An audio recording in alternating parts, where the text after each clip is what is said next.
And today is the last one regarding sinus surgery. And next on Sunday, we are starting with our ear surgery. Like we'll to go for the temporal wound dissection from Sunday, and then hands on board with ear surgery also. So I will not take time, and I think we should go to Dr. Satish for the surgical starting of the case. I think you will go with the CT scan. Anything from Paramita? You want to say something? So Thank you, I boss. would just like to say, I am yet truly grateful to Sun Pharma for their tireless efforts in organizing and hosting this event, because that which has brought all of us together today in this arena of COVID-19 pandemic situation, which is not at all easy. Thank you. So we have surgeons here, and I'm also thankful to the honorary panel of our distinguished guest speakers who will be sharing with us their years of expertise and critical insights. And also thankful to Dr. Rajiv Pachori towards organizing this webinar successfully. So I think we'll come back to Dr. Satish Jain, sir. We can start with this event. Thank you, Paramita, and thank you all. Thanks to Sun Pharma, and big thanks to the organizing team. Special thanks to boss Dr. Rajiv Pachori and Paramita for the hard work. This is, I believe, is a big day for the Indian Otolaryngology Society to have some stalwarts to teach us, to guide us, and the people who are here with us are truly phenomenal, who have their lifetime given so much to the ENT, which is something unbelievable.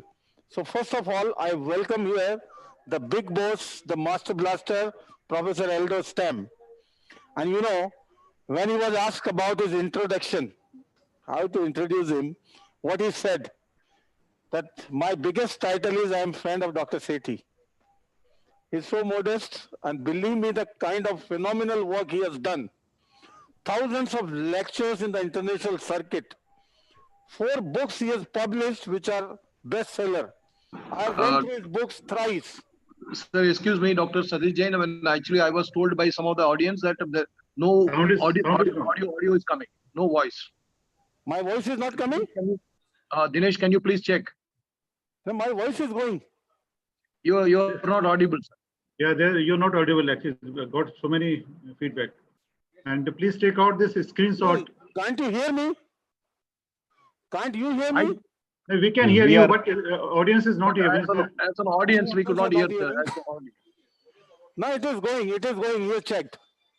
So Professor Eldo Stem himself is a phenomena, and what he has contributed to this science of rhinology is a truly transnasal endoscopic surgeon. What he has propagated over last more than 2 decades.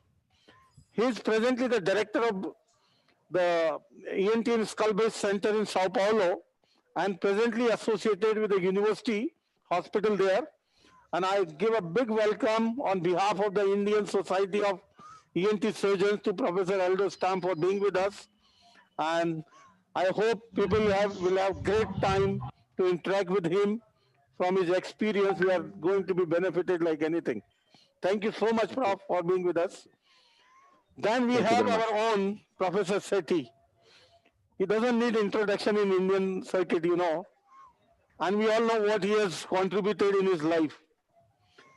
Truly, he is the one who has propagated this concept of endoscopic sinus surgery throughout the country for years together.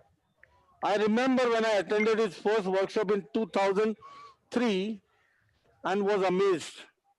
And I'm thankful to certain people in India for making so much of efforts to bring him to India again and again. Professor K.K. Ramalingam, Ravi Ramalingam, our dear friend, Dr. Megnath, for their hard work of bringing Dr. Sethi again and again, who has been teaching us for years together. And thank you, Professor Sethi. He is such a modest person, always involved in propagating the science of endoscopic surgery, and still we follow his techniques of Intec-Bulla technique and so many others. And I'm personally indebted to him for giving me so much of opportunity in Singapore. He has served Singapore General Hospital, the prestigious hospital, for more than 25 years. And now he's presently associate professor in the Duke NUS School of Medicine in Singapore. He's still involved in teaching and training like anything. Thank you, sir. Thank you for being with us. And I'm grateful to you for guiding me throughout my life. He has always treated me not like a student, like friend and a brother. Thank you, sir. Then we have with us our own Professor Milind Kirtne, sir, Padma Shri Milind Kirtne, sir, who has, he is known for the task what he takes to the best. He propagated so many things in our country. I remember when I attended my first workshop of sinus surgery in 2003 when he called Professor Stamberger in Mumbai. Amazing workshop, and then it took this science to the heights. Then people, if some people do not know, he is one of the best neurotologists in the world and trained many, many neurotologists in the world.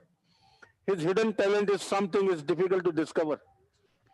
And more than that, now for last many years, he is a leader in the cochlear implant surgery, and in his guidance, probably more than 10,000 cochlear implants have been done in our country. And we are so indebted to him for spreading this science, teaching us, and treating every junior colleagues like his colleague. Amazing, sir. Thank you so much for being with us here. And I'm sure with these personalities, people will be benefited like anything today.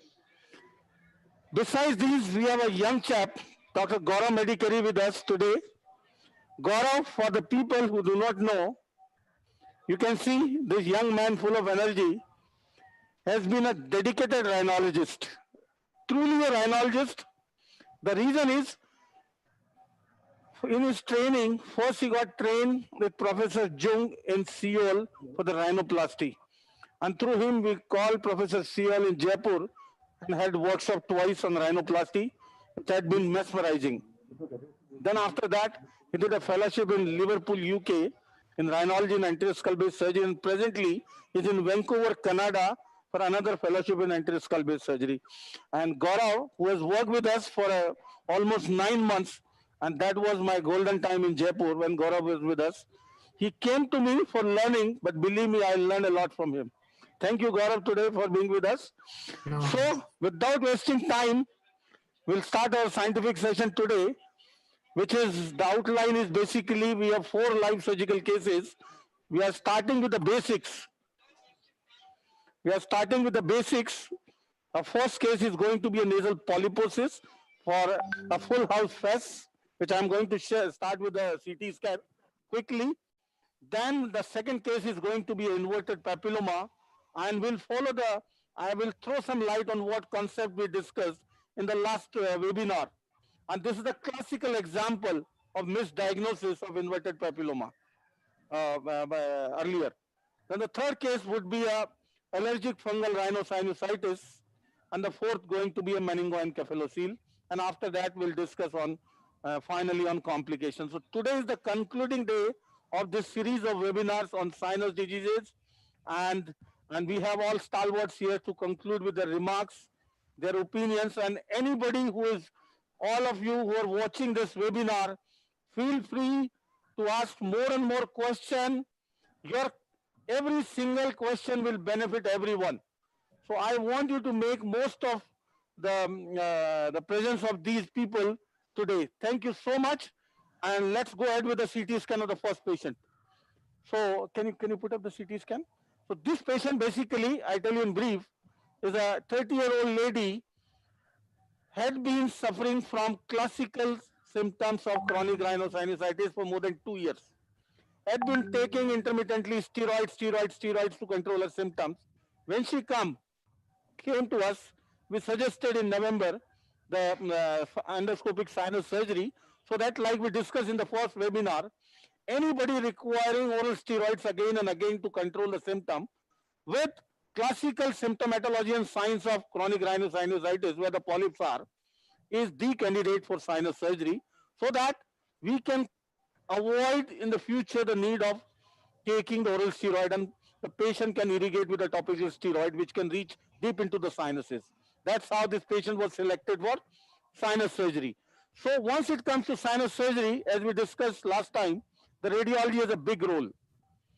And we discussed last time as well, to get the best information from the radiology, we should have a complete fine section data in a DVD rather than printouts to get maximum information, dynamic information. So let me run through this. Is the picture good? Is the CT scan picture good there? Isn't it dark? Yeah, it's okay. It's okay. Good. It's okay. Okay. So the CT scan of the paranasal sinuses, what we order is a fine section 0.5 mm, 0.6 mm in all planes, and in a DVD, and this CT scan is always shot in the axial plane, and then we can reconstruct with our own software into all three planes. So you can see this was the axial plane which was shot. You can see the slices 0.6 mm.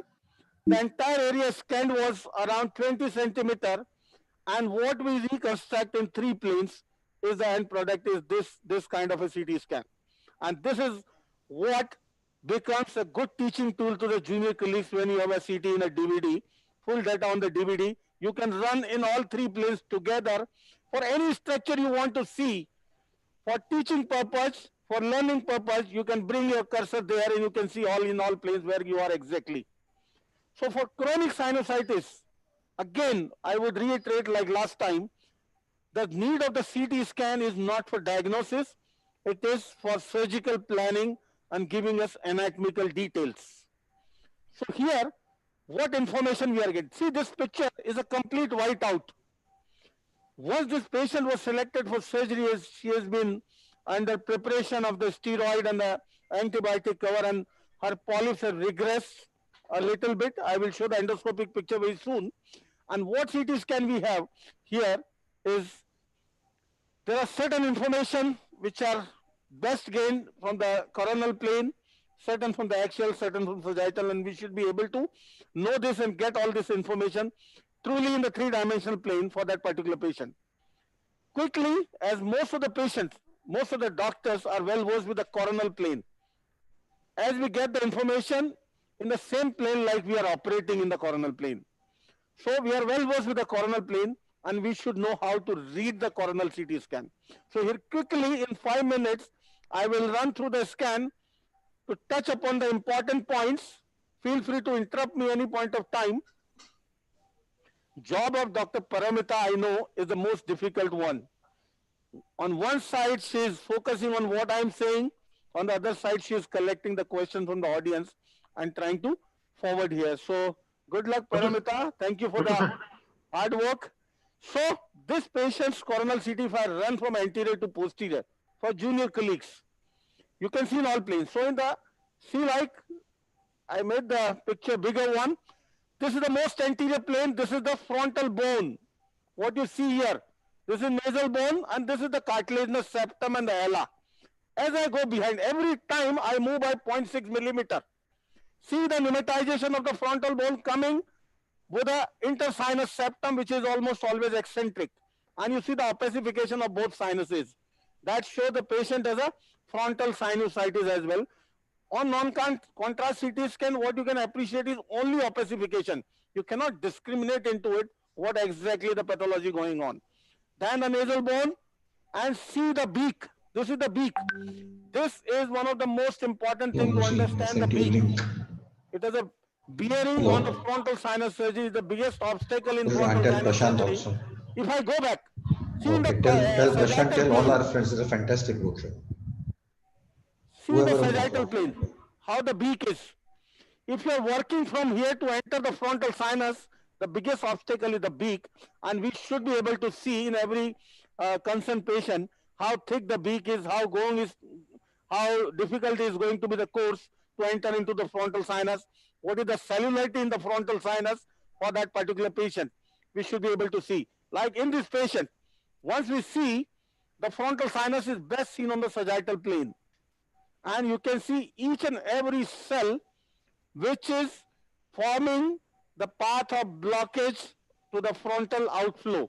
So we should be able to know each and every cell. So from here, if I go behind, this beak forms the floor of the frontal sinus. This is something I'm going to relate intraoperatively as well, as this is going to be my biggest landmark for the frontal sinus. We have been showing this for years together, and today as well. to understand the frontal sinus, to reach the frontal sinus, to open up the frontal sinus, which is considered to be difficult for surgeons. Believe me, if you see three-dimensionally, some structures becomes a child's play. And for frontal sinus here, beak is the obstacle and beak is the biggest landmark as it forms the floor of the frontal sinus. Now, as I go behind, see the beak intact. As I go behind, as the beak goes, the frontal outflow starts. So, from anterior to posterior, if you surgically, when you follow the beak, where the beak ends, the frontal sinus begins. That is how the frontal sinus drains from behind. And you look at the cells in that region, which may complicate the drainage pathway. Like for this patient, particular patient here, this cell, this particular cell where my cursor is the obstacle to the frontal sinus drainage. And what you see here on the sagittal plane, this is the big agarnage cell. See this? The bulla is behind and the frontal outflow is narrowed because of the agarnage here. And for this particular, it's a cakewalk for the surgeons. If I go behind the agarnage and fracture it out anteriorly, my frontal outflow will be opened up. So to understand the frontal, the three-dimensional CT is most important. The outflow pattern of the frontal sinus can be studied very easily on this dynamic CT scanning. Now, as I go behind quickly, you have a lot of anterior ethmoidal cells, the bulla, everything opacified. The important thing is, as you go behind the cribriform plate coming in with the horizontal and lateral lamella, and you must see in every case the depth of the olfactory fossa, how deep it is. If it is deeper, you have to stay more careful, more laterally to avoid injury to the cribriform plate. We'll discuss in the complication part. And the important structure here coming down from the cribriform on both sides, either side is the middle turbinate, and it looks like they are also full of secretions or discharge, whatever, completely opacified. So that's how you have to run the CT scan. The idea is to how to go about. Now see quickly as I go behind, the turbinate is moving laterally to the lamina papracia. Turbinate is moving laterally, that is the basal lamella. And as you go behind the basal lamella, all these are posterior ethmoidal cells. And see complete maxillary sinus, everything completely opacified. Pen sinusitis, you can say a little bit of the septal deviation behind. As you go behind now, the important thing to differentiate, which I am going to relate surgically as well as to identify the sphenoid sinus. As you go behind, you have to stay more careful as more dreaded complication happens to occur while doing posterior ethmoidectomy and sphenoid walk. And that challenge can be overcome by identifying the sphenoid sinus properly. And I will show the technique how you can avoid all these complications in the simplest manner for the junior colleagues. So here's on CT scan as well.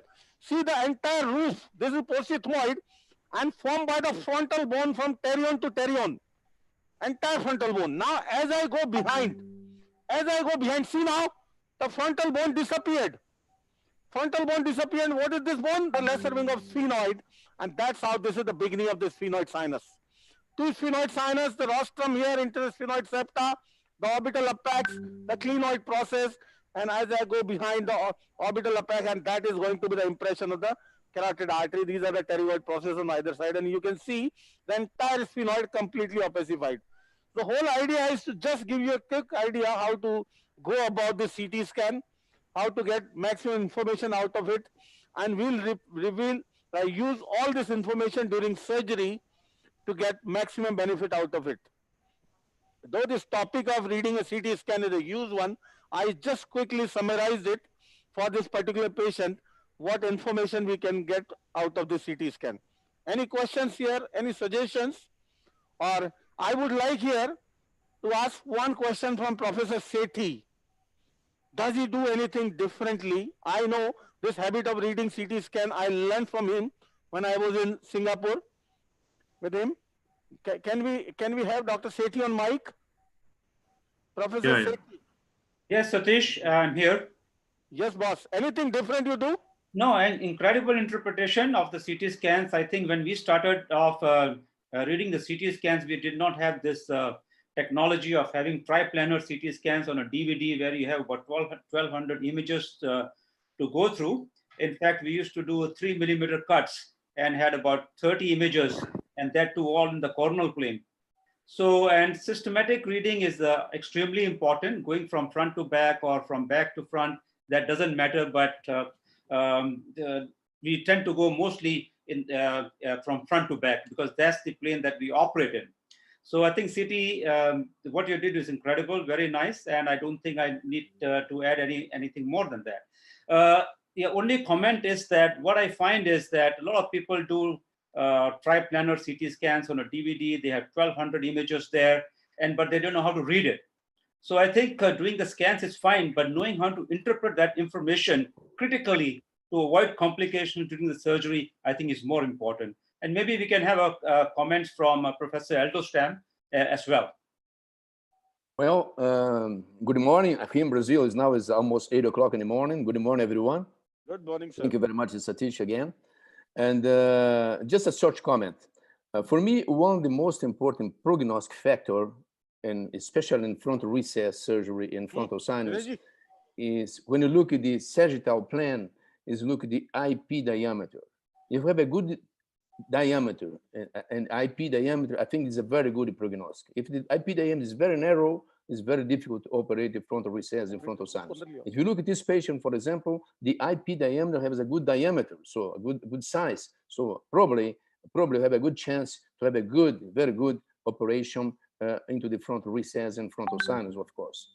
Another very important point, which is new technology, you can do not a coronal section of the frontal sinus, but you can do oblique section in the coronal plane. So you can see all the cell of ethmoid cell inside the frontal sinus. Otherwise, if you use just a coronal cut, a true coronal cut, you cut the cell in different parts. So you have one big cell, you cut in 3 parts, and then you classify type 1, 2, and 3. But the reality is just one cell. This is just a comment about this. For me, in summary, the IP diameter is a very good prognostic factor for this kind of operation. Dr. Satish? Yes, Yeah. I will ask Dr. Shetty sir and Dr. Hello. Hello. Yeah, just there's so many people are asking how you managed to operate in COVID time, this Corona time.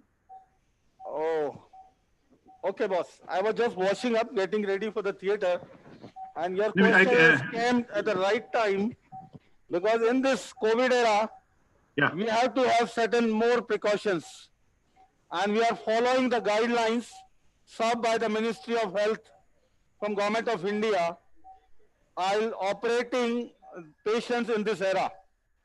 So, like sinus patients, where you need use microdebrider, drilling, these patients come in a high risk category. And for that, you need to wear level 2 PPE, which is what I am wearing now. So level 2 PPE is, we have to wear the full body gown with the goggles, with the mask, gloves, and another thing is a facial wiper or something like that. Okay. Regarding your questions, using all these guidelines from the Government of India, I've been operating since beginning, since the lockdown period also. But earlier, only essential patients and emergencies and cancers, but now we have started operating routine as well. Though the patient list is very less, we are operating only 10, 12 patients a day, not much. But yes, we never stopped. Earlier, only emergencies, essentials, but now the routine as well, with all precautions. Did I hear you right? 10 to 12 patients a day? Yeah. My God. So list has gone down. Actually, per day surgeries, 40 to 50 surgeries per day. And that is a normal routine number. Hi, Paramita. I would like to ask Dr. Milind Kirtanes or anything he would like to add in this initial few points. In the initial discussion. So unmute. Unmute yourself, sir. Yeah. No, I think both Dr. Sethi and Dr. Stam covered it very well. The only thing is my teaching to my students is don't depend on the report that is given to you by the radiologist. Learn to read your own scans and have the scans in the theater. If you find yourself at any point a little lost, go back, refer to the scans and come back, because picture. it's not possible to have the 3D image in your head all the time. And now with what you've got now in front of you makes it much easier. Like Dr. Sethi said, when we started off initially, I remember when I went first to Graz, they were looking at polytomograms, which are some hazy images. Then came the coronal CTs. Now we use them in all three planes. But the important thing is, don't depend on the radiologist report. Learn to read them yourself. Maybe if I can be allowed to add something to that, I think with all due respect to the radiologists, we have advantage over them because we have seen the patients, and we have the advantage that we can correlate the CT findings with endoscopic findings and with intraoperative findings. And this way you can get a complete picture of what is wrong with the patient. Absolutely, sir. Absolutely. And to improve the situation, I think we have to make a team with the radiologist. That's what we are doing here, so that you can discuss each and every individual case with the radiologist in case required for any fine details, and you learn from each other. Truly speaking, radiologists in their training, they focus more on the brain and abdomen and thorax, not on the PNS and temporal bone. And they really want, I've seen them, they really want to learn more and more. And we, from the radiologists, obviously want to know more about this technology. So it's a teamwork. It's a teamwork, and we should make a team with the radiologist to get maximum benefit to the patient. Are you getting the endoscopic picture, sir? Yeah, we can. We are getting it. We are getting it. Beautiful. Okay. This is the primary picture after the preparation part. This patient has been given 7 days of course of steroids. Antibiotic we didn't give because this is a polypoidal disease. We got certain tests done. As I mentioned in my first webinar, we get a battery of tests before moving on to the surgery, and the test why we didn't give the antibiotic is our CRP was normal. There's no point in giving all these patients unnecessarily antibiotics. This is not infective disease, mind it. This is inflammatory disease driven by certain cytokines. There is a pathway of cascade of events leading to this disease. So this is the primary picture. I didn't do any intraoperative preparation so far. So the preparation has a big role. I know every time Dr. Sethi used to come to Chennai and would emphasize on the preparation part. So this preparation starts almost a week or even more before surgery. And the need for the preparation come for the reason of improving the surgical situation. We really want to improve the surgical field so that the bleeding will be less and less, and we should be able to identify the landmarks much better. So the goal of preparation and preoperatively, as I said, we give a course of oral steroids, not antibiotics in the polyposis. Yes, in the non-polypoidal disease, we do give antibiotics and no steroids and saline irrigation. Okay. Then intraoperative course is equally important to minimize the bleeding. And in general, like we take care of other scenarios, we have to take care of all the aspects of bleeding, the capillary bleeding, the arterial bleeding, and the venous bleeding. In sinus surgery, the majority of the bleeding is contributed by the capillaries and the veins, not by the arteries. So, intraoperative preparation involves the topical preparation as well as the support from the anesthesia side. So, for topical preparation, what do we use? What I am going to show is our own, how we started. This is the marrow cell. We take 2 marrow cell, divide into 7 or 8 to 10 pieces of different sizes. Pic is not, video is not there, Satish. Video is not going? Yeah, wait, what happened? So you do not give any local injection and the nasal cavity. Earlier I used to give over last 7 years. We have absolutely stopped giving infiltration. Yeah. The reason is obvious. This is a benign disease for which we can't afford to take a chance of any complication. Okay. Okay, are you getting the picture now? Yeah, now we are getting it. Now we are getting it. How is the picture, boss? Not previously it was very good. Now it's okay. Focus out of focus little bit, but it's okay now. Okay, it's okay now. Let me do the white balancing. Let me know the your feedback so that I can do something to improve the picture quality. Sir, would it be okay if I added a point to whatever you just said? Yes, yes, Gaurav.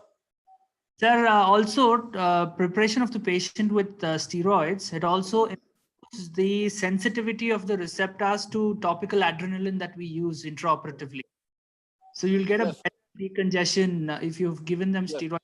Steroids before. Yes, that's a valuable point. So, intraoperatively, are you getting the picture now? Yes, sir. Hello? Yes, sir, we can get the picture. Yeah, Paramita, how is the picture now? It's better. Better? Yes, yes. Not very good? Hello. Pretty good, sir. It's pretty good. Hello? Yes, sir, it is good. Okay. So my preparation, intraoperative preparation involves something to control the capillary and the venous bleeding. Since the arterial bleeding directly doesn't contribute to it, we don't believe in hypotensive anesthesia anymore these days. I will tell you the reason behind this. Number one, yeah, I will change the telescope and see if the picture improves. So, to control the capillary bleeding, is the picture better now? Yeah, it's better now. It's better now. Okay. So, to control the capillary bleeding, our aim, what we follow is, we use the topical adrenaline soaked in this marrow cell. We use the marrow cell as a vehicle rather than ribbon gauges. This marrow cell is so soft, absolutely atraumatic, and you can introduce in the narrow spaces to open up the space very well. You can use all these pieces differently in different parts of the nose to decongest the mucosa and open up the space. You can appreciate this, how I am doing. This is marrow cell soaked in topical adrenaline, and the concentration depends upon the medical condition and the age of the patient. This being a young patient, I am using 1:2, and sometimes I don't mind using even the pure 1:1000 adrenaline, only for the topical use, not for the infiltration. Okay. And it has been proven, and we have observed in our series of thousands of cases, it doesn't make any difference if your pre-operative preparation is good and give enough time for the intraoperative preparation. So this topical adrenaline, what I'm using with the marrow cell, gives the same effect what you get with the infiltration. The issue is why to take a chance of systemic complication by means of injecting adrenaline, which if disseminates in the systemic circulation can lead to fatal complication, and those have been reported in the literature. So we can't afford to take such chance when you have an alternative using topical adrenaline with the same effect. That's how we are using the topical adrenaline. We are using all those marrow cell pieces, soaking them in the adrenaline again and again like this. If I remove this outside, I will rinse in the saline, soak in the same solution, and use it again and again during the entire procedure. At the end of the surgery, if you need to pack the ethmoidal cavity, you can soak them in the steroid solution and pack the same marrow cell pieces without adding on to the cost. So this is the simple decongestion of the nasal cavity with a topical solution of adrenaline and not using ribbon gauges or anything. The second thing what we do is to keep the head end of the table high by 15 to 20 degrees, the reverse Trendelenburg position, which proves to be something useful by means of facilitating the venous drainage from the head, avoiding venous congestion, and that certainly improves the field. Can you see the picture better now? Yeah, perfect picture now. See the middle meatus opened up. Yeah, very well. Lips even more shrunken. And I remember when I told, shown this thing to Dr. Seth in 2005, in 3 days' time, he wrote a paper and sent me back that sent this for publication. I liked it, and I hope he has been using since then now. Professor Sethi, are you using this marrow cell technique? Yes, we are still using it.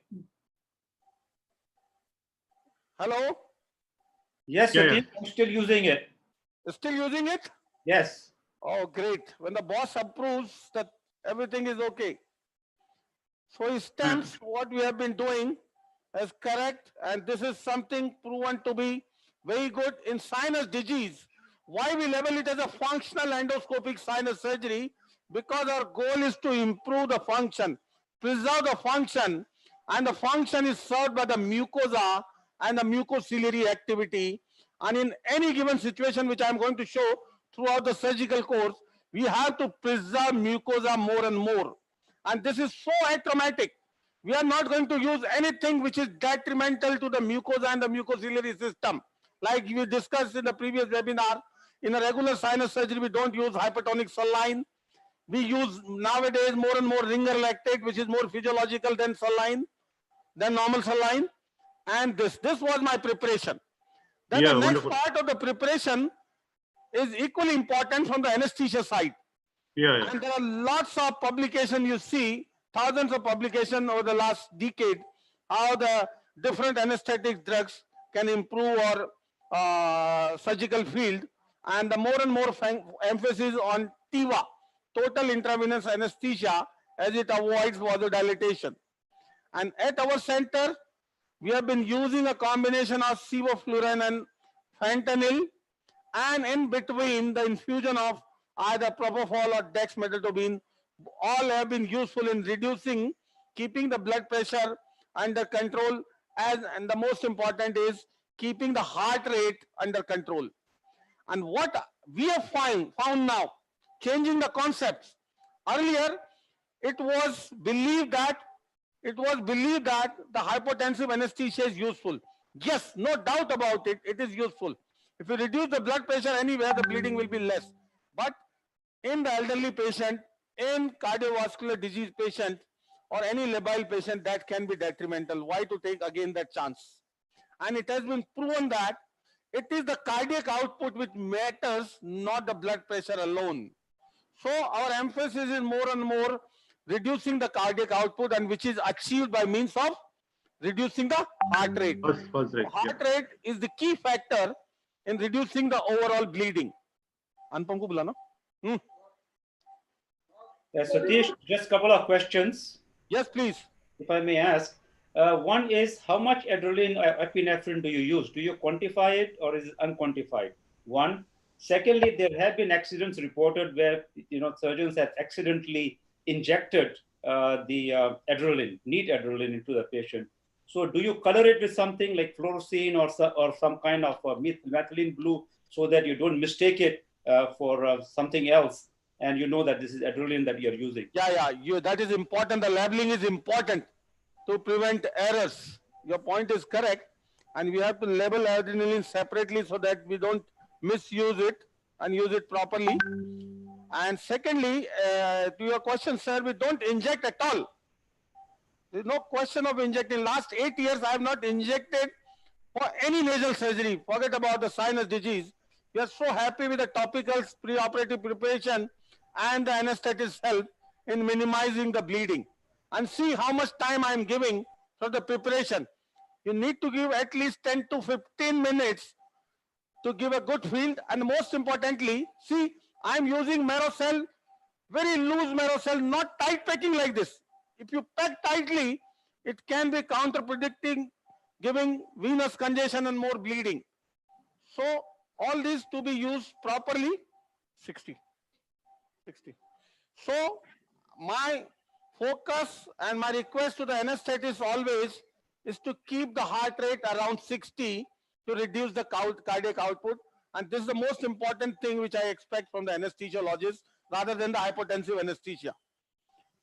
Though literature supports the use of many other drugs like clonidine and other drugs which prevent the reflex tachycardia, hypertension and all that.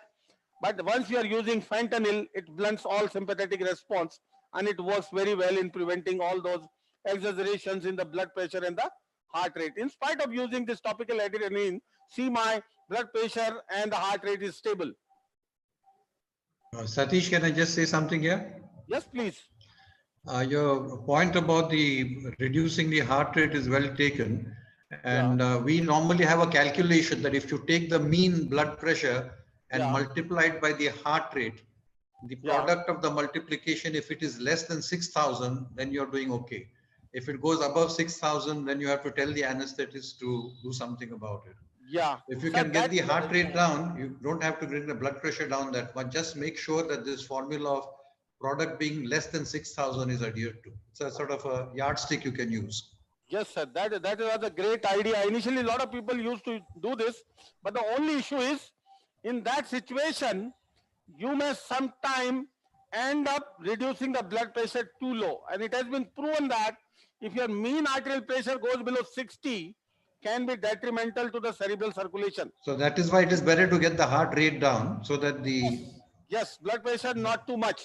That's right. We never ask our anesthesiologist to reduce the blood pressure too much.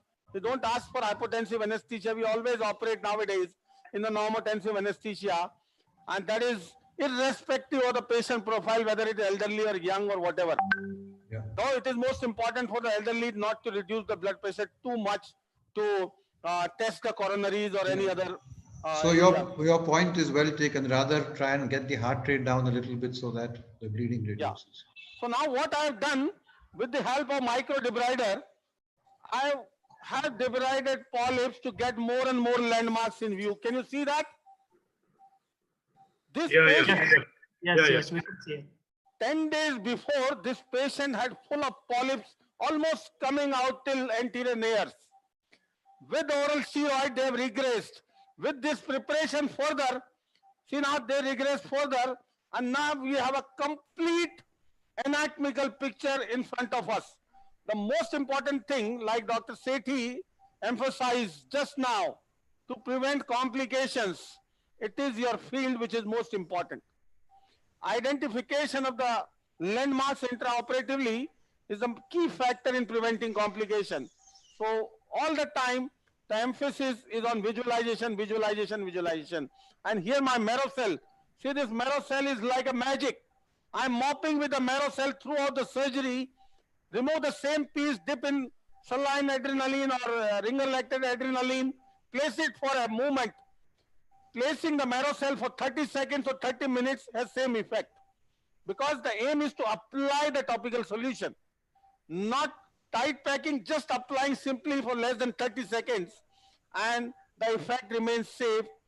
Even if you apply for the longer period, it doesn't make any difference. So the second thing which improves the field is the constant irrigation. Intermittent irrigation by your assistant to improve the field, to wash out the blood, to improve the picture. Everything is important. Yes, any question? So the question from Saudi Arabia, Dr. Shashi is asking that he uses Merocil with adrenaline and oxymetazoline. So can you comment on this? He uses what? Oxymetazoline. Oxymetazoline, yes. Yeah. A lot of people use oxymetazoline. Believe me, there are certain studies done wherein the oxymetazoline was compared with adrenaline, and ultimately people found in terms of the side effect profile, the rebound congestion and other things, the adrenaline is relatively safer and better than the oxymetazoline. But yes, that's a good alternative. I don't deny that. You can do that. Now, coming to the middle meatus. Now, the most important role in the sinus surgery as far as the landmarks are concerned is the middle turbinate. Can you see the middle turbinate in picture? Yeah, very clear. No problem. This is one of the most important landmark which orients you all the time. And not only that, this has to be respected. Hello, can I just interrupt for a minute? Yes, boss. Yeah, Dr. Aldo Stem has just texted me, sent me an image that the host has stopped him towards starting his video. So can something be done about it? Yeah, Dinesh. Pardon? He's okay, I will tell Dinesh, he will do it. Disconnected? Because someone has disconnected him. Oh, Professor Aldo is disconnected. Wait. I will ask Dinesh to join him for any issues. Okay. Professor Sethi, can I ask one thing? Yes. I have seen you using cocaine. Are you still using? No, we stopped using it long time back. It's not available in Singapore anymore. But earlier you used to use cocaine. We used to use it maybe I haven't used it for the past 10 years, I believe, or maybe 8 to 10 years at least. I use topical 1 in 1000 epinephrine now. We used it in the UK actually. When I did my fellowship, we used it in the UK quite regularly, cocaine. Yes. Yeah, welcome, sir. Now, Professor Eldo, you want to say moving something? further, I'll take you to the landmarks quickly.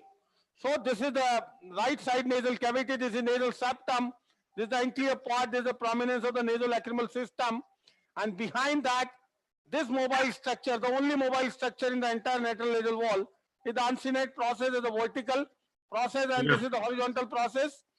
Then this is the bulla ethmoidalis with some polyps coming out of it, and in between them is the hiatus seminaris, which is leading laterally to the infundibulum. Then this is middle turbinate, the first vertical part in the sagittal plane of the middle turbinate, and this is the concha bullosa we saw on CT scan, and this is full of secretion. See the full of secretions. I can see the concha, and we'll have to do something to it so that it doesn't bother later on. Coina, this is middle turbinate going behind. This is the second part going in the axial plane. Here right up to the roof of the nasopharynx, and this is the nasopharyngeal cavity. I hope the picture is good. Yeah, very good. 40. So now we move on to the surgical part. On this patient, I am going to demonstrate the steps of sinus surgery on only one side, and then we will move on to the next case. I'm not going to demonstrate on both sides the same step repetition. So on one side, what again I am doing is just debriding some more polyps. Satish, can I ask you, are you using a 45-degree blade? Yes, red 40. So can you comment on that? Because generally people recommend that we shouldn't be doing any dissection with the red 40, but only with the straight blade. Yeah, boss, I believe this red 40 is a versatile blade. I will show you again. In my most of the sinus surgery work, I will be using red 40. Though I use a combination of 5 blades. The straight one, 40, 60, 120, and the reverse one, the so-called adenoid blade, which we never use for adenoids.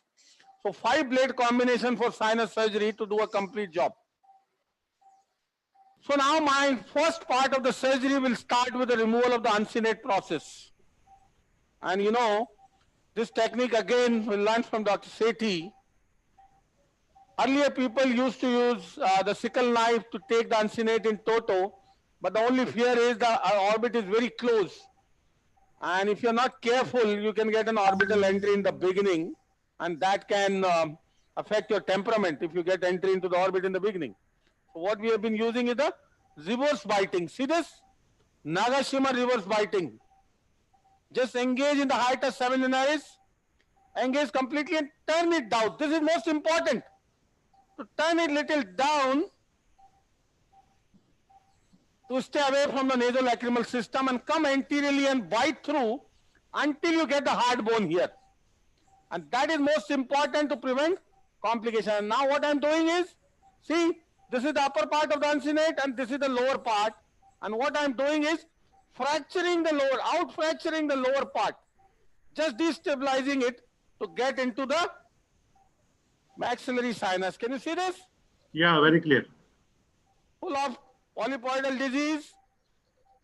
So I am just little bit debriding the polyps and opening up more and more space. This is the upper part of the uncinate, and this is the bony uncinate plate. You see the horizontal uncinate? Yeah. Yeah, we can see.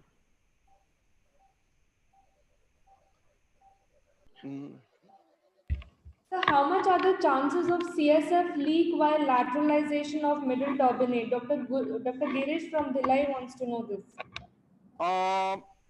This has always been taught that there is a traditional teaching that not to maneuver much with the middle turbinate.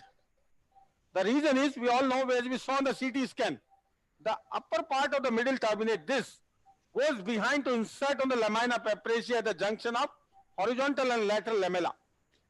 And in that scenario, if you try to avoid this turbinate, try to, work more forcefully on it, it can lead to a distal fracture. So you have to stay little more careful, particularly in the upper part. In the lower part, it may not transmit to the cribriform plate, but yes, I will tell you the exact area which is most sensitive in terms of giving CSF leak. When I go high up in the ethmoids, I will tell you, I'll keep in mind that in that region you have to be very, very careful. So this is middle meatal, and trust me, you can say, I've opened the maxillary sinus, you can say wash.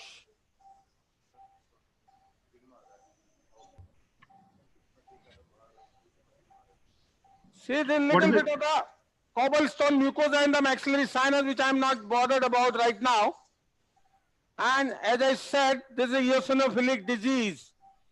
Our aim is to deliver the topical steroids later. What we need to do surgically is to make sure that that topical steroid reaches everywhere. So we have to open. So what is the role of Stemberger punch at this level, at the floor of sinus cavity? Pardon? What is the role of Stemberger punch at this level? Enterostomy. Stemberger punch. See, any punch, the role of punch is to bite through. So that you don't avoid the mucosa, you bite through the bone. Yeah, yeah. So without traumatizing, without peeling the mucosa off. That is the role of the punches. Wherever you use, the role is same. Boss, is picture okay? Yeah, it's okay. Now this is the upper part of the uncinate. Yeah, yeah. So here the most important thing comes at this step. First of all, this is the area where you are closest to the orbit. Yeah. So you have to be careful. See now what I am doing. I can remove via through biting this upper part of the uncinate, or remove with a microdebrider as well. Yeah, yeah. Your microdebrider should have a good suction backup for the maximum effect. See now, I am removing the upper part of the uncinate. Yeah, yeah. Going more and more high up, you can see the bulla completely. And Yeah, at this clear. point of time, you reach the medial wall of the orbit. That is the medial wall of the orbit here. See this? Yeah. And that gives you an idea of the lateral limit of your corridor. Can you see here? Yeah, very clearly. Very clear? Yeah, yeah. And now I am removing the upper part of the uncinate here. At this point now, I will change to a 70-degree telescope for the reasons I am going to tell you. My bulla is still intact, and that is how we learn from Professor Sethi the advantage of this technique of intact bulla approach. Intact bulla approach means keeping the bulla intact and walking onto the frontal sinus to take the advantage of bulla, like preserving as a solid landmark for the anterioethmoidal artery to preserve. I'll tell you how. Okay, just one comment, Satish. You see that by now you have identified two very important landmarks. Yes, and boss. this surgery is all about identifying landmarks as you proceed in the doing the surgery. You have identified the roof of the maxillary sinus, which is a very important landmark, and you have identified the lamina propria, which is a very important landmark. Now, the next landmark that you'll want to identify will be the frontal drainage pathway and the skull base. So once you have these landmarks in control, you can then proceed with the surgery safely. You can continue to dissect posteriorly, keeping the skull base and the lamina propria in view. Aldo, would you like to make any comments? Yes, yes, absolutely agreed, boss. This is the surgery of landmarks. This is truly the surgery of landmarks. And the whole idea behind following the landmarks is to carry out safely. See, the threshold of safety in this surgery is relatively less. The relative closeness, or I would say the location of the orbit and skull base in close proximity makes the possibility of complication likely. Satish, I think Professor Stam was going to make a comment, so maybe we should let him make a comment. Yes, yes, please, please. Yeah, one for me, the bulla intact technique. This was described initially in German and then by Mark Lowry and popularized by Sethi. I think it's one most important point is to preserve the bulla at the beginning of the operation because of good landmark, a perfect landmark. But in frontal sinus recess, you are doing now. For me, one important landmark is the agarnase cell. So you should identify the agarnase cell. Exactly. In this case, you can see very clear, and especially the medial wall of the agarnase. Is the medial wall, I call it the vertical bar. is usually the frontal sinus drainage pathway is medial to this agarnase or posterior to the agarnase. So if you identify the agarnase, you can enter the frontal sinus very, very exactly, perfect. So you can enter the frontal sinus very easy. So frontal sinus surgery is the surgery of the frontal recess. It is in summary. Absolutely, sir, absolutely. And this is a message to everyone. Frontal sinus surgery is the surgery of frontal recess. And for here, the first and the most important landmark is the agarnase. And see what I've opened. As I showed on the CT scan, this big cell is the agarnase. This is not frontal sinus. The frontal sinus is behind this. Yeah, and perfect. Here is the role of 70 degree. I'm using 70-degree telescope for certain regions to give me three-dimensional visualization of the limits of the frontal recess. Why people consider frontal sinus surgery as a difficult one? Why they are scared of? The reason is the possibility of complication which this can give. The reason is close up proximity to the skull base, to the orbit, to the anterioethmoidal artery behind. And so the 70 degree when you use and taking certain landmarks in view, you can certainly avoid all these complications. So one by one, number one, keeping the 70 degree in view like this and keeping the middle turbinate in view as your medial limit. See this middle turbinate? If I stay lateral to the middle turbinate, can see this? If I stay lateral to the middle turbinate, I am away from the skull base. Number one. Number two, this is your beak. Let me show you. Give me the debrider. As I showed you on CT scan, the beak is the anterior-most anatomy forming the floor of the frontal sinus. See, I'm taking up this wall of the agarnase. Beak is the anterior-most limit. If you follow the beak and stay between the limits, you are always safe. Let me show something more. Here. This is my medial limit. This is my lateral limit. You see the orbit there. I have shown you already. Yeah, we can see. Now give me the marrow cell, my magic, to control this little bit of the oozing so that I can show you better how to exactly enter into the frontal sinus. 120. Exactly keeping all the limits together. If you stay within the limits, you can certainly avoid complications. If I breach my lateral limit, the lamina papracia, I would be in orbit. If I breach my medial limit, middle turbinate, I will breach the skull base. If I keep my bulla intact, see this bulla? This is going up to the skull base. See this bulla? As long as bulla is there, my anterioethmoidal artery is almost always covered by this. Now see the beak is coming into the picture. Can you see? Now, here, let me show you my limits. This is my medial limit, you can see? Can you? Yeah. This is my lateral limit, you can see? See this? Very clear. That is lamina. That is lamina. And see anteriorly, that is the beak. That is the beak. And see, I am staying between my medial and lateral limits. Can you see very clear? Yeah, very clear. And I cannot go anywhere but the frontal sinus. See this? This is beak, thick beak. Yeah, very big. This is beak. So I am staying between the lateral and the medial limit.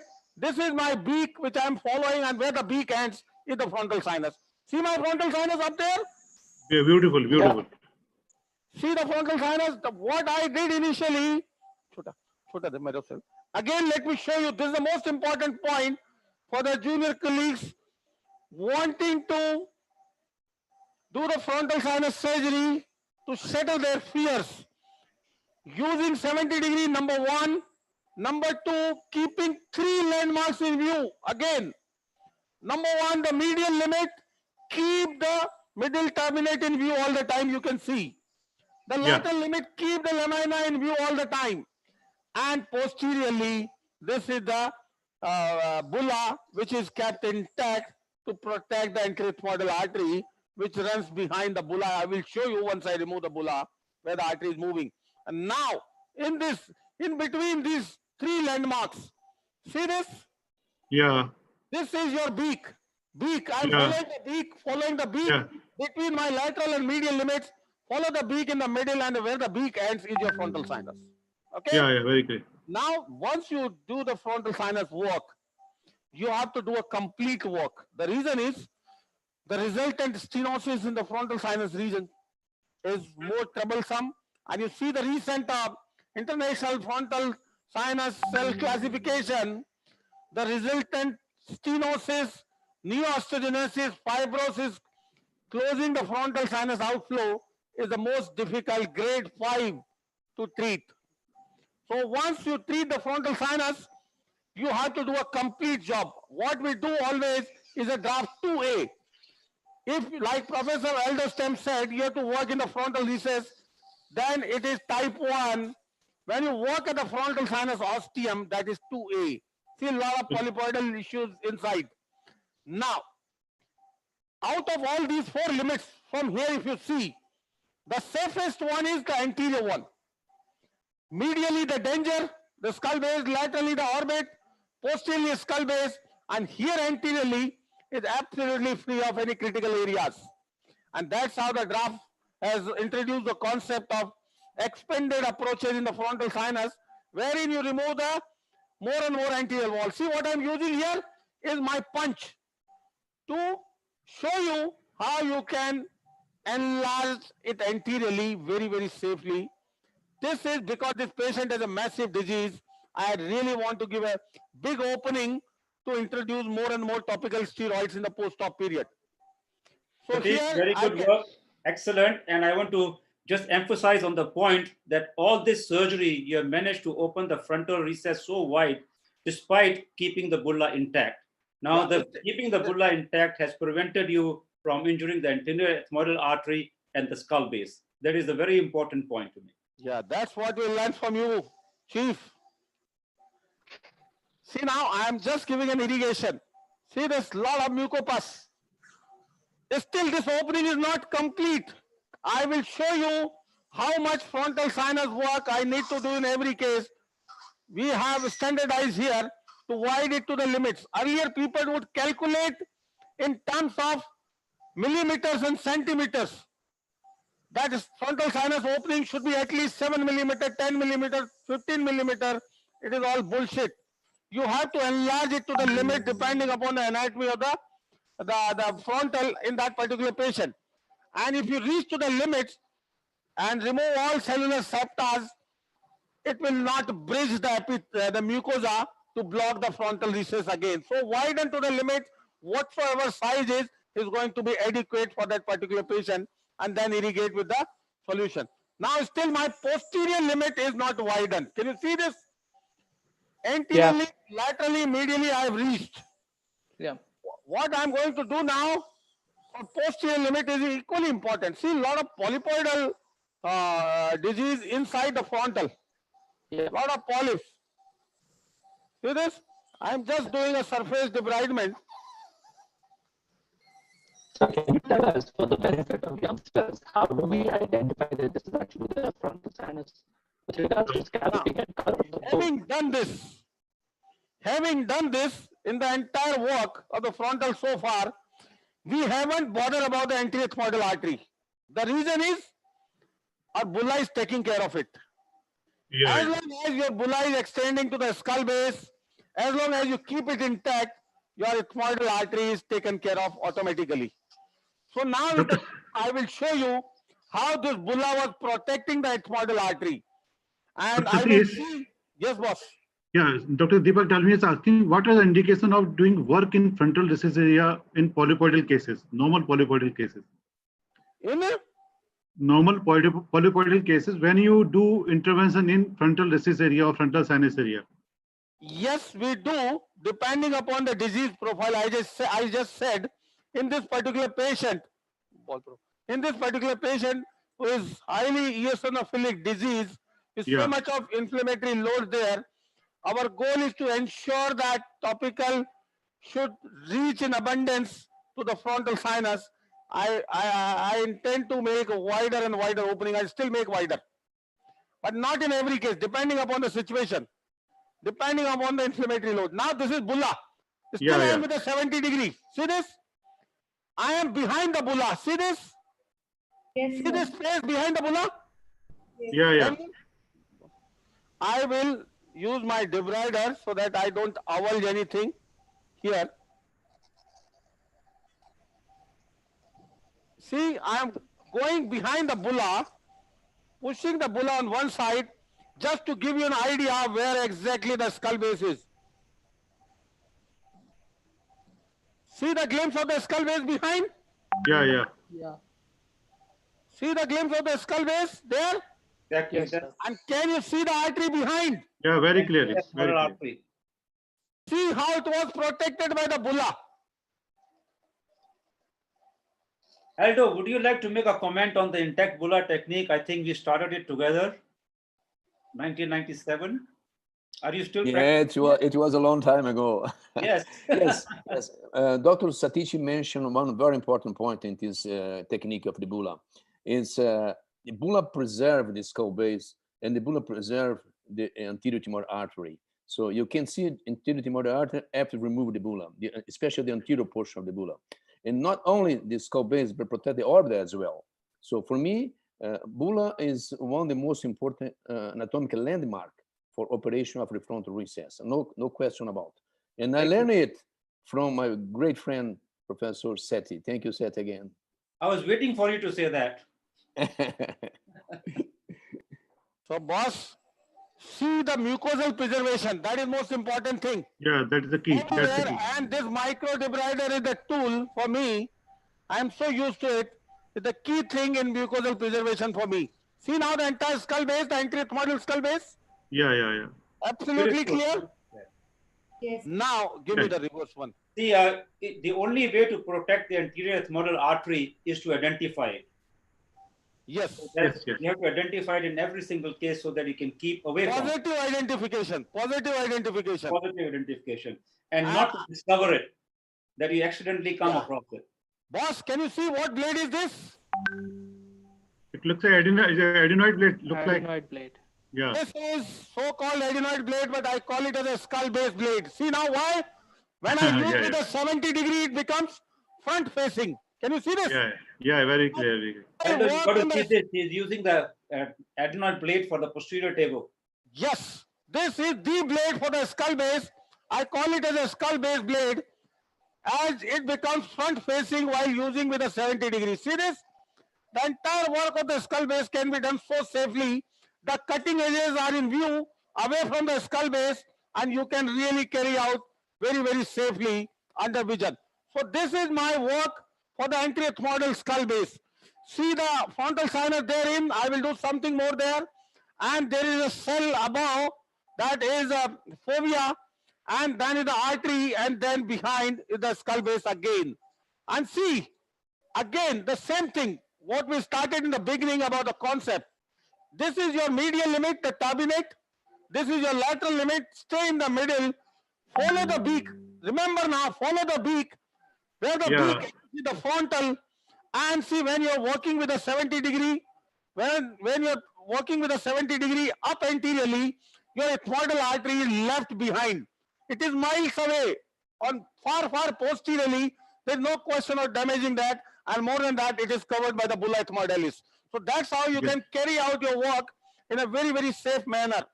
In sinus surgery, the goal is not only to accomplish the surgical part, at the same time is to avoid complications. And like Professor Seti said, at every point, you need to take one or other landmark in view. One more point. You use this saline irrigation. Exactly what is it? This is normal saline or it's warm saline? Ringer lactate. I have almost given up the normal saline now. As it has been proven that ringer lactate is more physiological than saline, as it contains additionally the potassium and the lactates. Number one. Number two, repeated irrigations keeps your surgical field good, remove the mucus also, and makes your life. You put any antibiotic in this or anything in the solution? Not at all. Nothing. And for that matter, as you asked this question, is sinus disease overall? There's hardly any role of antibiotics. That's what I'm asking. This is not infective disease for everyone. This is inflammatory disease. And this is what the work been done in last 2 decades. Less on the surgical technique, more on understanding this disease.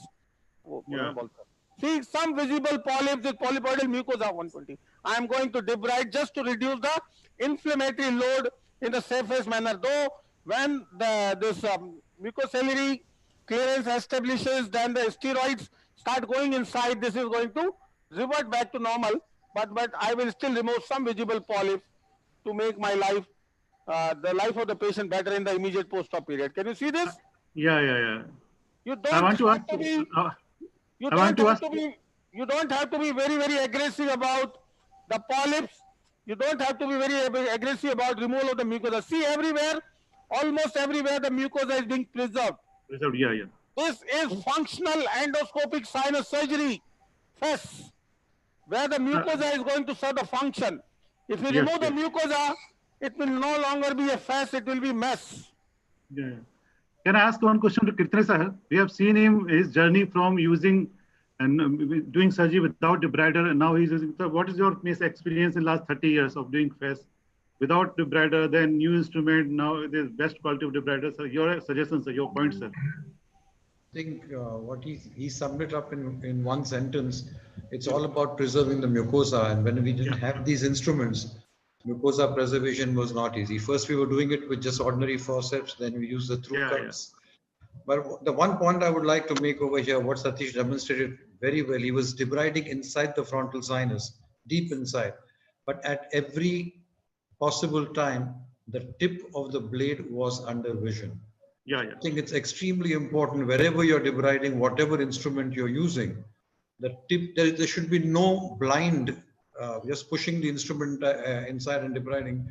Cutting instruments at every point of time should be under vision. And he showed it beautifully with the 70-degree looking deep inside the frontal, but you could see the tip all the time. That's a point to be noted. You will not cause complications if you keep the tip under vision. Yes, sir. Thank you, sir. Thank you, sir. And now I'm back with a 0 degree. And what I'm doing is removing the remnant of the lower part of the bulla. Here, like Professor Sethi mentioned about the positive identification of the anterethmoidal artery, I would like to emphasize one more point. For the people who have a fear of damaging the vessel in terms of positive identification, while changing the vessel, I tell you a simple point. See, this is the vessel there with the 0 degree now. Yeah, very clear. Now, the fear of this vessel is where the fear is existing about the vessel on either side. If you are working laterally close to the exit from the orbit, where the vessel exits the orbit, if this vessel is transected, can lead to orbital hematoma. That is one of the most feared complications. And another fear is medially where it pierces the lateral lamella. Because there, if you injure the vessel, that injury is good enough to injure the lateral lamella as well and give a CSF leak. So now knowing this fact, what you can do while chasing for the vessel, if you really are looking for positive identification, and there is massive disease in this region, many a times there is massive disease here and you are not able to identify the vessel. My suggestion is identify your medial and lateral limit. See this? Yeah. This is your lateral and medial limit. Stay in the course in the midline and look for the vessel. Even if you happen to damage the vessel, puncture the vessel, there is no fear. Bleeding is hardly a issue in this, anterethmoidal artery injury. This is such a small vessel having a diameter of less than a millimeter. You pack with a marrow cell, surgery cell, gel form for a minute and it stops. Bleeding is rarely an issue. You can use a bipolar. But if you happen to injure on either side, laterally or medially, can be a big issue. So in those situations, difficult situation, if you are not able to identify the vessel, start finding in the center of your limit so that you don't end up giving a major complication. That is something, an important point in case required to do that. Okay? Yes.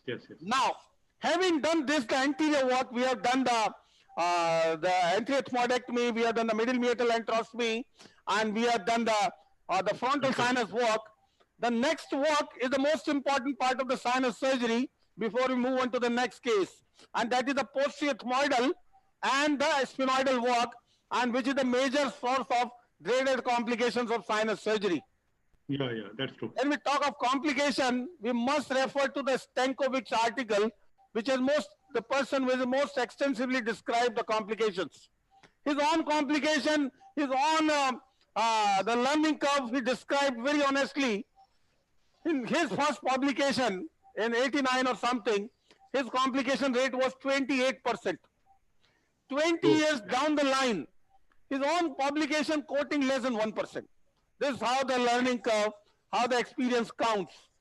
So the idea is to stick to the landmarks, identify landmarks, and here I will show you our own experience, how to minimize the complications in the posterior part, because now where we are going is the source of major complication.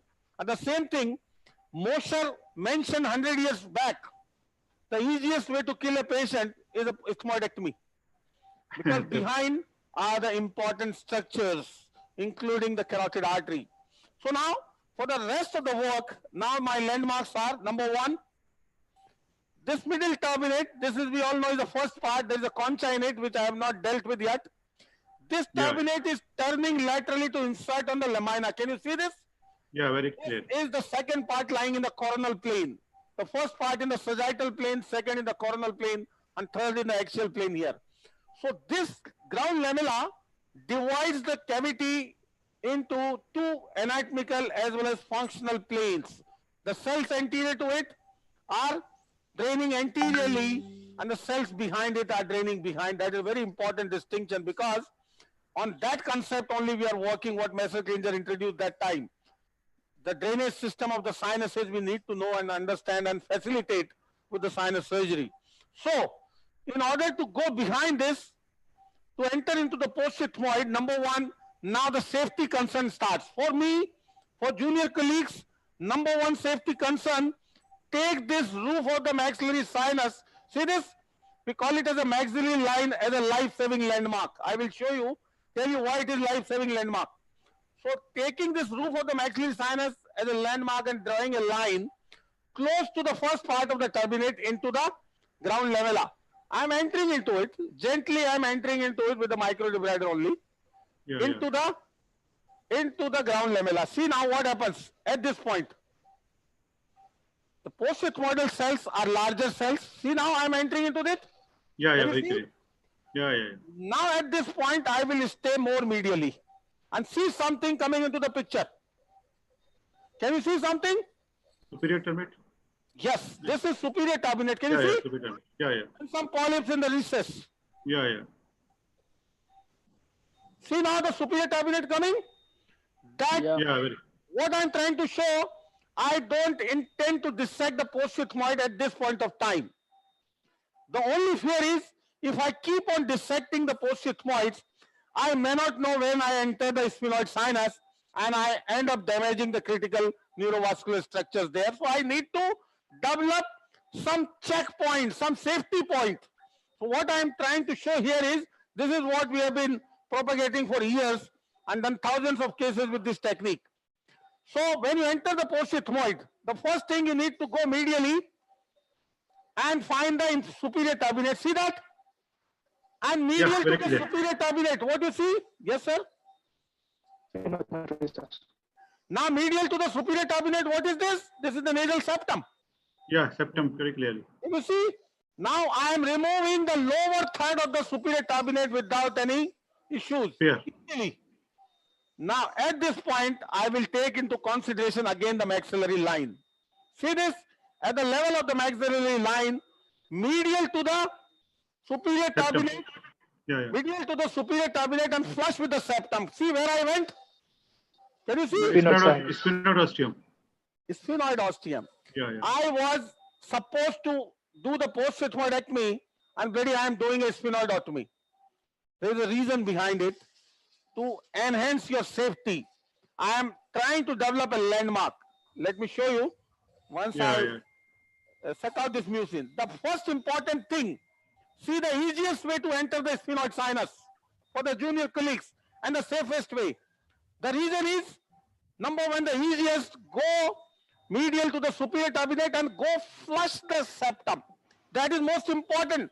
Not flushing the superior turbinate, but flushing the septum. Always flushing the septum like this, okay? And this level is important, the maxillary line. The reason being, if I don't consider this as a landmark and keep on going little high up, what is going to happen? See this? this sphenoid sinus ostium is never at the level of the floor. This is quite high up in the sphenoid sinus. So suppose I don't take this maxillary line into consideration and try to enter the sphenoid sinus high up, I may end up damaging the plenum sphenoidal, and that is a disaster. That's why I call this maxillary line as a life-saving line, number one. Number two, once you have opened the sphenoid sinus ostium, this is a great landmark for me. I have not completed the post-sigmoidectomy and don't intend to unless I define my landmarks for behind. So what I am doing now, further removing the lower 1/3 of the superior turbinate to widen the sphenoid ostium. Can you see now? Much better? Yeah, we can see it. Now this is the amazing landmark I have got, the sphenoid ostium. The reason is, now I will accomplish my post-sigmoidectomy keeping this as my posterior limit. I will do my post-sigmoidectomy without any fear until I reach the level of the sphenoid ostium. Yes. My carotid artery, optic nerve, however abnormal they are never going to come anterior to the level of the sphenoid ostium. And see now, I can accomplish my post-sigmoidectomy with much more safety, much more confidence. Now see, in no time, I can accomplish my post-sigmoidectomy. Yeah, very clear. The only thing I need to keep in mind is the level of the sphenoid ostium. So that is to enhance the safety. Now, whatsoever the situation is, maybe ONOD or anything, as long as I don't cross the limit of the sphenoid ostium, that is not going to come behind. Okay? If I don't take this into consideration, imagine, if I don't take into consideration all this thing and keep on doing a post-sigmoidectomy, if there is ONOD or something, I keep going behind, I may happen to damage the optic nerve any time. ONOD is very common. In our country, the incidence is less than what is there in Singapore. I hope Dr. Sethi will agree with me. The incidence of ONOD is very high in Singapore in Chinese population. It's almost 65%. So we treat every patient as if they have ONOD cell. So for them, every patient is an ONOD cell-like. They have to assume it until proved otherwise. So now see, this is the skull base. You have seen the anterethmoidal artery above. Yeah, we can see posterior. Now see behind, this is the post-sigmoidal artery, which is quite prominent. It's unusual. It's not very usual to see the post-sigmoidal artery so prominent.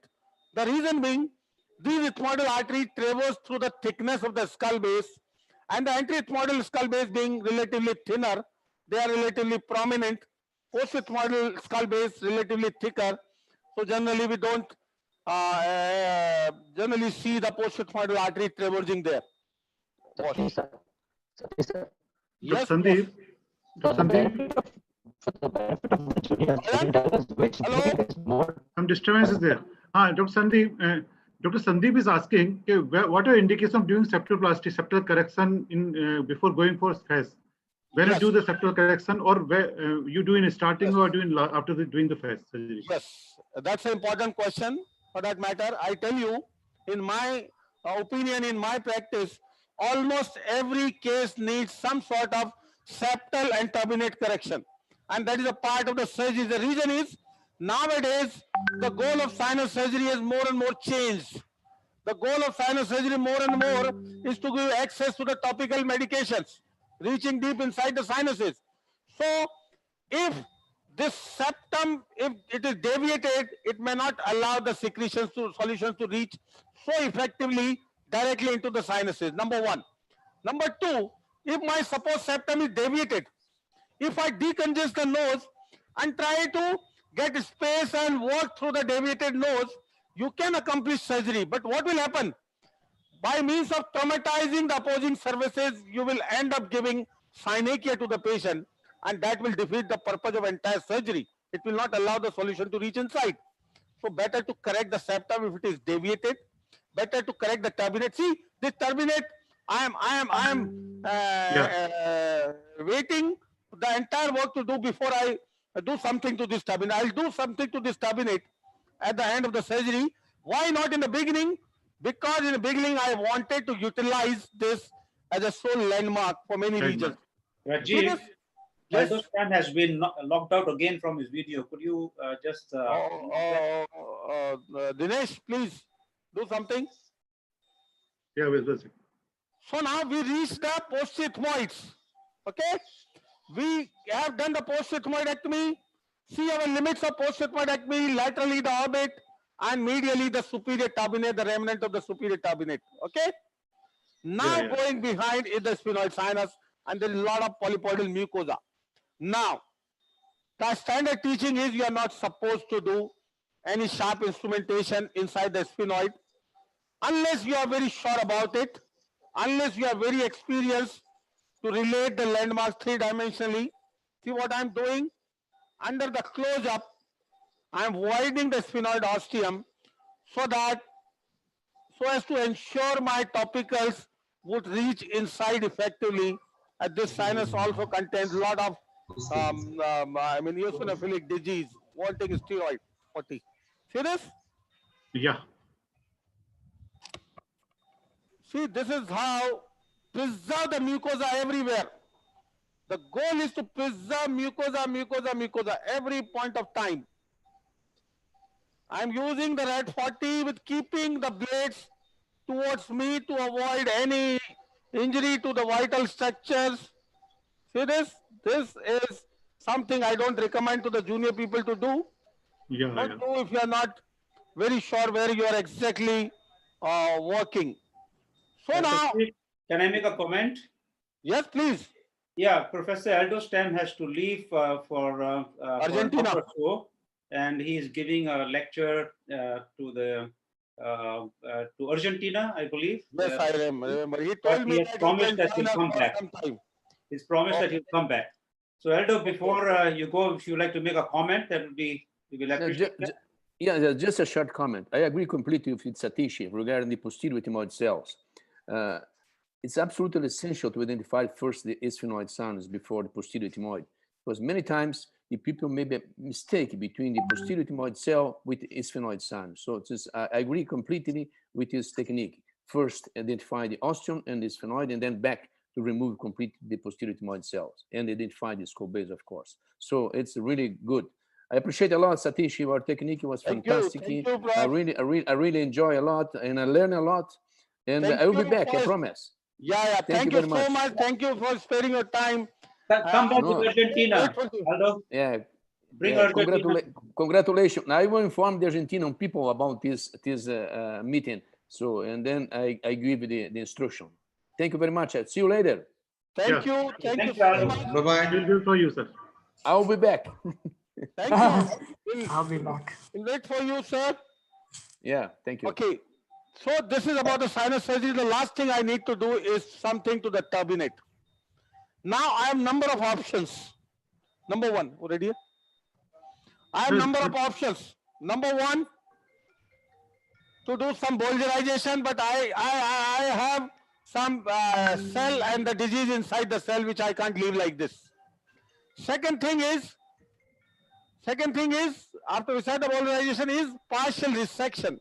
Now, in this eosinophilic disease, where you need to introduce your topicals very efficiently into the sinuses in the post-op, this turbinate can be a big hindrance, particularly this floppy with the this thing, concha. Yeah. My first choice would be to do a partial resection, keeping the upper part of the turbinate intact. See this? Yeah. This is something works very well. I'm seeing the literature which support this. This is a very good strategy in the massive eosinophilic disease patients. See now, the turbinate never come in your way in either irrigations reaching to the sinuses, number one. Number two, this is something which will promote your irrigation reaching everywhere, and this will no longer be a hindrance. We utilize the turbinate as a landmark, and in case, in future as well, we have left the stump of the turbinate above as a landmark. Can you see that? We have not completely chopped it. Can you see? People have started using this turbinectomy in all the cases. Do you recommend it? Not all the cases. If required, if unstable concha, particularly in the massive eosinophilic disease, not in all, wherein your irrigation should not be, hindered reaching to the depth of the sinuses. That is the indication. And massive eosinophilic disease, this is one of the strategies now to partially resect the turbinate so that it doesn't bother hindering the solution reaching. So this is about sinus surgery on this side. Basic, yeah. Any questions? We'll take the complications later on. This is what we discussed in last 2 webinars. The goal of sinus surgery, in the first one, the indication, and this case, the indication was very obvious. With massive inflammatory load requiring oral steroids again and again to control the symptom was key indication for the sinus surgery in this particular patient. Now, we have opened all sinuses and now our irrigation will take care of everything. So post-op also, the topical steroid will give for some time and steroid irrigation will start day after. And hardly any role of antibiotics. You can give a broad spectrum for 5-7 days, otherwise no role of antibiotics. And obviously the post-op debridement and other thing we'll discuss later are the important part of the post-operative management. Follow-up and everything is important. So, any question or we move on to the next case is already ready, that is inverted papilloma. In this case, Satish, can I just make a comment here? Yes, sir. Yes, please, sir. I think what you demonstrated beautifully, that you went for the sphenoid first. I think one thing to do is to widen the ostium of the sphenoid quite generously and go right up so that you identify the skull base already in the roof of the sphenoid. So then when you come forward, removing the posterior ethmoidal cells, you have a very clear indication as to the level of the skull base. So when you have a lot of polyposis there, going into the sphenoid, going upwards, removing the anterior wall to identify the roof, I think that becomes a very safe way of then tackling the posterior ethmoidal cells and taking them off the skull base. So getting that landmark is important. Yes, sir. Hello, sir. Yes. Satish Jain, sir. I have not taken any questions till now, and there are many questions which I'm loaded with. Can you just answer all of them quickly before we please. to the next? Please go ahead. Yes, sir. So, sir, actually, yes, sir. What is your technique for hypertrophic inferior turbinate? Dr. Ramesh Kapoor from Muscat wants to know this. Okay, for the hypertrophic inferior turbinate, first of all, it depends upon what hypertrophy it is. It is a soft tissue hypertrophy or bony hypertrophy. For bony hypertrophy, we have two procedures. One is the submucosal turbinate resection, or we do a partial turbinectomy with an edge of mucosa along with. That's it. And that works very well. For the soft tissue hypertrophy, where patients are mostly allergic, we do either a submucosal debridement along with a posterior nasal neurectomy. That is the neural supply to this turbinate tissue. That's a postganglionic supply to the turbinate tissue along with a partial turbinoplasty with a micro debrider, or even cobblator inside the mucosa, submucosal, and that works very well for the mucosal hypertrophy of the turbinate. Okay, sir. Sir, Dr. Pranita from Warangal wants to know, is it advisable to open all the sinuses irrespective of the disease, or should we just open the disease side? It was, you see the pre-op CT, it was complete whiteout. It was complete whiteout. Why? What you found less disease is because of the pre-operative preparation. The polyps have shrunken, the disease the load has come down because of the preparation, and that made us do so bloodless. See, the field was so good only because of that preparation, and that is very important in terms of giving us opportunity for more complete work at the same time avoiding complications. Okay, sir. Sir, when do you decide to excise the middle meatus, the middle turbinate? I mean, when? Like I mentioned. Okay, so can you repeat it once again, because many are asking the same question again.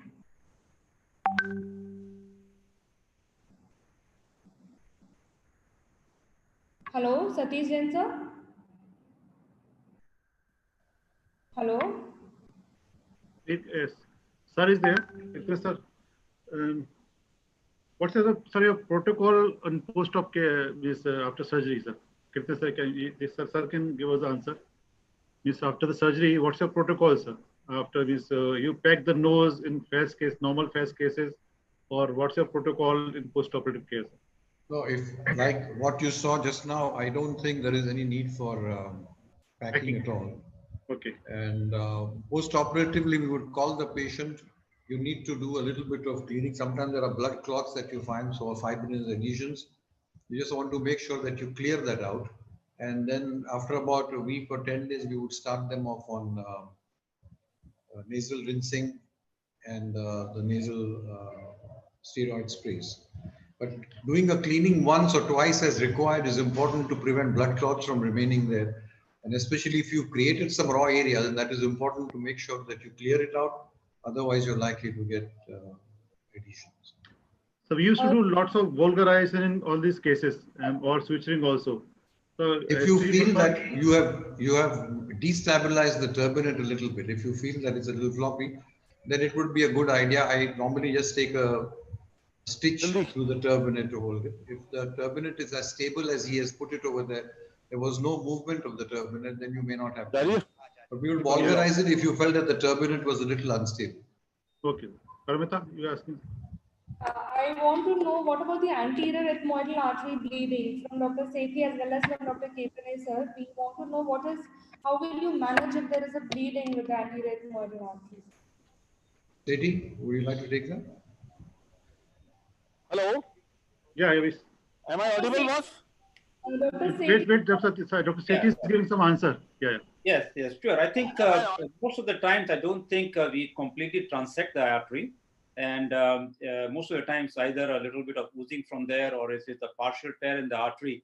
I've never come across someone who completely transects the artery and it retracts inside the orbit. At least I haven't seen it. So when you partially transect it and there is bleeding, the first thing to do is, of course, to recognize it, that it's happened and not start panicking.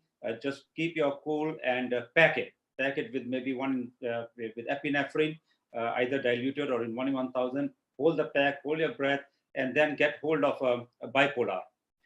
Get a bipolar and then very gently, by the time you have got your bipolar and you have packed for a few minutes, you'll find the artery constricts and the bleeding, although it doesn't stop completely, but becomes less. And you are able to identify the tear in the artery and then bipolar it. And once you bipolar, you'll find the bleeding will stop. And all this will take barely about 3-4 minutes. And if you don't panic, if you panic, then of course it can take much longer. The important thing here is not to use a monopolar. And I had one instance where someone used a monopolar and it trying to stop the bleeding caused a CSF leak by causing a defect in the lateral lamella. So in trying to control one problem, he had another problem. So important thing is not to use monopolar, but bipolar to stop the bleeding. So that's how I would do it. But if there is let's say a complete tear, it never happened to me, and the artery retracts back inside the orbit and you develop an orbital hematoma, that's a completely different ballgame. And I think we'll talk about that a little later. Even worse situation is, I haven't had it myself, but I have one case that a colleague of mine in US encountered it. Not his case, but it was transferred to his facility. Professor Scott Graham lent me that case, and the artery actually retracted inside the brain. And they didn't find out about it till the next day when the patient was unconscious, and then the CT scan, and the artery had retracted inside and with profuse hemorrhage in the anterior cranial fossa, and that patient required a craniotomy. So that's a message that once you are dealing at the level of the skull base with the vessels, you have to be careful so as not to allow them to retract inside the cranial cavity. Absolutely. That can be a disaster. Yes, and we have a case today.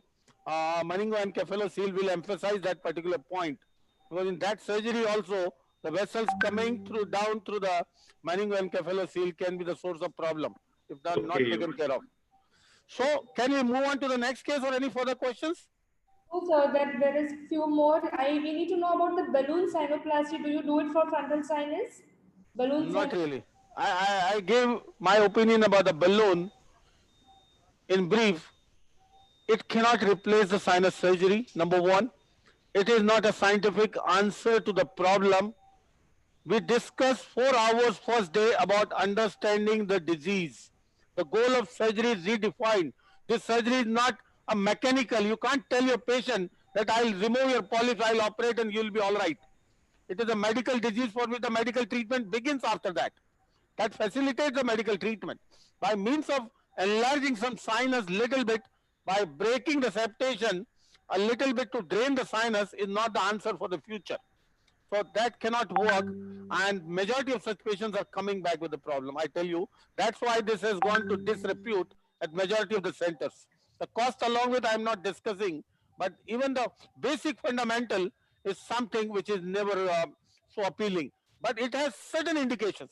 In my practice, if you ask me, for pediatric patients having isolated sinusitis like empyema in the maxillary sinus, sometime you can use the balloon with the minimal trauma in the region, because the pediatric patient are not going to do any douching like adult patient post-operatively very judiciously. In immunocompromised patient with some isolated sinusitis to drain, like HIV patient, you can use balloon. In post-operative situations, sometimes some sinus is bothering, which has gone, stenosing, you can use balloon to time being deal with that. Otherwise, as a standard practice, it has no role in my practice, as a standard rule. Yes, Satish, I think that's a very important point, understanding the pathology, understanding the disease that you are dealing with. And that is actually an evolutionary process, because we keep on learning more and more things about the disease, and we keep on basically changing our techniques of dealing with the surgery at the same time. So you've got to keep up to date with the literature if you have to understand, if you want to understand the disease. Sir, Kirtner sir would like to have your opinion as well on the balloon. If you are using... No, I was never very fond of it. I don't think I subscribe to that idea.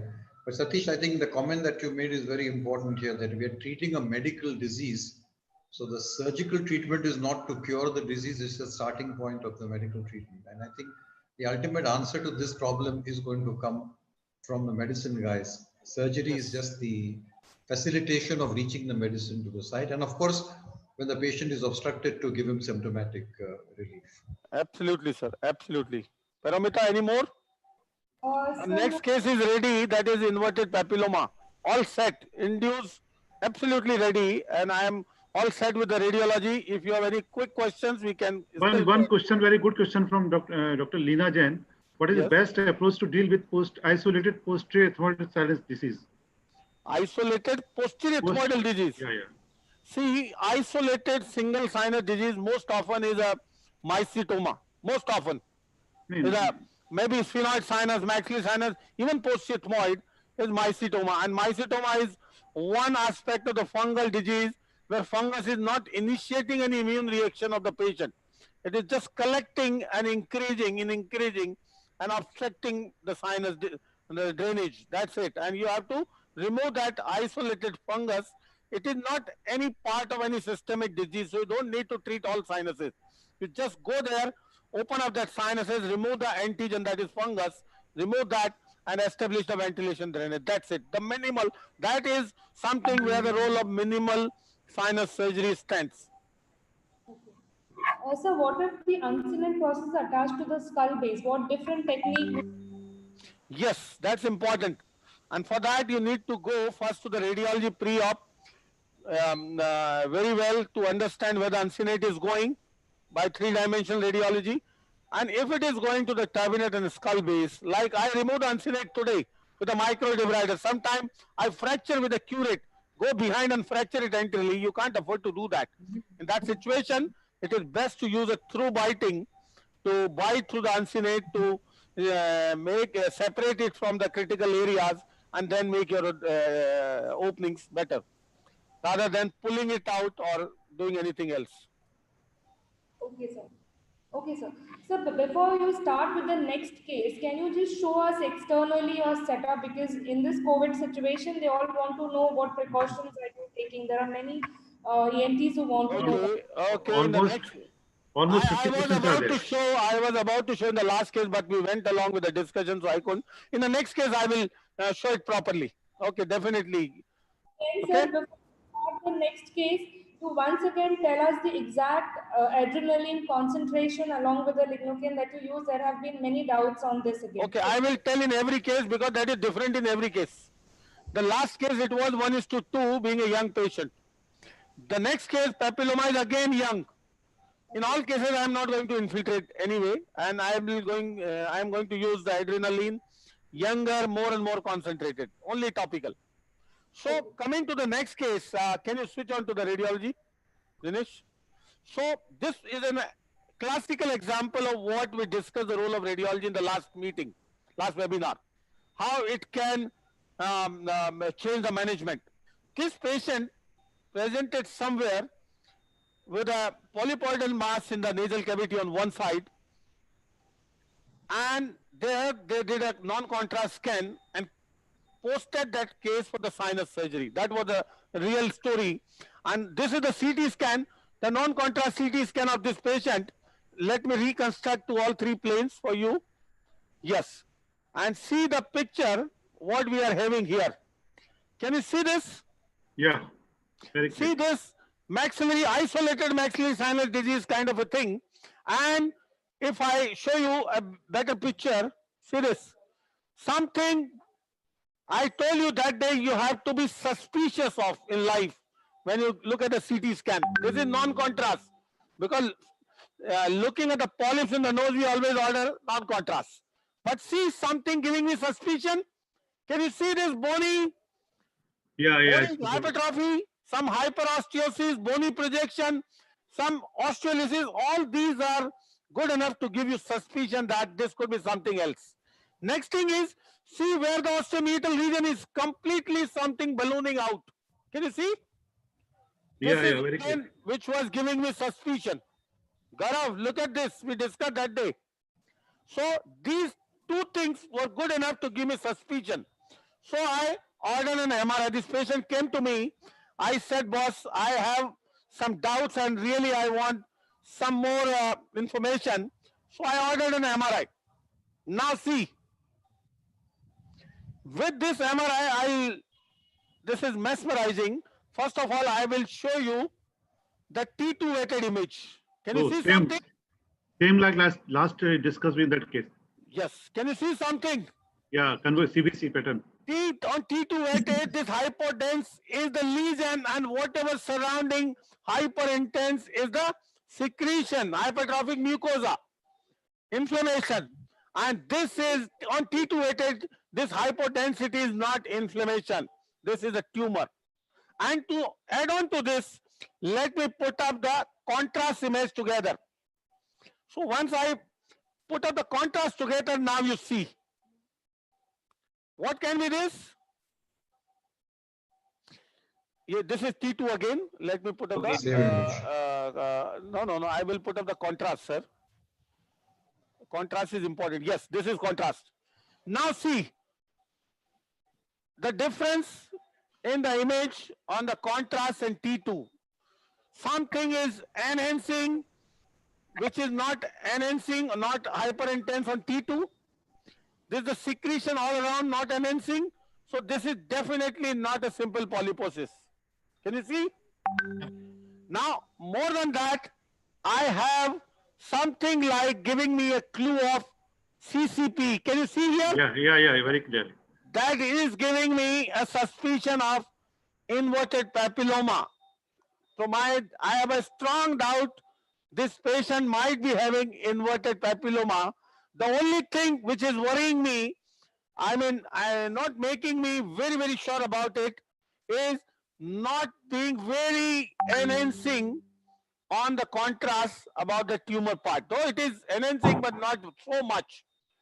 Otherwise, I would have been very, very close to 100% on the diagnosis of inverted papilloma.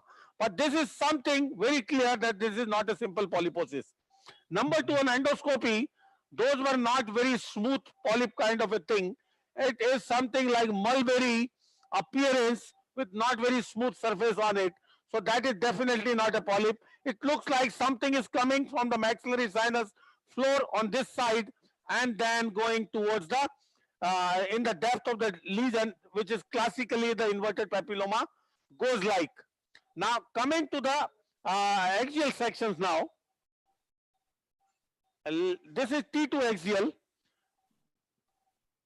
axial section here,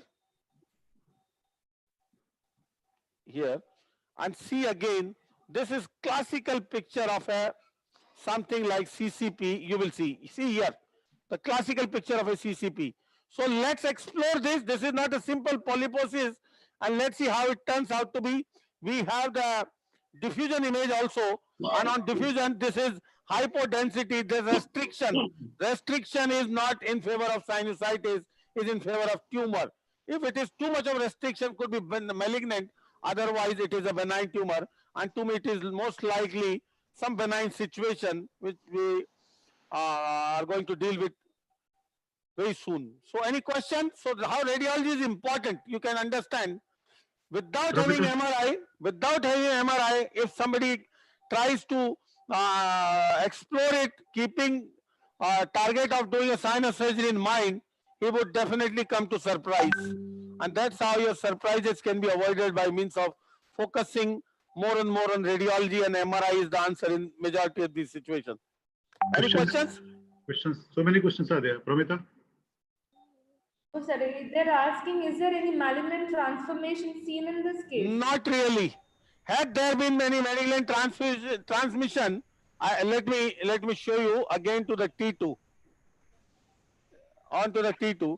See this classical CCP, classical. That would have been lost had there been any malignant transformation. That is certainly not.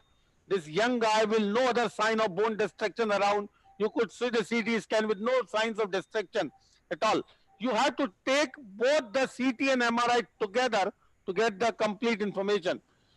If had there been any malignant transmission, there definitely would be some bone destruction, and the lesion would have been going beyond the confines of the paranasal sinuses. That can happen even in the benign, but that is because of the expansion. But in malignancy, it is true invasion and destruction, going either coming anteriorly, laterally, or superiorly into the orbit.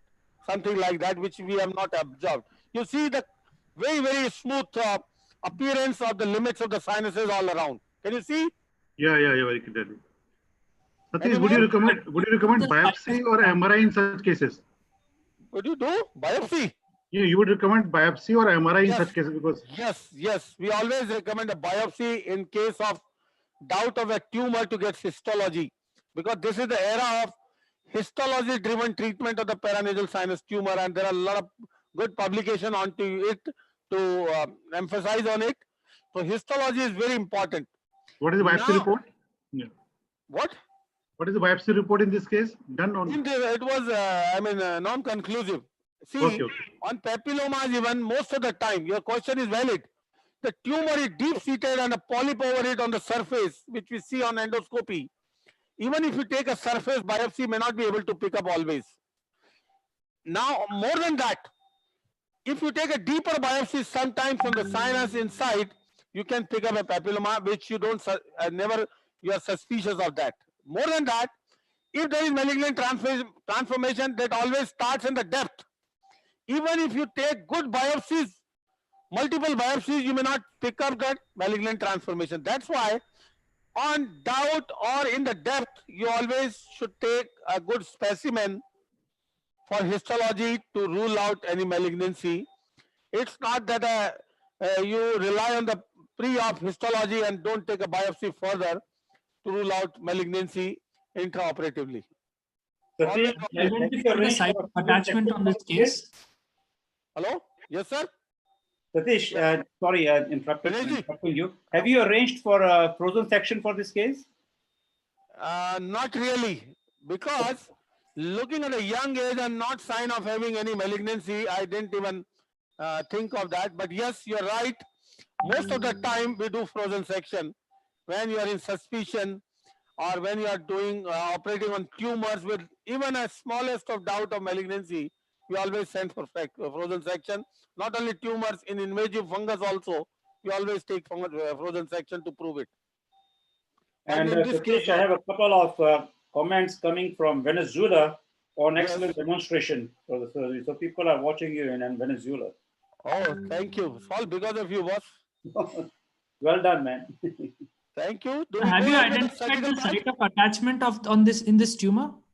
Yes, that's an important question. The second information which we can get out of this is something, see, coming from the lower part of the maxillary sinus to coming into the nasal cavity. Can you appreciate? Yeah. So what I believe, this is an attachment on the lower part of the maxillary sinus floor medially.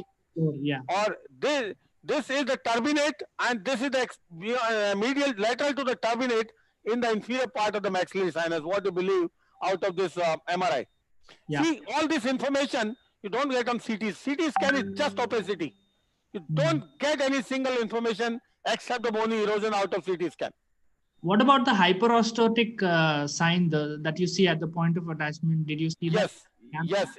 On CT scan, that's what I showed. That's what I showed in the beginning. Okay. If you see in the beginning on CT scan, let me show you again. That gave me suspicion. See this unusual bone formation. Can you see here? Yeah, very clear. Yeah. Can you see this hyperostotic bone here, which you generally don't see on the turbinate? This is part of the turbinate, maybe inferior turbinate, got hypertrophied because of the tumor from this side. So this hyperosteosis gave me the suspicion. You can see this one. Okay. Yeah. I don't see any hyperosteosis on the lateral wall, superior wall, which are much common sites of attachment of the papilloma in general. So now this dictates your approach as well. There are 2 points to make. I will make 2 points over here, important points. Number one, having known the site of attachment information from the radiology, you can plan your surgical approach. Suppose it is attached to the medial wall. You don't need to do a Dankers and go far laterally onto the tumor. If it is laterally, suppose attaching to the lateral wall here, I would certainly go with the Dankers. So in any given situation, if I am not able to expose, go endoscopically with proper visualization to the 0-degree or angled scope to the site of attachment. I will not think twice before doing a Dankers. Number two, here our distinguish. How do we distinguish here in the favorable and non-favorable papillomas? Favorable are those papillomas where we can give a cure. Cure means the only thing which makes the difference is the removal of the disease from the underlying bone by means of drilling away the bone thoroughly. Yeah. If you can drill away completely, if you can remove that attachment completely, you can give it a cure. We call them it as favorable. Now suppose if the tumor is attached to certain sites where you can't be so radical, like suppose it is attached to the sphenoid sinus posterior wall, you can't be so radical in removing that bone. That is unfavorable. Suppose if it is attached to the skull base, you can't be many a times so aggressive, but still I stay aggressive. In certain areas on the frontal sinus where you can't be so aggressive, those are unfavorable sites. So this is pure favorable situation of if it is an inverted papilloma for us. And let's go ahead and let's see whether we need any extended approach for this lesion or not. Definitely. If required, I will not think twice. Yeah. Any more questions? We can answer questions when you're operating, I guess. Okay, I'll take 3 minutes, 3-4 minutes to get ready for the case, to wash up. And meantime, you can take Paramita, you can direct question to Keetne sir, Satish sir and Gaurav. Sure. And I'll be back in next 5 minutes. So there's a question from Afghanistan. Dr. Masum Jain wants to know how can you protect the nasolacrimal duct during the medial maxillectomy in case of inverted papilloma? Dr. Ketane sir or Dr. Sethi sir, would you like to say answer this? Can you repeat the question? I'm sorry, I didn't get you. Protect the nasolacrimal duct during medial maxillectomy in inverted papilloma. Sorry, I lost the picture there. Okay. No, all right. So it's basically sometimes you don't protect it, you have to transect it in doing a medial maxillectomy, all right? Depending on how extensive the tumor is. And if you're doing a medial maxillectomy, most of the times you will have to deal with the nasolacrimal duct. You'll have to identify it. And if you need a wide exposure, you'll have to transect it. The other way is to transect it and transposition it so that you can come into the anterior part of the maxillary sinus. So, and I don't see if you're doing medial maxillectomy, I don't think there is any need to protect it. In fact, you'll probably have to identify it and sacrifice it and do a formal DCR sometimes. Okay, sir. Kirtane, sir, can you tell us how common is inverted papilloma in other sinuses than maxillary sinus is common? Hello? Sorry, sir. Kirtane, so the question is directed to you. Yeah, I know. I mean, classically, they say you talk about the Schneiderian membrane is supposed to start from the maxillary sinus area over the inferior turbinate.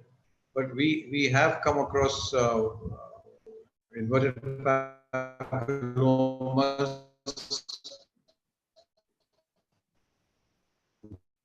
going into the frontal sinus. We've had them in the ethmoid even. And I think if you have a recurrent inverted papilloma where somebody else has operated, then you're likely to find it coming from a variety of sites, probably where it has been implanted by the previous surgeon.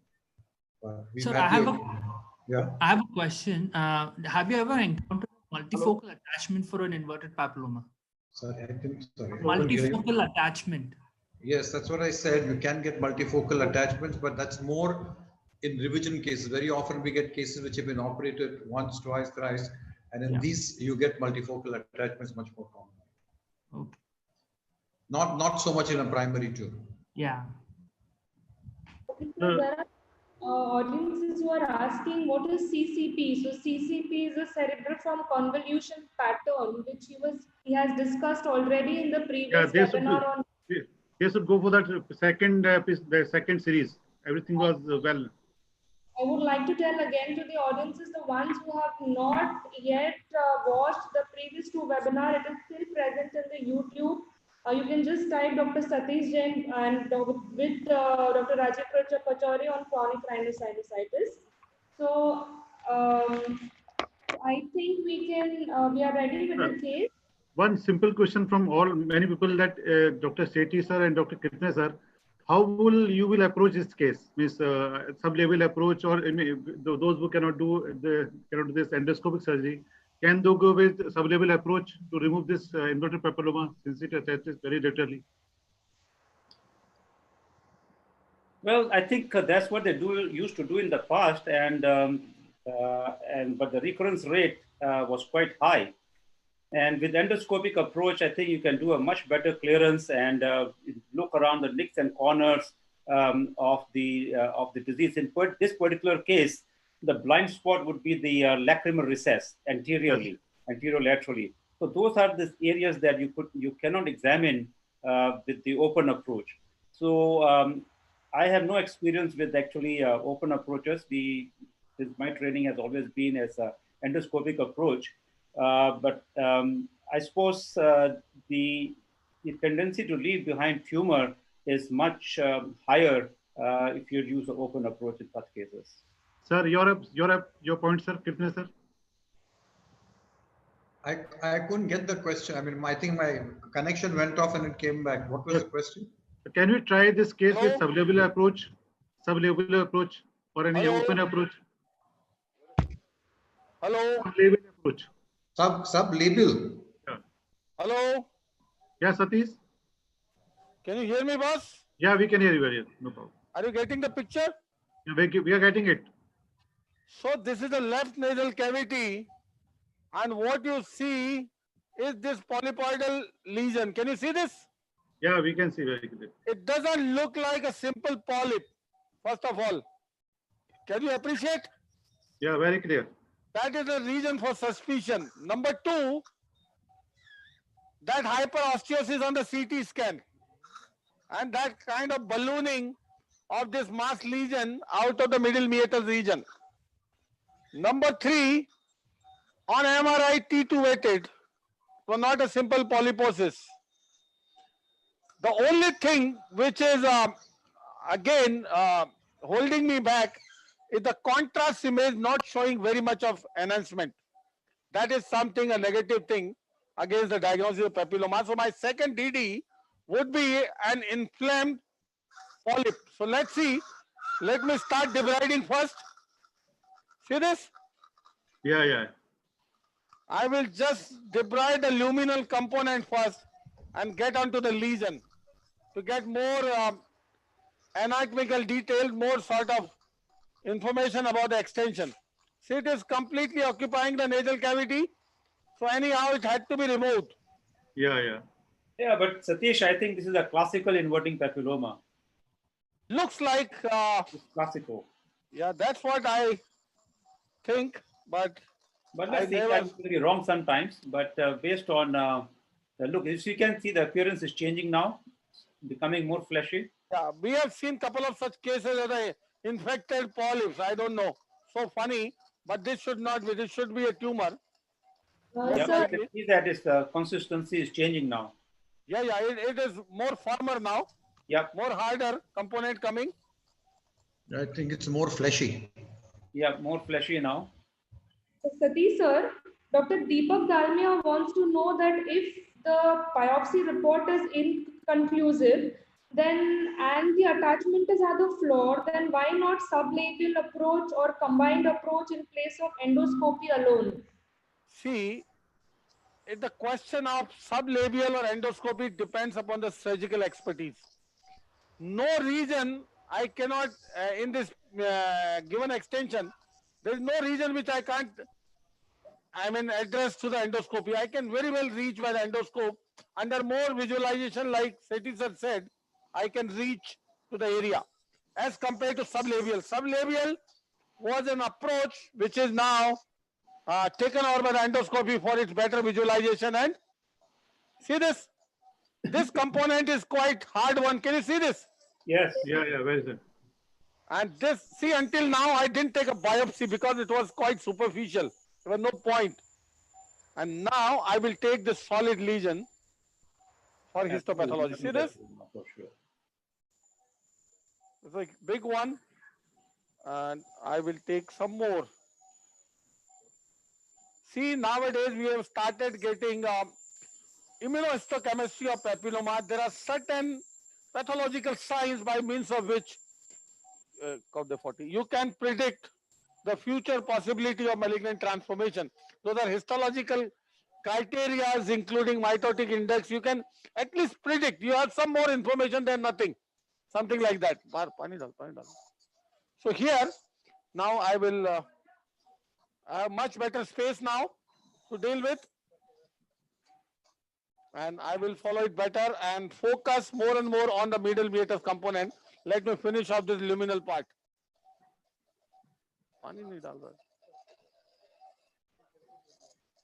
See, now the nasopharynx is clear? Yeah, yeah.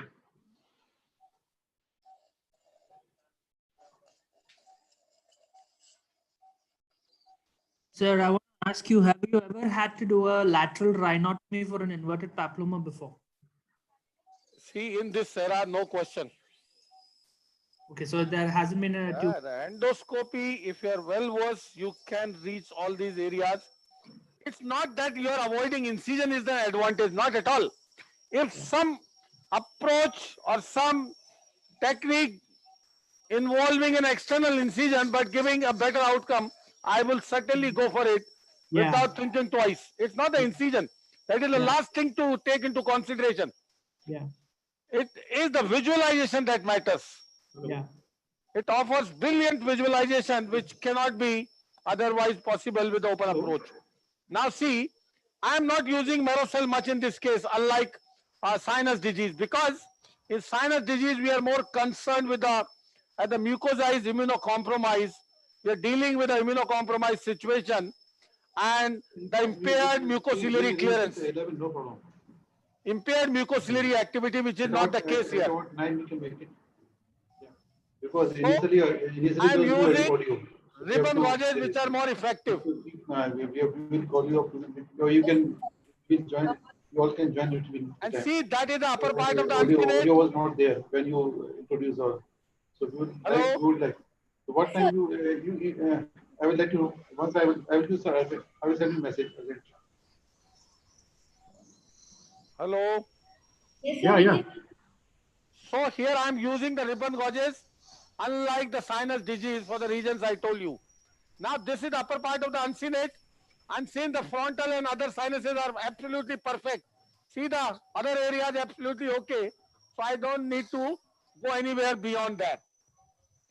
Now focusing on this region, I've already cleared the nasopharynx, remove the luminal component so that I can focus more and more on the area of interest. So my area of interest is laterally inside the maxillary sinus now more and more. And then we'll decide whether I will be needing any expanded approach or not once I see the further course of the disease there. Now see the lumen. See the nasopharynx nasal cavity is absolutely perfect. Yeah, yeah. And I don't need to go further anywhere behind. It looks quite okay. Now give me 70 degree. First I will take the angled scope here, 70 degree to look into the maxillary sinus, and then we'll take a call about the expanded approach. Sir, Dr. Pranita from Warangal wants to know that is medial maxillectomy needed always to prevent recurrence? Pardon? In case?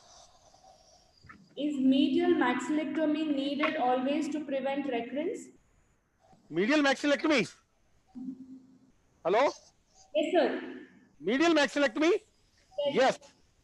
So we'll do a modified Denker's if required. It's a Denker's approach is done, the same approach done sublabial is modified as being done with the endoscopy. So the same Denker's approach, if done with the endoscopy, is modified Denker's. Now see what we found on MRI, the secretions around. Can you see? Yeah, yeah, yeah. See, this is hypertrophic mucosa. This is not tumor. You can distinguish very well with the endoscope. Can you see? Yeah, yeah. And this is tumor. Can you see? Yes. You can distinguish the tumor. See, this is tumor. But I will go to the site of attachment. See now. Suction. Can you see the incipient secretions there? Yeah, we can see very clear. No problem. Give me the wash. Let me wash it.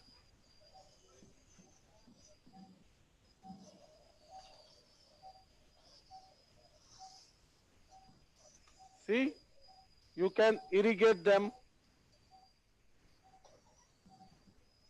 So this is not a warm saline irrigation, right? Or is Not it? really. No, not really. Warm saline we do use, but not for this reason. We don't want to traumatize unnecessarily nasal mucosa. Warm saline I particularly use in the transclival surgery or any sphenoid-based surgery. See now, this is the tumor. Can you see? Yeah, yeah. This is the area of the hyperosteosis which Gaurav had asked. I had shown him on CT scan. And this is how this is. See this in the upright position. See, this is the region of the inferior turbinate. Can you see? Yeah, yeah. I think normally we get lots of bleeding in such a tumor actually during surgery dissection. Yeah, we are irrigating all the time, so hardly any bleeding. See this.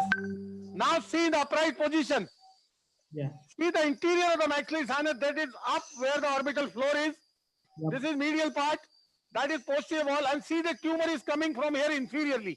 Yeah, yeah. Can you relate with what MRI was showing to us? The site of attachment. Hello? Yeah, yeah. Hello? What Yes, is classical information what MRI had given us? Yeah. Can you relate now? Yes, this tumor is coming from here inferiorly. Gaurav? Yeah, I can see, sir. So now my area is very clear and my tumor visibility, if I go with a pure endonasal approach, will be at question. Yeah. So now I need to access this area lateral to the turbinate here. So now this is the indication for me for the Denkers. See now? So it is always an intraoperative decision looking at the, by confirming your radiology, we are all prepared for that.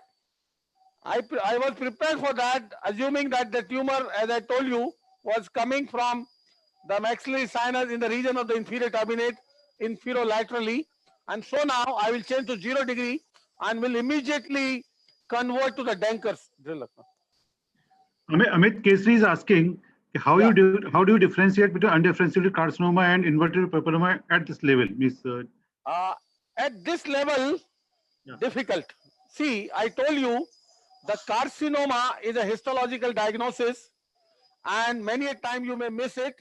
Only radiology can tell you my MRI was not showing any sign of CT or MRI not showing any sign of malignancy.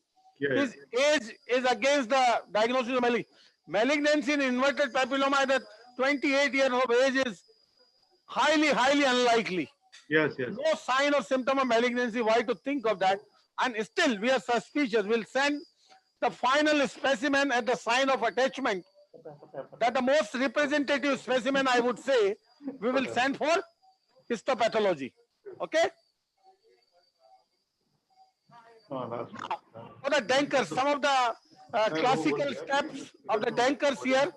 Denker is a very common approach. In our practice, almost every day, I do Denkers for some or other regions, some or other tumors. So here, my next tool is the man of the match, that is cobblator. See here the cobblator, this is pro-size max vent. Now this is the level of the orbital apex that is important. Since we have opened the maxillary sinus, we have a better landmark here inside just to relate you the level of the orbital apex you can see. By and large, you stay 1 centimeter beyond the level of the axilla to prevent entry into the orbit from here. And my aim is to remove this medial wall and part of the anterolateral wall to get head-on entry into the maxillary sinus for complete access with a 0 degree telescope. Okay? So I'm using the cobblator for the reason of its ability to give us the cutting as well as coagulation bloodless. Can you see this? Yeah, very clear. This area is otherwise so vascular. Sir, I just want to add one point to answer Dr. Pachori's question. Actually, you taught me this. You remember that we had this conversation long ago. There is this free circulatory antigen which is called as SCCA, squamous cell carcinoma antigen, which is one of the first markers to rise in blood. I mentioned last time. Yeah, we discussed this. So even in some patients, actually, even before the presence of a macroscopic tumor, you can find that the SCCA level will actually rise. So like if you want to say that is important from follow-up point of view, not here. Yes, sir. No, I'm just saying, like, if you have a suspicion, then there is a possibility that you can do an SCCA blood level. Yes. Yeah, so that's a valid point. Yeah. When we diagnose any papilloma, it is always better to get the serum squamous cell carcinoma antigen level. If you're in doubt of cancer, you can get it. Even in the confirmed cases, that is more useful. So that post-operatively, when you get that level 5 days after the surgery, you will find the level. If you have removed the tumor completely, it will come back to normal. It will drop significantly. In the follow-up later, you can follow with that blood test every 3 to 6 months. Even with the slightest recurrence, which is difficult to appreciate radiologically, you can have an idea with the rising titer of serum squamous cell carcinoma antigen. So that is an amazing marker. Okay. Now see, coming to the steps of the Denkers. This is my upper limit. I came anteriorly. Can you see the piriform aperture? Yes. Yeah, very clearly. Okay. Now I will raise this in the subperiosteal plane on the anterolateral wall of the maxilla. See this? Yes, sir. And now this, how much anterolaterally you need to go depends, or it is dictated by the pathology, dictated by the need of exposure. In this case, I don't need to go far laterally, I tell you. In angiofibromas, many a time extending far laterally, going out of zygoma, I may have to remove this wall completely sometime. Okay. So depending upon the need. See this? That is the anterolateral wall. See that? Yeah. Now, this is the medial wall. Let me explore the medial wall also. the most important bone here in the medial wall, which is a separate bone here, is the inferior turbinate. See, this inferior turbinate is a separate bone. See this? Yes. Give me cobbletter. It's a separate bone. So do you counsel your patients for possibility of numbness of teeth in these cases? Yes, it remains for some time, for few months, and the reason is the violation of the anterior superior alveolar nerves. Yes. But we went to the literature. I have almost 10 articles on the anterior superior alveolar nerves, their branching pattern. There are 3 types of branching. And finally, in all these patients, after 3 months, the nerve regenerates through the other branches, and this symptom of numbness no longer remains after 3 months. Okay. So that is something you need to counsel your patient. Your point is valid. Sir, Dr. Kemle wants to know that will there be any oroantral fistula in future since the attachment is in the floor? If the attachment is drilled away. In the floor, because the attachment is in the floor, is there a possibility in oroantral fistula? Yeah, let's see the attachment, how deep we need to go, how it is related to the alveolus. It all depends upon that. Now see, I have segregated the turbinate. Can you see that? Yes. And expose the medial wall of the maxilla. Yes, sir. Expose the medial wall of the maxilla. This is all what we are doing. This is for the exposure, to have a head-on exposure of the area of interest. Yes. And this part of the turbinate I am sacrificing. Yeah. Once you remove the turbinate like this, many a time you come across the bleeding. With the cobbletter, it is minimal, because all the vessels in the turbinate are actually the branches coming to the bone from behind, that is from the sphenopalatine artery.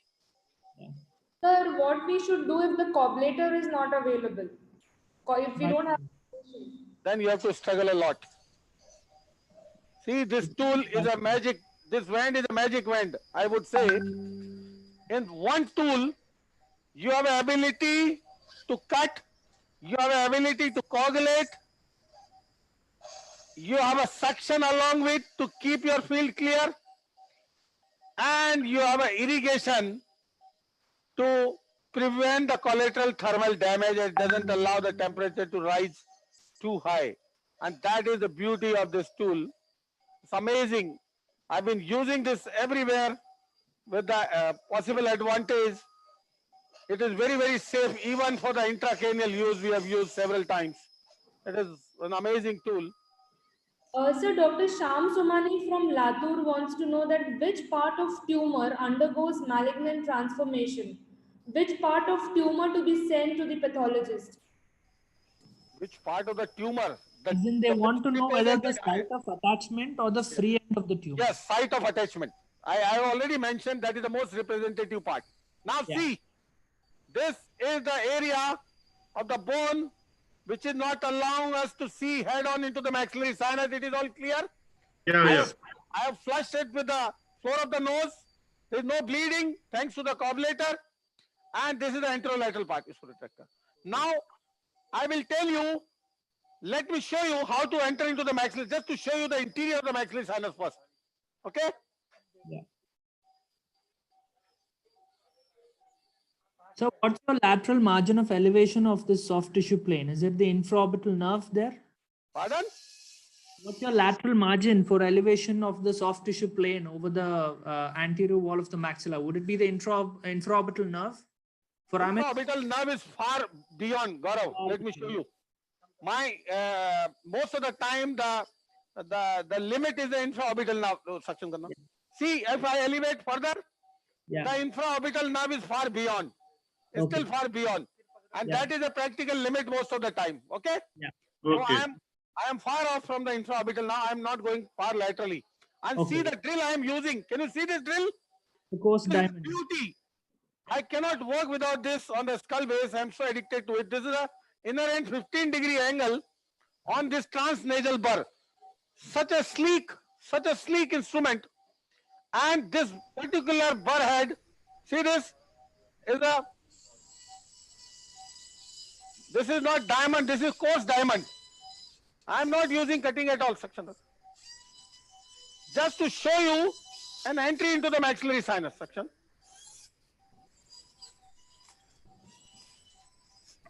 Just for the sake of demonstration, where the maxillary sinus is. How often you get epiphora in these cases Can you, after see treating that? can you see the interior of the maxillary sinus? Yeah. Clear?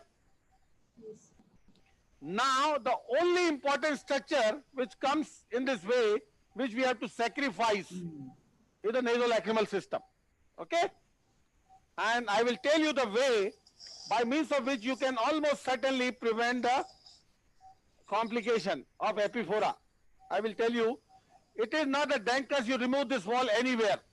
To prevent that epiphora from happening, once you remove this wall, you have to flush with the floor of the orbit. Flush exactly and then cut the nasolacrimal duct sharp.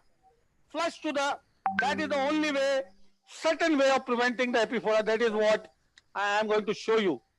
Sir, even in this case, did you give pre-op oral steroids? Pardon? Even for this case, did you give? Yes. I give all nasal cases as they improve the mucosal condition by means of reducing the inflammation. Because whatever even the tumor these patients have, they have so much of mucosal inflammation in the sinuses because of the secondary collection. Also, how many days prior will you stop the steroids, oral steroid before the surgery? Pardon? Before prior. How many days? Minimum 5 to 7 days minimum. Okay. We give all steroids to all patients for tumor surgery, even for all angiofibromas.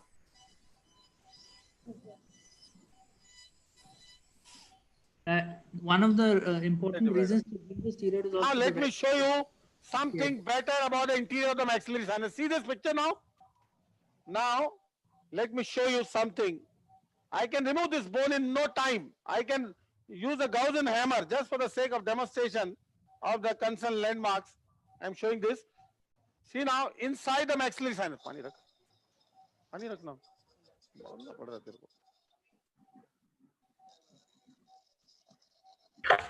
Can you see the picture of inside of the maxillary sinus? Yes, sir. This is polypoidal mucosa. It's the tumor. This is because of the inflammation. Laterally is absolutely free. See, my disease is where? Here inferiorly. Can you see here? Yeah. And we knew it 40 because of the MRI. So we have to take the advantage of radiology.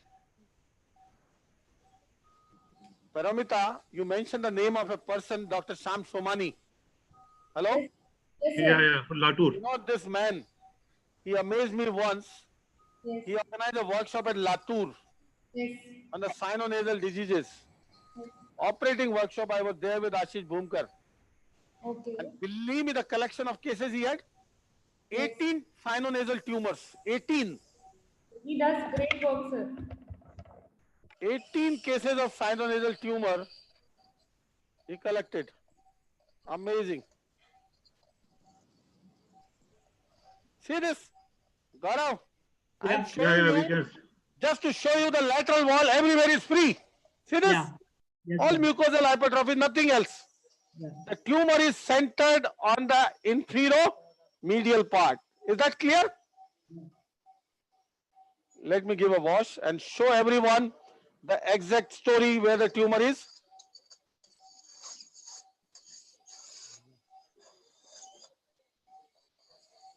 Just giving straight dena yaar. Kya de raha?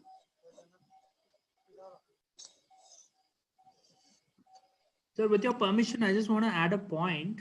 Yes, please. Of the bone at the attachment of the inferior of the tumor actually. So most often this bone is actually, it lacks the strength of lamellar bone. It's usually woven bone, which is very weak.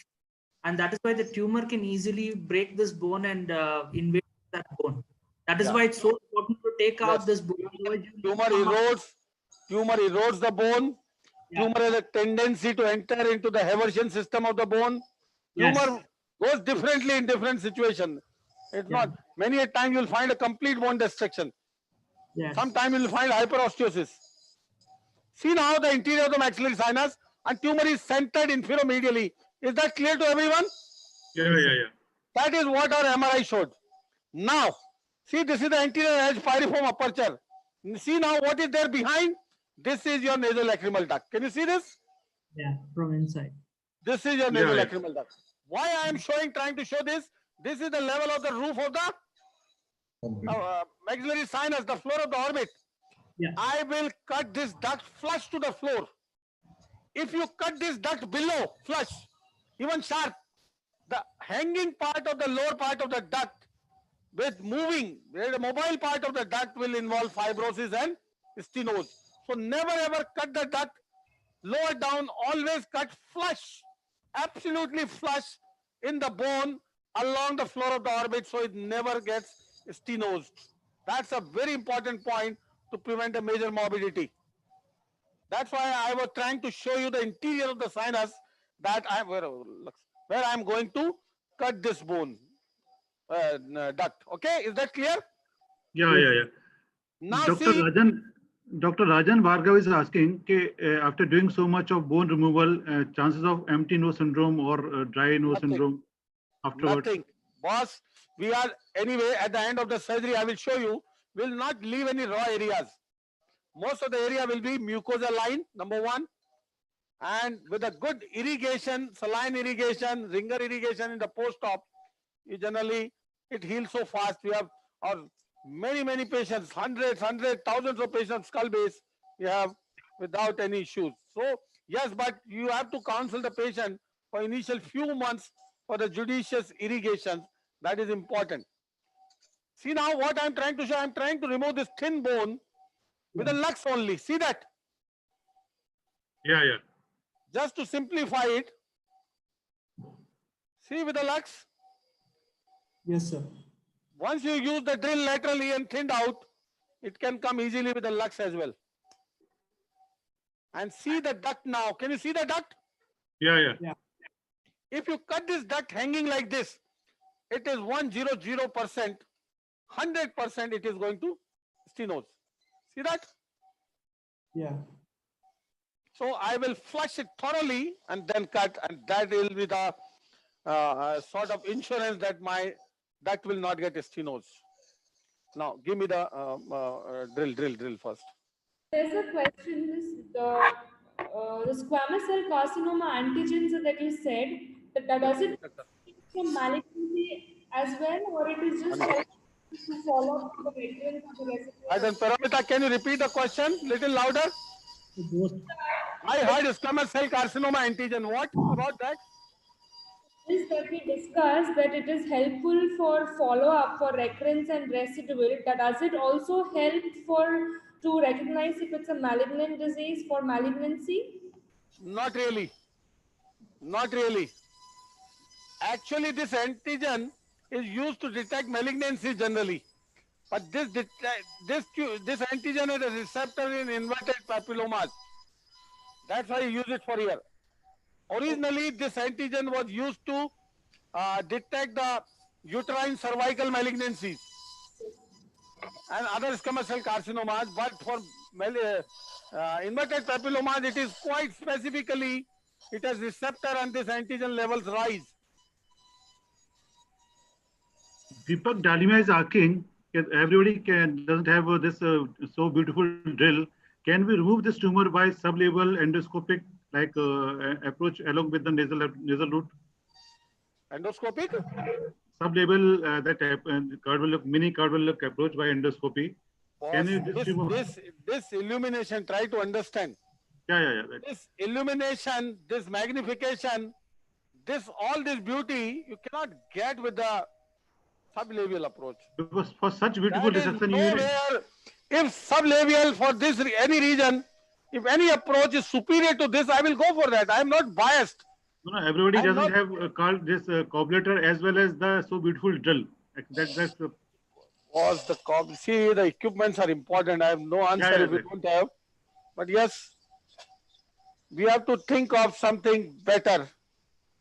Science is evolving. We are striving for the better results. I don't have answer if I don't have this, but yes, you have to struggle a lot. You can still do it. See now the wall of the, wall of the nasolacrimal duct. Yeah, we can see very clearly.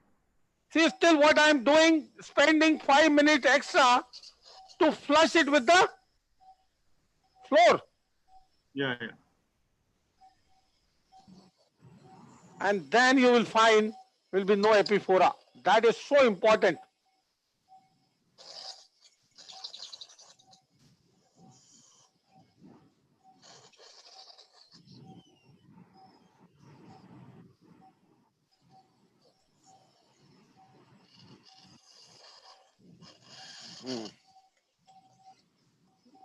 Debrider.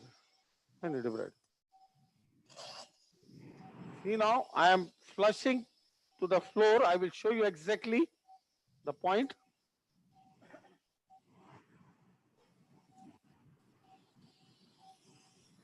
We first time saw this debrider in 2000 when Dr. Kirtane sir brought this for his case in 2000. I think to 99 or 2000. So this was the starting of the debrider. Now it is the must part of any surgery in sinus surgery.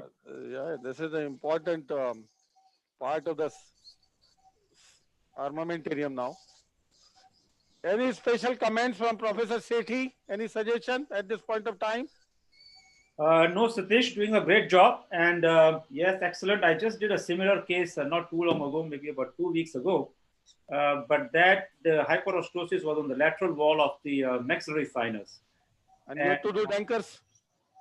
So very similar approach. The only thing I may have done a bit differently, sometimes I raise a flap on the floor of the nasal cavity so that we can drape the bone after once we have removed the inferior turbinate and done a complete medial mycorrhectomy. Now, Dankers provided a very nice approach here, very wide exposure. Other options could have been, because the pre-lacrimal recess I saw was not involved with the tumor. Yeah, pre-lacrimal, I understand it's a narrow approach. Yeah.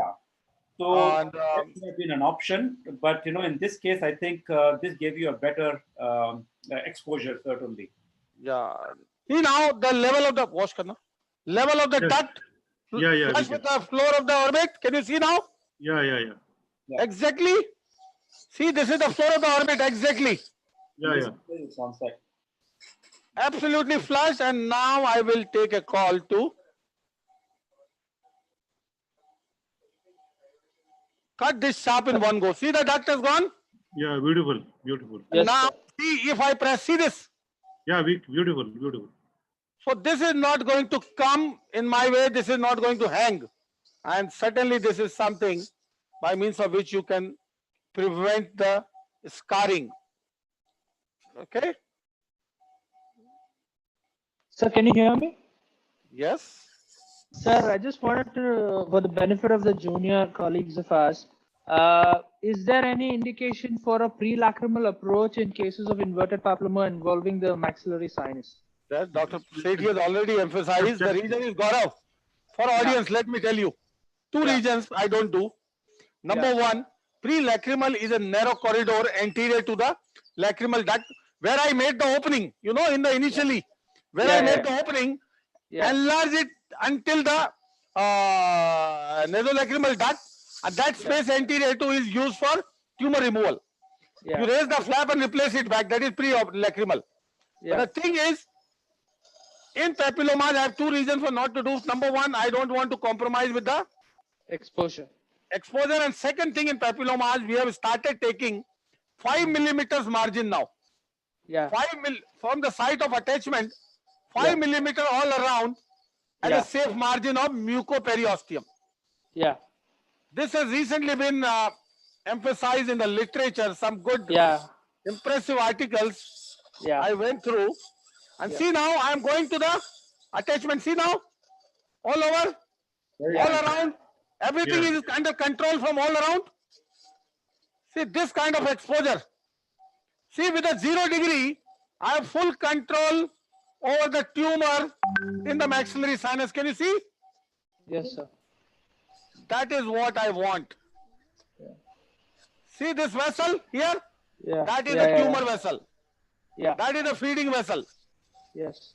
Now I can debride it, everything, and I will drill away. See the tumor vessel, I will show you again. Sir, also there's another reason not to do a prelacrimal approach is like in the post-op, when you want to keep an eye on whether there's a tumor recurrence, you won't be able to do it with a prelacrimal approach because you close it back. Yes. See now, this is the site of attachment. This is the hyperosteosis. Can you see this? Yeah. Yes, sir. Absolutely. Now, my next goal, give me the drill, is to completely excentrate this region with a 5 millimeter margins all around. That's it. We'll finish off with this. Definitely. So number one, the lesson in this case, number one, you have to be suspicious while looking at the CT scan once you find something abnormal, and that is something dictating the MRI. Yeah. Take the use of technology to improve the diagnosis, and for particularly this condition of inverted papilloma, you know, a chunk of patients, majority I would say, are diagnosed as a surprise finding when the case is taken up for sinus surgery. Yes, sir. Same thing was going to happen with this patient as well. Sir, there's a question from Saudi Arabia. The Dr. Shashi wants to know that they used lacrimal stents for 6 weeks post-operatively. So what is your view regarding this? They use lacrimal stents. Lacrimal stent is not needed for this particular transection of the duct. What we have done, absolutely flush. And what additionally we tell these patients to keep on pressing on the medial canthus region to flush off the any clot or anything which forms in this region to prevent fibrosis. Is this a electronic drill that you're using? Pardon? Electronic drill, is that the using? Which drill are you using, sir? This is the stylus from Medtronic Pandal. Okay. This is stylus from Medtronic, and now I am removing all around the site of attachment. See the 5 millimeter. Completely drilling to the normal bone. Can you see? Yes, sir. This is the most important steps towards the prevention of recurrence. Yeah. We can use normal drill also. Like suppose everybody doesn't have this drill, we can use normal drill also. Yes, you can. See, there is an alternative for everything, boss. See some vessel. Yes. But what is the optimum is most important. Yeah. Sir, can Denker's approach be used for recurrent maxillary polyps unapproachable? What approach? Can this approach, the Denker's approach, be used for recurrent maxillary polyps which are unapproachable from the maxillary? No, not really. Never. That is too radical. For a recurrent maxillary polyp, what additional you can do is you can take the help by going through the suction quarter. You can take an additional route, the sublabial, to introduce your micro debrider from there. Okay? Okay. See, that's some abnormal vessel. Yeah. Otherwise, we don't get such vessels. Yeah, no issues. So what amount of cosmetic deformity does these patients develop after the surgery? No. What? Pardon, funny. What amount of cosmetic deformity does Not really, not deformity. See, I tell you, that's an important question.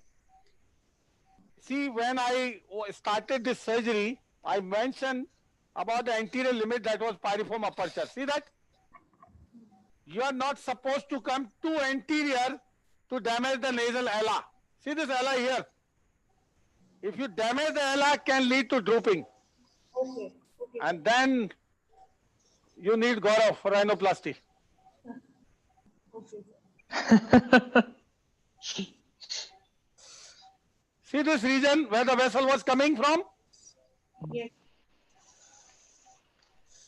Usually there will be one vessel like this which will bleed a bit, which is actually feeding the tumor. Always. Yeah. And that is diagnostic. Yeah. So one of the things we need to remember here as well is up to what point do you drill the bone? So you need to drill the bone until you start seeing healthy lamellar bone rather than immature bone. See, this vessel was a branch of greater palatine. I tell you. I will do my job, complete job of drilling that bone, not bothered about this vessel. We'll control it again, coming from the depth.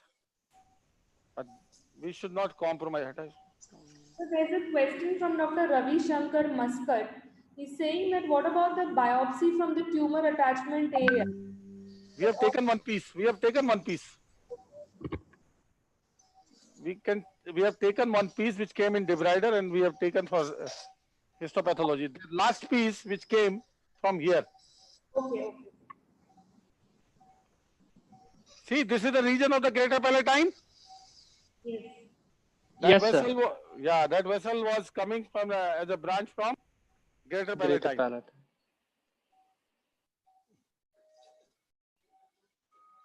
So Dr. Gopi Shankar from Mumbai wants to know that can canine fossa approach be an alternative for Denker's approach?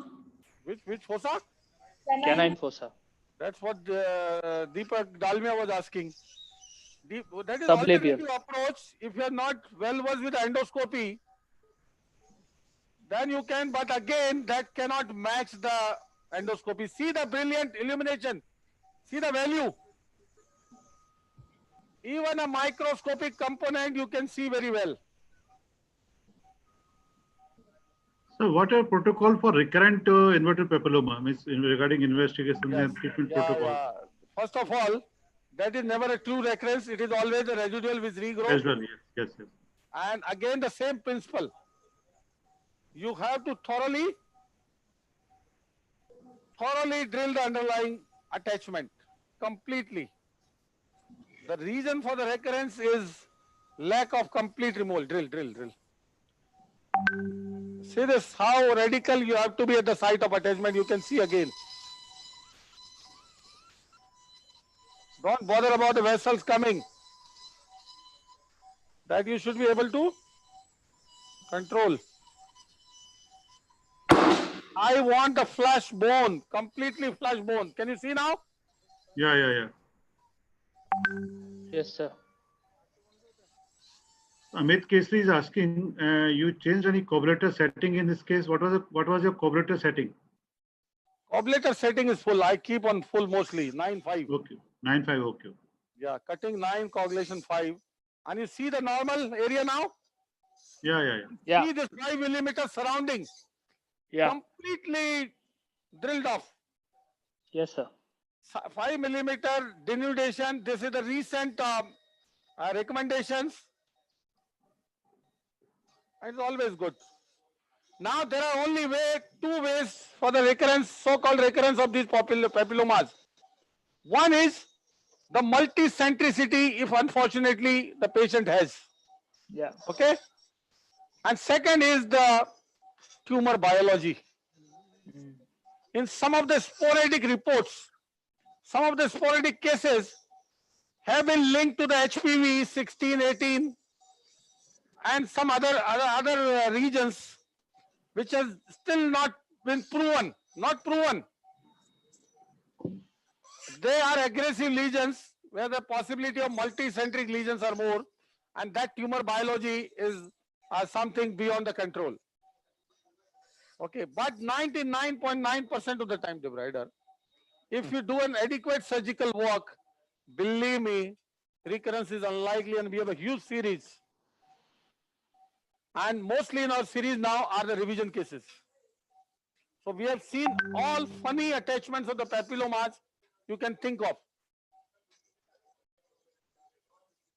And suppose this case get a biopsy report of squamous carcinoma, though it doesn't look like, then Very what would it be? boss, I can say this, you can, with time you can understand, you can start seeing whether it is malignant or not, something like that. This is not malignant, I can say. Yeah, it doesn't look like. No doubt. On a slightest doubt, I would go radical, oncologically safe resection. Even with the malignancies, we have done many papilloma malignancy with a proper endoscopic radical dissection, not a total radical maxillectomy, a sort of subtotal maxillectomy, complete radical oncologically sound operation, that too endoscopically. So it's not that a malignancy cannot be handled endoscopically. Depending upon the site of attachment, I told you, you have to classify whether it is favorable or not. Yeah. So that's the final picture of this region. Can you see? Yeah, very clearly. Wonderful. Wonderful. That was the vessel. Yes, sir. Yes, sir. And yeah. Any more question we can take? And what about packing? Will you go for packing in this case, or? Yeah, we'll put a marrow cell, definitely. What about to avoid excessive crusting post-operatively? There's a question. This question is from Kathmandu. Dr. Naramaya wants to know. Yeah, can you repeat, Paramita? Sorry. Post-operative crusting. Crusting a little bit. That's why a judicious post-operative irrigation is important. I told you that day, all these patients after endoscopic surgery, whether sinus surgery or skull base, we keep them additionally post-pack removal for a day to train them with a douching. And that is so important. Believe me, the post-operative course is so important for the patient. Yeah. Is there any role of pre-operative greater palatine artery block? Why? Role I would not deny, and that was an initial study from P.J. Wormold, who has proven that reduces the overall blood loss. But see, now with the advancement in the anesthesia technique, the advancement in the drugs and all that, that is really required, making a significant difference. So we don't do that.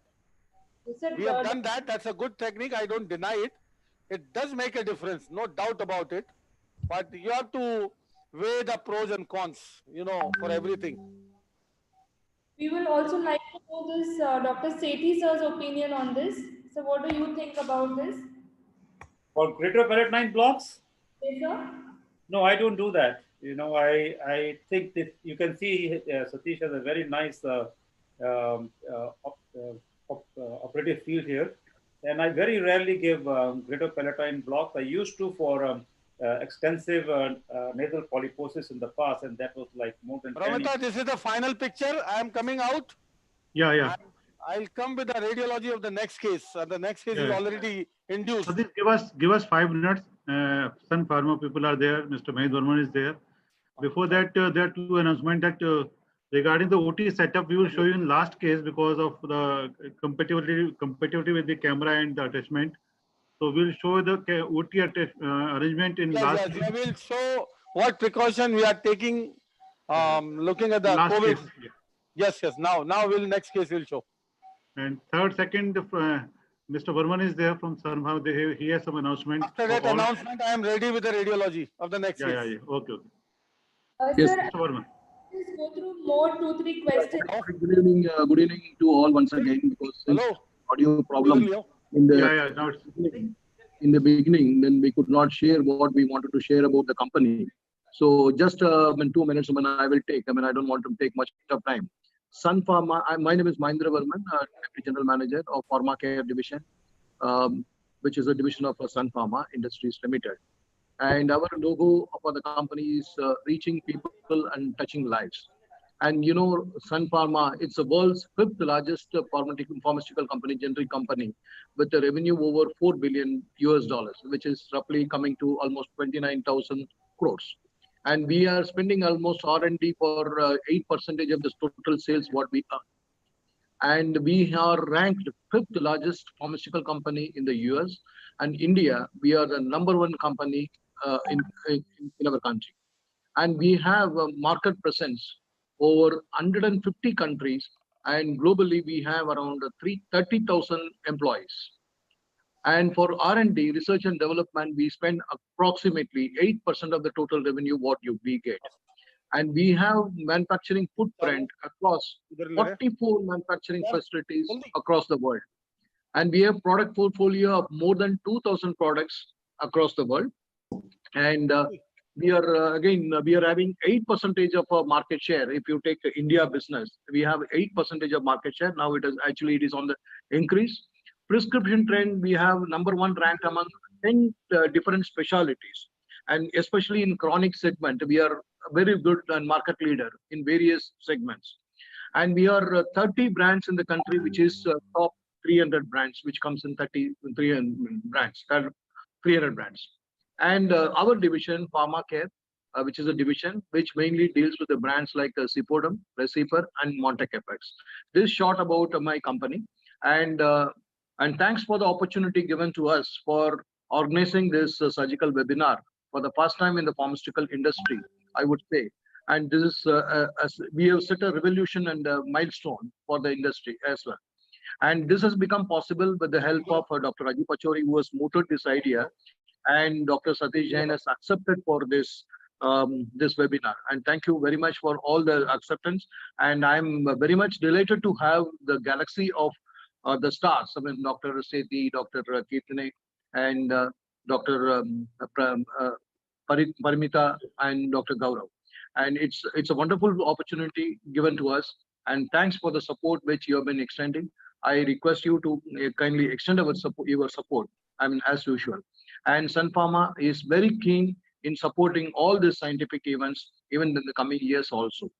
So thank you very much. Thank you very much for the opportunity given to me. I mean, in between your scientific discussion. Thank you, sir. Thank you very much. Thank you, Mr. Verman. Thank you. Thank you so much. Thank you, sir. Thank you. I'm really grateful to Sun Pharma for giving this opportunity, for making this event happen. So, yes, are you ready with are you getting the picture? Yeah, just we are getting it. Yes, sir. Yes. Sir, okay. 1 minute, sir. Before you start, sir, there many surgeons wanted to know what was the coagulator settings that was there for the previous case. He told. Ablation 9, coagulation 5. Okay, okay. Okay, anything? So, let's go ahead. This is an 11-year-old child with a history of, earlier he had little proptosis, so he presented somewhere and got a CT scan done, and see the CT scan. There's a classical unilateral disease with some hyperdensities on this soft tissue window. Let me change the window setting to show you. See the soft tissue window? See the hyperdensities. See the thick bony septations. And this is classical of a, see this hyperdensities everywhere. This is the picture after the steroid treatment. And the fungus and the polyps have significantly reduced after that. Let me reconstruct this and show the entire picture. See the all three planes. Let me reconstruct to the bone window. Now this is bone window. And see the sphenoid completely expanded with a lot of hyperdensities coming anteriorly. Follow these hyperdensities with some polyps in the nose, maxillary sinus, and the ethmoids, as well as complete pan-opacification with opposite side being normal. Now, looking at the clinical scenario, what I've given to you, young 11-year-old child with hyperdensities, unilateral disease is almost always a fungus. That's my point. This is classically a situation of a unilateral disease which happens in AFRS most often. Young children are classically affected more often, and these hyperdensity is one of the criteria. Like if you go to the Bantam-Kroon criteria, 5 criteria. So we have seen the fungal situation discussed in the first part. There are 3 types of fungal infection a human being can acquire. Fungus is ubiquitous in the air we are exposed to, and we inhale every time we breathe, and we have our sinonasal immunity to combat that. And this fungus is trapped in the mucus, and the ciliary activity expel this in the nasopharynx, and it doesn't affect us. Now, scenario number 1, when the fungus is trapped in the mucus and not able to clear it, happens to get trapped in the sinus and gives a fungal mycetoma with no reaction of the patient. Number 2 is like this. The patient was allergic to this particular fungus, and the moment fungus got trapped in the sinus, the human body reaction, that type 1 hypersensitivity reaction bringing eosinophil and the mast cell and the IgE into action and giving a classical strong reaction of the body to the fungus, giving this picture of AFRS with a lot of fungal and eosinophilic material. And third is the picture when the fungus invade the mucosa. This AFRS is still not invasive. Third is the situation when fungus invade the mucosa and the human body's immune response is not able to stop that. The second part in the AFRS, the reaction is more than required. In the third part, the reaction is less than required. And first part, there is no reaction of the human body. That's how the three types of the fungus we have. So in this particular fungus, it is a type 1 hypersensitivity. That is the second criteria of Bent and Kuhn. Third is the nasal polyposis, fungal stain positive, and the classical mucin containing the fungus and the eosinophil. That is how the 5 criteria you can diagnose with. So, as I said, it is a type 1 hypersensitivity. Fungus is behaving like an antigen and body is reacting with the antibodies. So, antigen-antibody reaction like any other disease in the body, the answer is steroid. Now, for the steroid to be effective, first of all, we have to get rid of the antigen. So, the first and foremost answer is to remove the fungus. Remove the reactionary polyps and establish the ventilation and drainage of the sinus and then follow with the steroid. And once you open up the sinus, you give the opportunity for the topical steroid to enter into the sinus. So, you don't need oral steroid later, but we give oral steroid for this particular condition at least 2-3 weeks because there is strong human body reaction to the fungus. It's quite severe reaction, and that's why the steroid is the mainstay of treatment. No meta-analysis so far has proven the role of antifungal as a standard treatment for this condition. I have given the role of antifungal in 1 or 2 situations as a steroid sparing agent or to buy some time pre-operatively to reduce the inflammatory load. That's it. Otherwise, no role of antifungals. Dr. Sethi, do you agree with me or you have any other concept? Absolutely.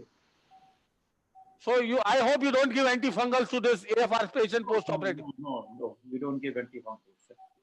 Absolutely. So this is about the radiology. You can see unilateral, all sinuses affected, and I'm very soon going to take up this case as we have another case lined up, that is meningoencephalocele. So we'll do a full house. First on the left side, there's a classical indication again, like previous case, this is again an indication. So we discuss in the first part the indications for sinus surgery. Not every patient requires sinus surgery. We had a question, very good question from Dr. Kranti Bhavna last time, that how many patients you are able to avoid surgery with a medical treatment. So these are the examples where the surgery is essential as a part of management. These are the patients which cannot be converted to medical treatment alone without the need of surgery. But there are many other indications where the medical treatment is good enough and you can certainly avoid surgery. Yes, Any yes, more yes. questions? Yeah, one from Amit Keshri. Again, the same question. I think so much doubt is there that was pre-lacrimal approach for this tumor will save lacrimal system. That would have been too narrow for me. Would have been too narrow for me, and I don't want to take a chance of compromising the exposure and taking a chance of recurrence. So with this exposure you have seen the dankers. What an amazing exposure. You have a head-on exposure with a 0 degree and you can reach to each and every part of the sinus around the tumor. That's how we could reach and drill away effectively the base and the surrounding completely. So why to compromise with the exposure, particularly to the situation which is already known to be notorious for the recurrence? Yeah. One question from Dr. John Shadow from Australia. There is one article out in France, I think, that advocated using monopolar on the attachment after it had been drilled out. See, roll of cautery after drilling out the attachment. See now, it is a simple matter of understanding. The goal is to remove the tumor which has gone inside the underlying bone until you get the normal bone. You saw the way I drilled and found the normal bone inside. Yes. There was only, we flushed to the level of the normal bone. There was no scope of any cauterizing anything underneath that. But yes, if you do an under job and try to cauterize that, you still leave the possibility of a so-called recurrence coming up again. Same point regarding AC polyp, though it is not the case. Same point regarding AC polyp, recurrent AC polyp. Is it advisable to do cautery, monopolar cautery at that? Yes, I do that. That is a different situation because the pathophysiology in AC polyp is different. That is a situation of a lymphedema and a sinus blockage. And that where the lymphedema starts at the base, it is always better to cauterize. We do that, and it works. I believe it works. These are the 2 points. Very good. Sir, Dr. Prakash Munka wants to know what about the reconstruction of the lateral wall? How to do it? Convey my regards to sir. Sir, good evening. Being such a senior person involved in this. He's always with us. I know. So reconstruction of the lateral wall. See, with this much of bone removal and following the mucosalization and the fibrosis later on, practically doesn't need any reconstruction, and it doesn't involve any morbidity as such. As long as you have treated the nasolacrimal duct properly, you don't need to do anything else. You just give an opportunity for the irrigation, opportunity for the surveillance for the future by means of keeping that area open. These patients requires long-term surveillance at least for next 2 years because the recurrence are mostly reported in 2 years time period after surgery. Okay, sir. Sir, please show us the external setup. Many surgeons. Last case. In this case, I'm going to show you. Okay, sir. Okay, sir. Okay, sir. Question to all, Dr. Sethi, Kitne sir, and how often you get means after doing surgery in one side, this recurrence, or you can say same tumor in other side, inverted papilloma. Inverted papilloma coming back to the other side. Yeah. Unlikely. See, it can come on the same side, somewhere, sometimes attributed to the multicentricity, which is still not proven, but yes, it has been reported. After a radical removal on that site and no tumor coming up for next 2 years on that site, and the tumor coming to the other side, which was not involved previously. So that is surely multicentric, that you cannot do anything to it. Otherwise, it's not been reported. Okay, sir. So I think we can move on with the next case. Dr. Sethi sir, want to say something? Yes. Because Satish mentioned about the multicentricity of the tumor, which is an established fact where inverting papillomas are concerned. So what we did here was a medial maxillectomy, which is the right approach, no question about it. And Satish did an excellent job, I would say, with the Denkers, very nice exposure, very quick, and he proved his mastery on the surgical technique. My question is, because this is a multicentric tumor, would we have combined it with a complete sphenoid ethmoidectomy? Yes.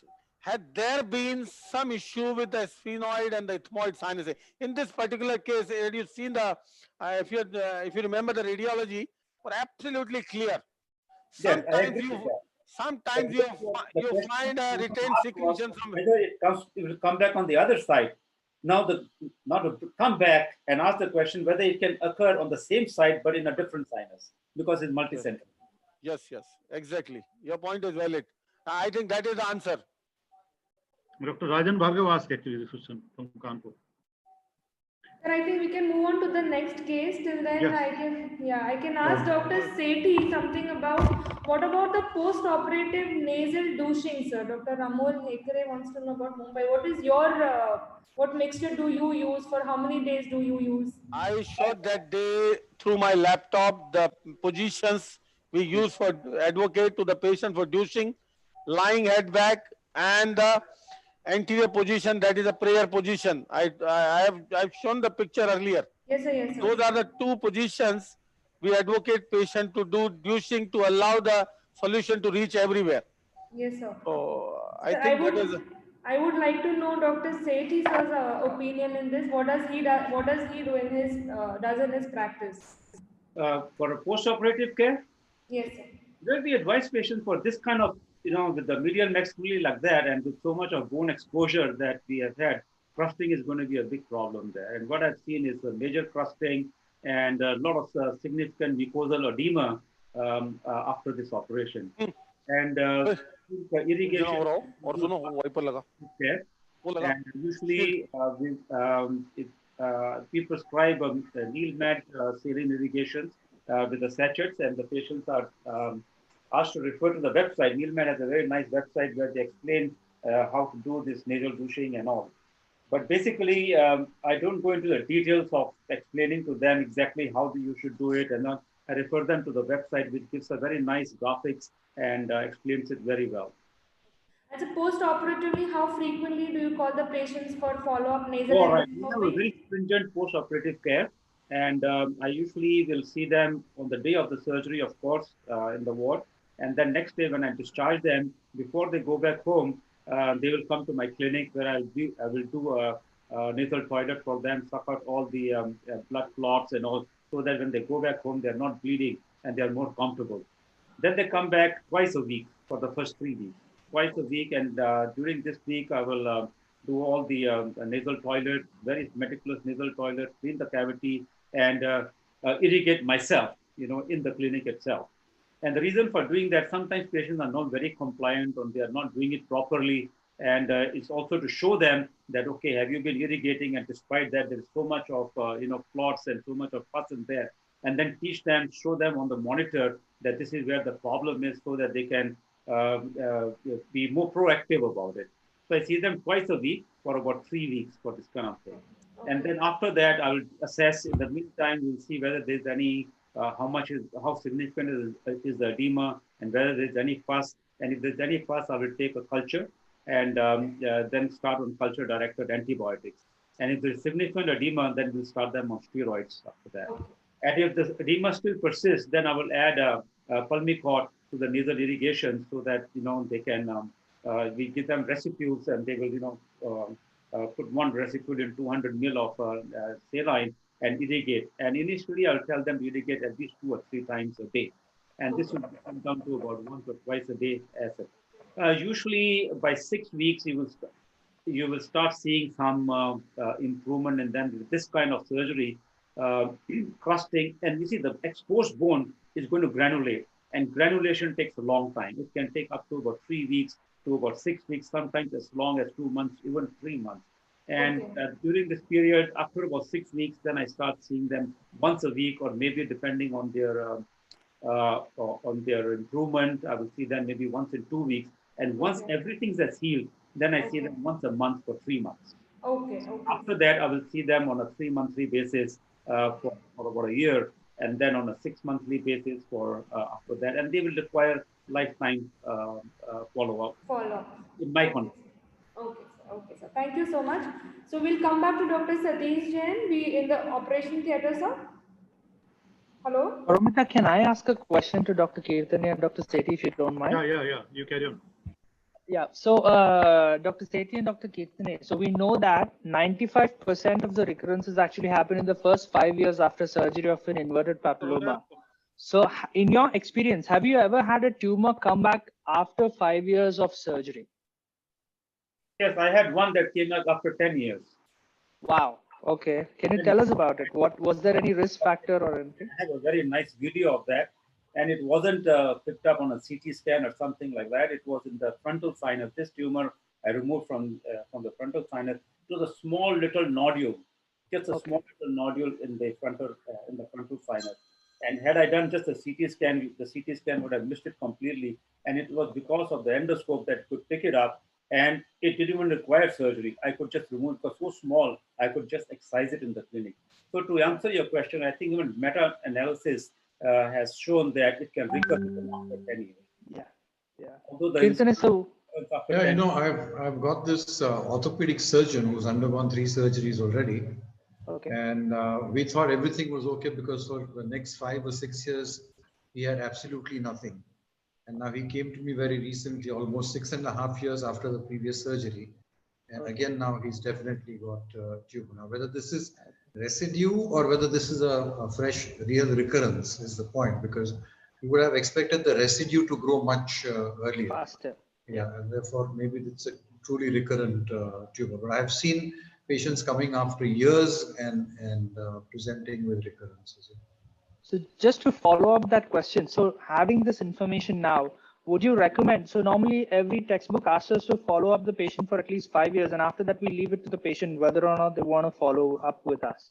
So having this information now, do you recommend that we continue follow up at least once a year after 5 years as well? Once a year, is, yes. Yeah. Okay, for the rest of their life then. Sir, I would also like to know in pediatric cases if there is adenoid. So adenoidectomy and FES can be done at the same setting? Okay, adenoidectomy, what age group are you talking about? Usually I try to avoid doing endoscopic sinus surgery in children under the age of 6, especially. So usually we do just adenoidectomy for them, not endoscopic. Okay. Okay, sir. Okay. So, sir, can we come back to the operation theatre? Dr. Satish Jain, can you hear us? I think he's still scrubbing up. Okay. So in the meantime, you can address the questions to Dr. Kirtane and Dr. Sethi if we have any questions. Was you want to show us the setup of the operation theatre? Yeah, external setup. Yes, that's what we wanted to see. I think they're still connecting. No problem, sir. There's a question from Muscat. Dr. Sharmila wants to know whether ultrasound of neck is required in inverted papilloma cases. Not really. What are you looking for in ultrasound? I think what she's trying to say is, do you suspect that it's a malignancy? And if you suspect that it's a malignancy, do you need to do an ultrasound neck to find out any neck nodes? Yes, if it's a malignancy, yes. Yes. Otherwise, no. Otherwise, as a routine, I don't think we do it. But there are some centers that when you're doing the microdebrider, they put a trap between the suction and your handpiece so that all the tissue that is removed, not just the site of attachment, but all the tissue that is removed is collected in a trap, and the whole bunch of tissue goes for histopathy, so that you don't miss out if there's a malignancy in one particular part. I mean, that was one thing which I wanted to mention, that you put a trap and collect the tissue in a trap and send it to Yes, immediately extend on that what Dr. Kirtane just said, that some surgeons actually use a trap for every wall. For anterior maxillary wall is a different trap. Hello. So that you don't, if there is a recurrence, hello, or sorry, if there is a malignant. And you know where it came from. Yes, yes. Hello. Yes, sir. Yes, sir. Yes, sir. We can hear you. Yes, can you hear me? Yes, yeah, yes, we can hear you. No problem. So you can see the overview of the operation theatre. Can you show the camera all around? Yeah. We can see. This looks like a sort of a movie contagion. Man. Actually have to wear level 2 PPE. According to the Ministry of Health, Government of India, we have to wear level 2 PPE, and this is a, can you show here until down? This is a full gown. Yeah, this is a full gown you have to wear. This is a waterproof gown with an N95 mask, gloves, with a specs, and the shield, face shield. You all have to wear all this sort of level 2 protection. And this is with my assistant, and he's an anesthesiologist, and these are two my assistants. Okay, great. And this is the modular operation theatre, which is the requirement, again an additional requirement from the Government of India to handle the airflow in this situation. But believe me, wearing these for longer times is very, very difficult. Yeah, but very difficult. Yes, sir. But you can't help. Sir, thank you so much, sir, for arranging this for us in this COVID-19 pandemic situation. We are really grateful to you, sir. Thank you so much. Thank you. And now we are all set with the next phase endoscopic picture, please. Endoscopic picture, please. Yeah, we can see. Yeah, endoscopic picture. Pani there. So, irrigation, Lena. Can you see the left side of the nose? Yes. Yeah. This is unprepared. As I told you, like previous case, We don't inject. Now I'll prepare with the marocell pieces. See, the polyps have significantly come down. Even the fungal load must have come down with the amount of steroid this patient was given pre-operatively for 7 days. Earlier was massive fungus pouring out and the polyps completely blocking the space. Yes, sir. After this, our next case will be a Manning-1 cephalocele, like we discussed during the last part, how the radiology can have an impact on the outcome. Again, it was a misdiagnosis earlier with CT cystinogram, with MRI corrected. So, with this series, this is, as I told you, this is a concluding session of this series of sinus series of webinars. We'll continue in between with some more cases to show more variety like angiofibromas, invasive fungus, chronic invasive mucormycosis, other tumors, CSF leaks later on in between so that you can have a complete idea of each and every pathology and role of radiology in each and every pathology. On Sunday, we are starting with the temporal wound dissection in afternoon. This Sunday, 10 o'clock. 10 to 2. We'll start with a series of otology webinars. So now quickly. Satish, one good question is there from Ramel Yogadin. Why not to use healthy inferior turbinate concha or mucosa as a flap to cover the maxillary floor after you remove the tumor? In the previous case. No, I don't want to cover that area for the surveillance. See, you are dealing with a tumor. Yeah. You can't do that in tumor cases, Pandal. That is not inflammatory disease. Tumor, you have to have surveillance for long. That's why I believe in this more extensive approach like Danker so that you can have a long-term surveillance. Even the slightest of the issues you can detect endoscopically very. See the fungal element? Yeah. That is the nasopharynx, the choana, very clear. And this was the polyp, see, medial to the turbinate. See, this is one factor leads to, affect the stability of the turbinate once you have massive polyposis medial to the turbinate. See this middle turbinate? All these polyps are divided are medial to the turbinate.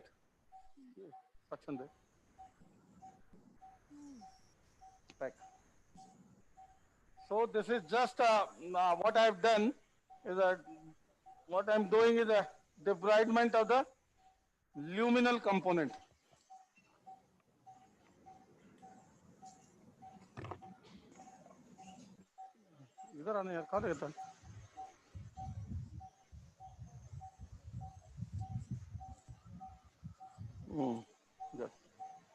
So now more polyps here. This is a child had a big sphenoid sinus because of the expansion by the disease. Has a good frontal sinus as well with the disease into it. So this is again the polyps in the middle meatus. I'm just debriding the polyps, nothing, and you can see the component of the fungus behind everywhere. This uncinate and the mucosa which is coming out. So have you got all these patients COVID profile done, the COVID test done? Pardon? Have you got the COVID test done for all these patients that you're operating? All by default. Okay. All patients, not only COVID test. See, you go through the guidelines by the Ministry of Health. Right from the outpatient department, you have to follow certain protocols. Protocols for entering the patient into the hospital. We have a designated an area outside the hospital, even for the outpatient department patient, to be thoroughly screened before entering the hospital. for their history, their contact history, whether they belong to the hotspot areas, high-risk patient, immunocompromised, and if slight, then referred for the COVID testing to the designated hospitals. Similarly, only one patient at a time, one attendant only with appointment. So many, you go through the guidelines. And surgery also, there is a long, guidelines they have drafted. We have to follow. Okay, sir. You have seen earlier, so many hospitals were sealed where they found a COVID positive patient, though they have stopped now doing that practice. But to save yourself, you have to follow guidelines. Simple. Okay, sir. अनुपम को बुलाना heart rate देखो बोलो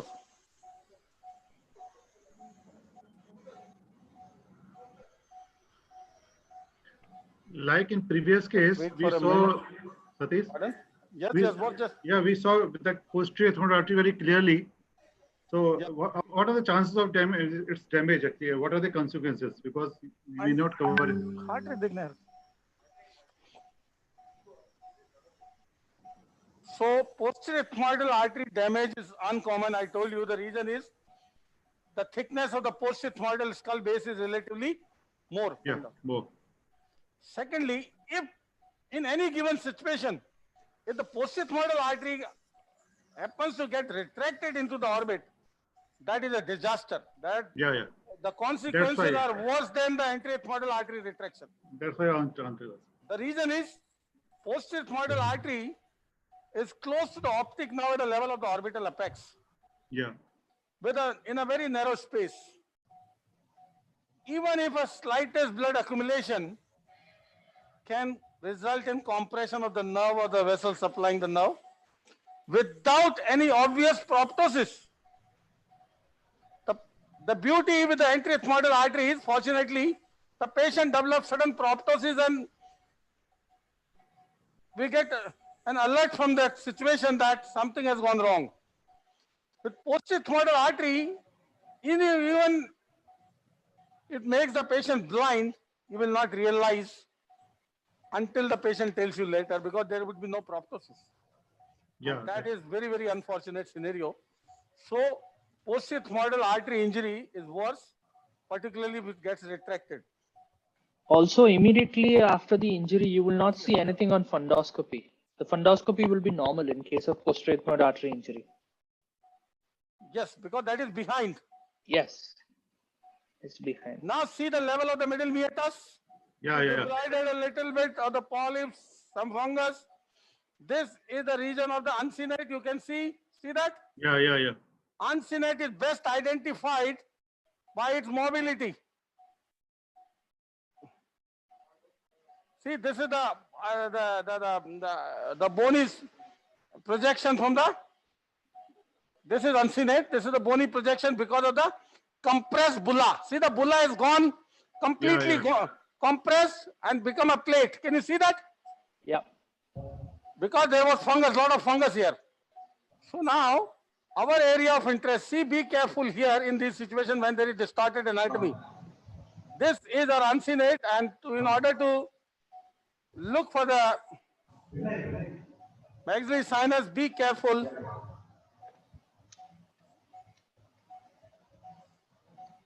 Yes. See now, this is the Parsons window. Yeah. Now, give me the debrider. And my instrument of choice for these situations is a red 40 debrider. Force. Please define again the Parsons window, because it is very good point. See, commonly asked question for PG and so many exams. Uncinate has the upper and lower part. This upper part is lower part.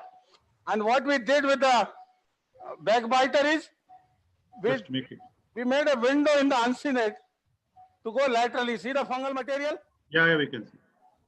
And that opens up the infundibulum. So Parsons window is what? Infundibulotomy, you can say, making a window described initially by the person. One thing we'll observe is whatever little oozing that is seen right now in the mucosa, as soon as Dr. Satish Jain removes all the fungus, this bleeding will be gone all of a sudden. We'll see that as we progress through the surgery. This is all inflammation little bit. Exactly. Otherwise, there is hardly any issue. No. There's not a lot of bleeding, but what I'm saying is whatever little bit we're seeing, that will also be gone as soon as the fungus is removed.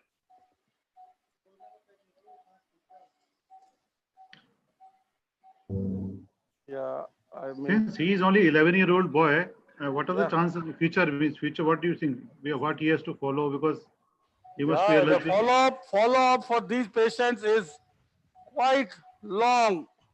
And come back, and that's why for these patients, after the surgery and healing, we subject them to the allergic testing to the fungus.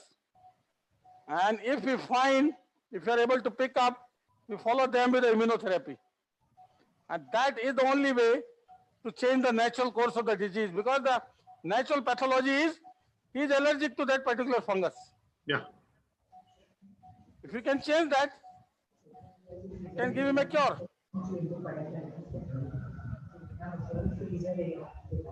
Yes. See now, this is the upper part of the uncinate. The lower part you can see I have removed, and I have given a little larger middle meatal enterostomy. Hello? Yeah. I have intentionally given a little larger middle meatal enterostomy. Now see the upper part of the uncinate, what I am doing? Yeah, very fracturing. Go behind and fracture anteriorly. Why little larger middle meatal enterostomy?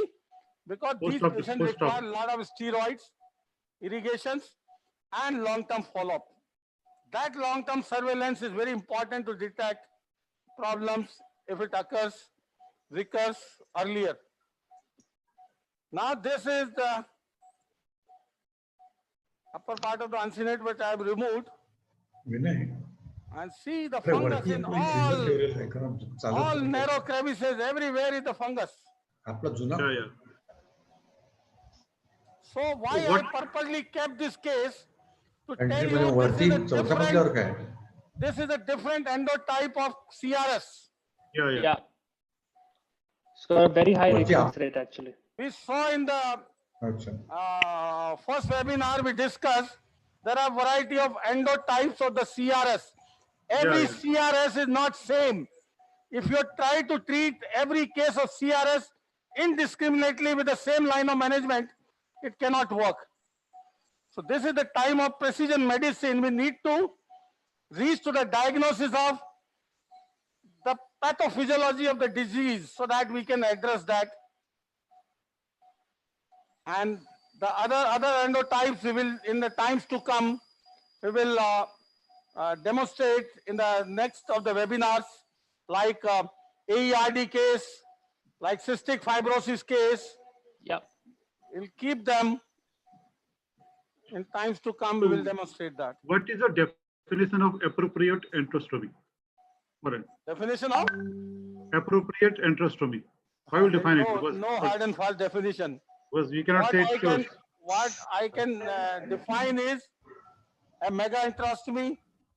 When you go posteriorly, like see in this, posteriorly I reach almost to the level of the posterior wall by means of removing what? At what expense? The expense of removal of perpendicular plate of the palatine bone. Yes. Yeah. If you want to do a type 3 further, mega, I can remove this part of the inferior turbinate over here and flush with the nasal floor. Yeah. And type 4 is when I do a sort of medial maxillectomy. Complete gravitational drainage. Yeah. Flushing with the floor of the nose. See, the fungus has already made a lot of space here to work. So in next 10 minutes, I will be through. See now, this was the work I have done with a 0 degree. See this? Yeah. Already clear. I have to flush the maxillary sinus. I have not flushed with the fungus. I will do later. Yes, sir. I will show another tool here in this surgery called hydrodebrider. Yeah, most awaited.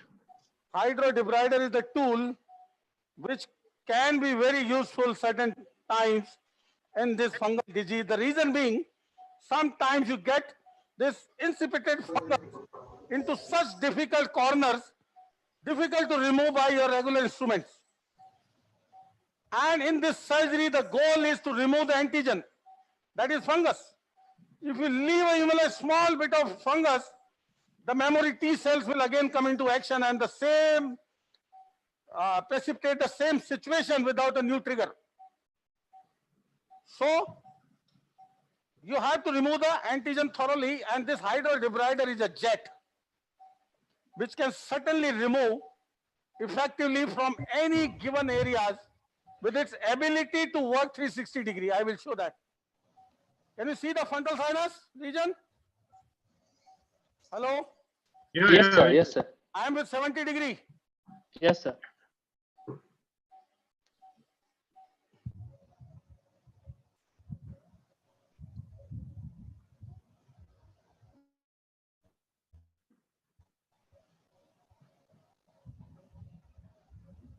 So allergic fungal sinus disease means steroid. Removal of the antigen and steroid. These are the two main stages of treatment, you would say. And to avoid the oral steroid in the future, we are doing this sinus surgery to make the topical steroids penetrating deep without the need of oral steroids. See now, what I am going to use now is the hydrodebrider. See, there is a lot of fungus in the frontal. Yeah. Diffuse fungus in the frontal. Yes, sir. And this is my tool. I can angulate it as much as I want. See that? Yeah. And see, it's a huge, strong jet of water. Strong jet, you won't believe. It will remove every bit of fungus from there. Let me bring out and show you.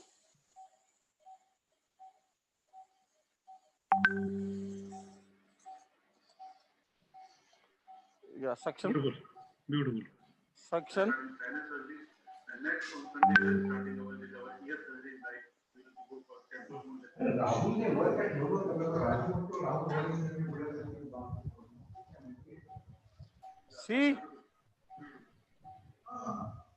See the amount of fungus. Yeah. Yes, sir. And it should be removed. So sticky everywhere. Remember, boss, we used this earlier in the Agra workshop 2 years back. Yes. Yeah, wonderful. The hydrodebrider.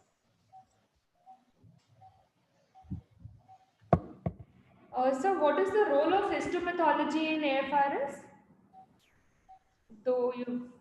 Role of histopathology is to prove the disease, where it was fungus, whether stain positive. Academic interest, there is a clinical diagnosis. I told you, the Bent and Kuhn criteria, if you go through, one of the criteria is the fungal stain positive. So just to substantiate your diagnosis, that is not going to change your management. Gautam, the freezer was in the sun. Any antifungal wash intraoperatively, will that give any benefit? No. No, absolutely. No antifungals, please. Antifungals have role in the invasive fungus. That's it. Yeah. Invasive fungus is not surgical disease. Invasive fungus is medical disease. Role of surgery is just to remove the necrotic areas to facilitate penetration of the antifungal. That's it. Role of surgery is to open up the blocked sinuses to establish ventilation and drainage. In invasive fungus is a pure medical disease for which for chronic invasive voriconazole is the treatment of choice. For acute invasive, the amphotericin. Can I add a comment with the permission of the speakers and the moderator? Yes, Gaurav. So I had the opportunity of working with Dr. Amin Jawar, who in fact was trained directly by Dr. Frederick Kuhn, who actually created the Bent and Kuhn criteria. And Dr. Amin Jawar, we call him as the father of modern mycology in ENT today. He's done extensive work. Yes, sir. Yeah. Yes, sir. Yes, sir. So he's done extensive work on fungal sinusitis. And one of the things that we use in a situation like this where you have trapped fungus is hydrogen peroxide. So we use 1:1 ratio of hydrogen peroxide with saline and we flush the sinus. So what this does is the effervescence of the hydrogen peroxide actually lifts the fungus off of the sinus wall, and that helps us to clean the fungus out with relative ease. So that way we don't have to put a lot of pressure and damage the mucosal lining of the this is for those people who don't have a hydrodebrider. In fact, a hydrodebrider is much more gentle in the way it does it. It targets all that force to one single point and flushes the fungus out. But otherwise, what we usually resort to is we use a 50 cc syringe with a curved suction tip, and we put a lot of pressure to do that. So if we can actually use hydrogen peroxide, even in the post-operative period, sometimes we see that the patients come to clinic with a lot of fungus inside their sinuses. We put a little bit of hydrogen peroxide and that lifts the fungus off, and it's easily suckable after that. What is the concentration? How will you dilute it with? Can you just repeat? So we just use plain hydrogen peroxide, 10%, diluted 1:1 with saline.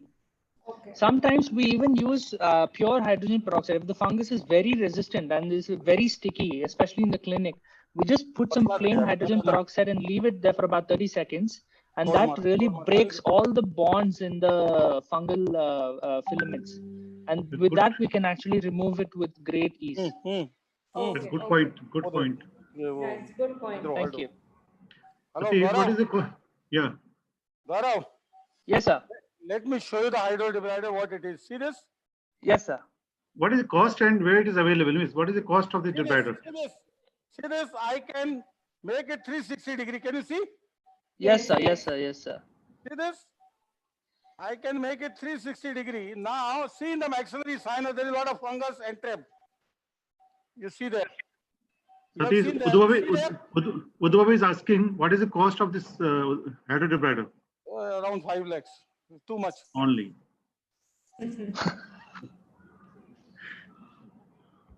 Now, okay. Yes. Yes, sir. Yeah.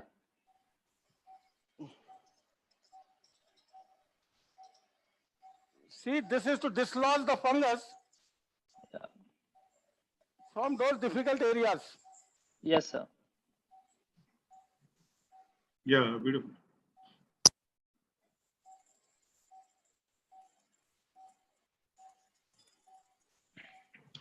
So one myth is there.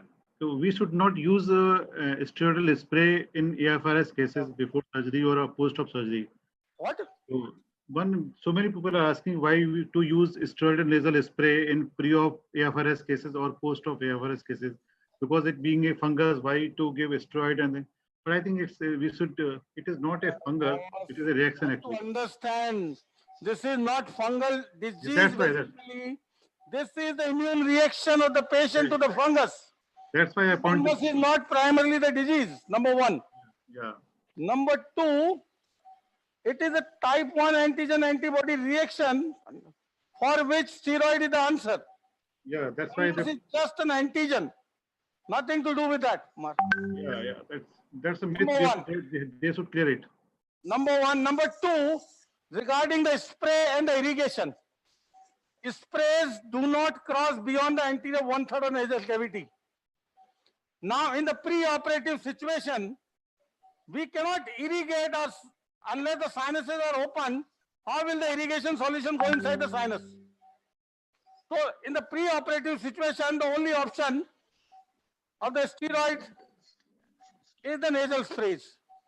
Post-op, once we have opened the sinuses big like this, now we have the opportunity to penetrate the steroid deep into the sinuses by means of irrigations.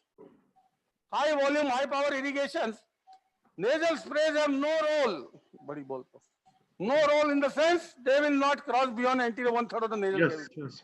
So for people, it should be very clear. In the pre-operative situation, the option is only nasal spray. In the post-operative, we should irrigate rather than nasal spray. I hope it is clear. Yeah.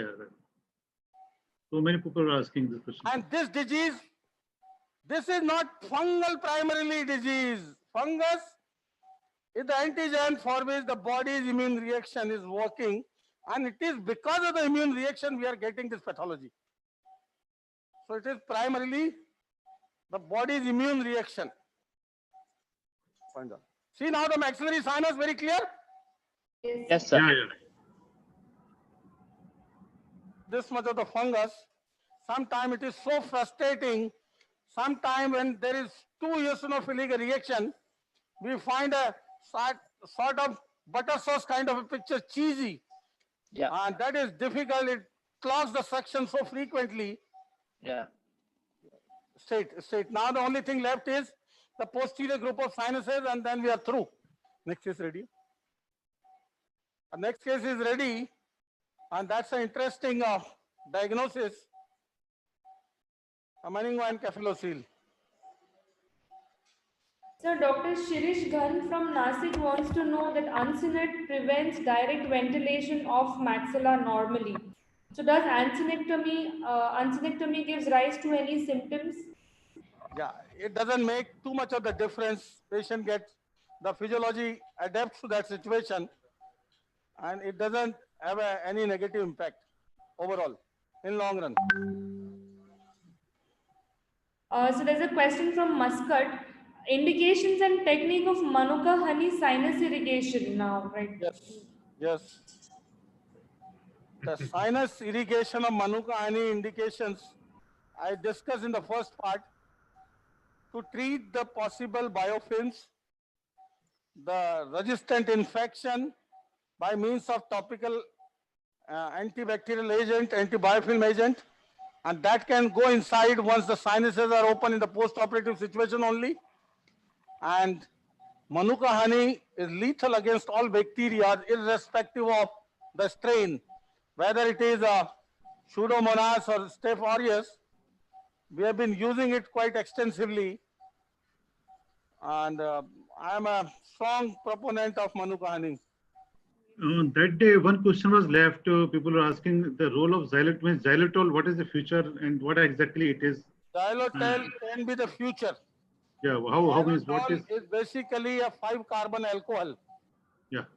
That is quite effective against all these bacterial infection. Topically, it is very safe to use. That is why it is a promising agent, very safe to use. A lot of studies are being done. It is being established as a very useful agent, but yes, we have to wait for some time for the xylocaine to establish its role. And then it could be a magic. Xylocaine is a drug which is not expensive.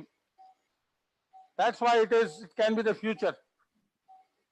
So Dr. Sanjeev Mohanty from Chennai wants to know that can the hydrodebrider be integrated with the same handpiece as microdebrider? Not really. It is basically a jet. Okay. You can develop at your home with some jet system and introduce this concept. Somebody will do sometime in life. That's why I told you 5 lakhs is too much. Okay. You can make a suitable alternative to it, but it is a very good concept. Okay. Amazing. Okay. And so Dr. Is the sphenoid sinus full of fungus? Yeah. Yes.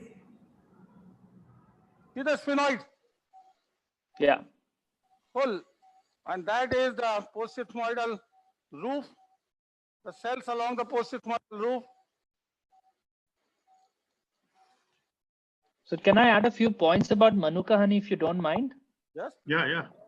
So there are 3 mechanisms actually by which Manuka honey acts. The first one is that there is very high glucose content in Manuka honey, which actually provides energy for the phagocytes to act against microbes. Secondly, it's got an acidic pH, because of which it can kill the microbes directly. And thirdly, there was a chemical compound which was called as inhibin, which was produced in Manuka honey.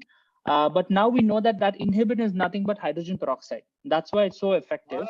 And also, so Manuka honey as a chemical, methyl glyoxal.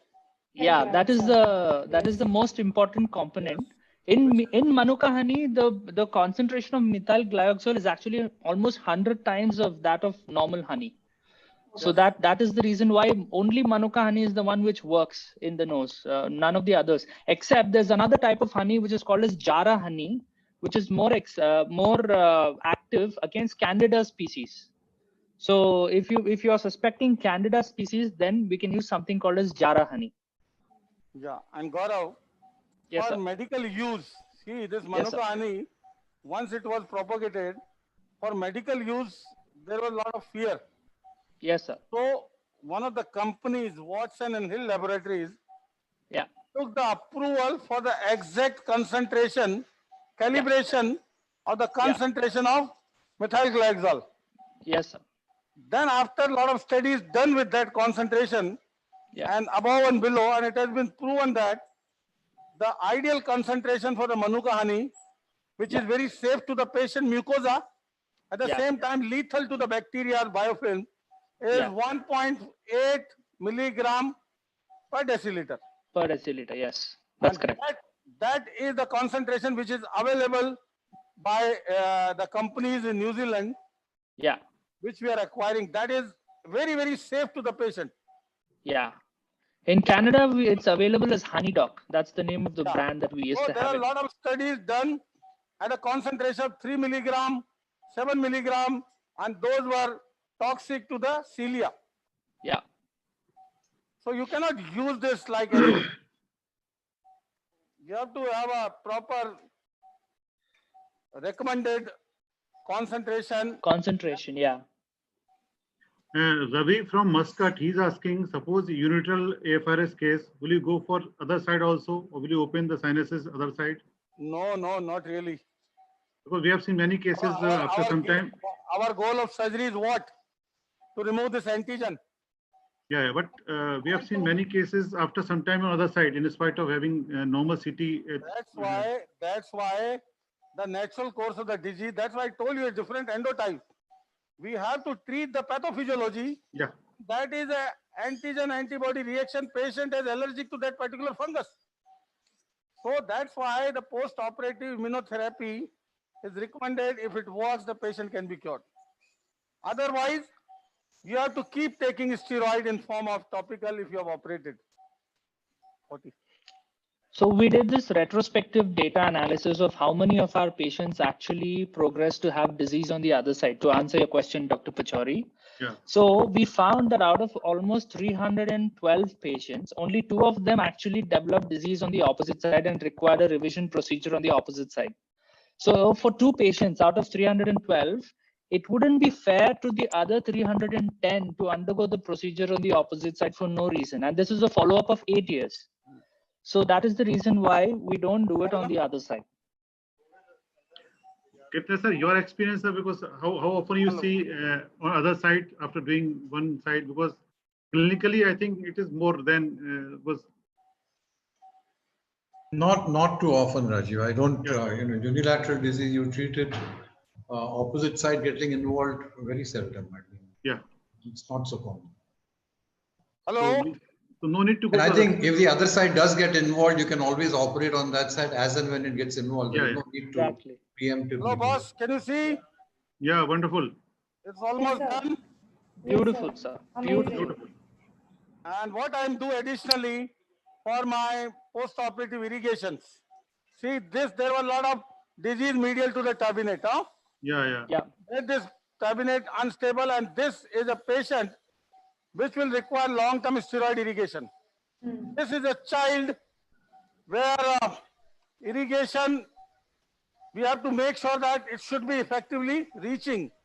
That's why I'm giving more space by removing this unstable turbinate. This is the indication for that. Okay, yeah. Funny. So Dr. Sandeep Karmarkar. Now see the steroid will reach so effectively.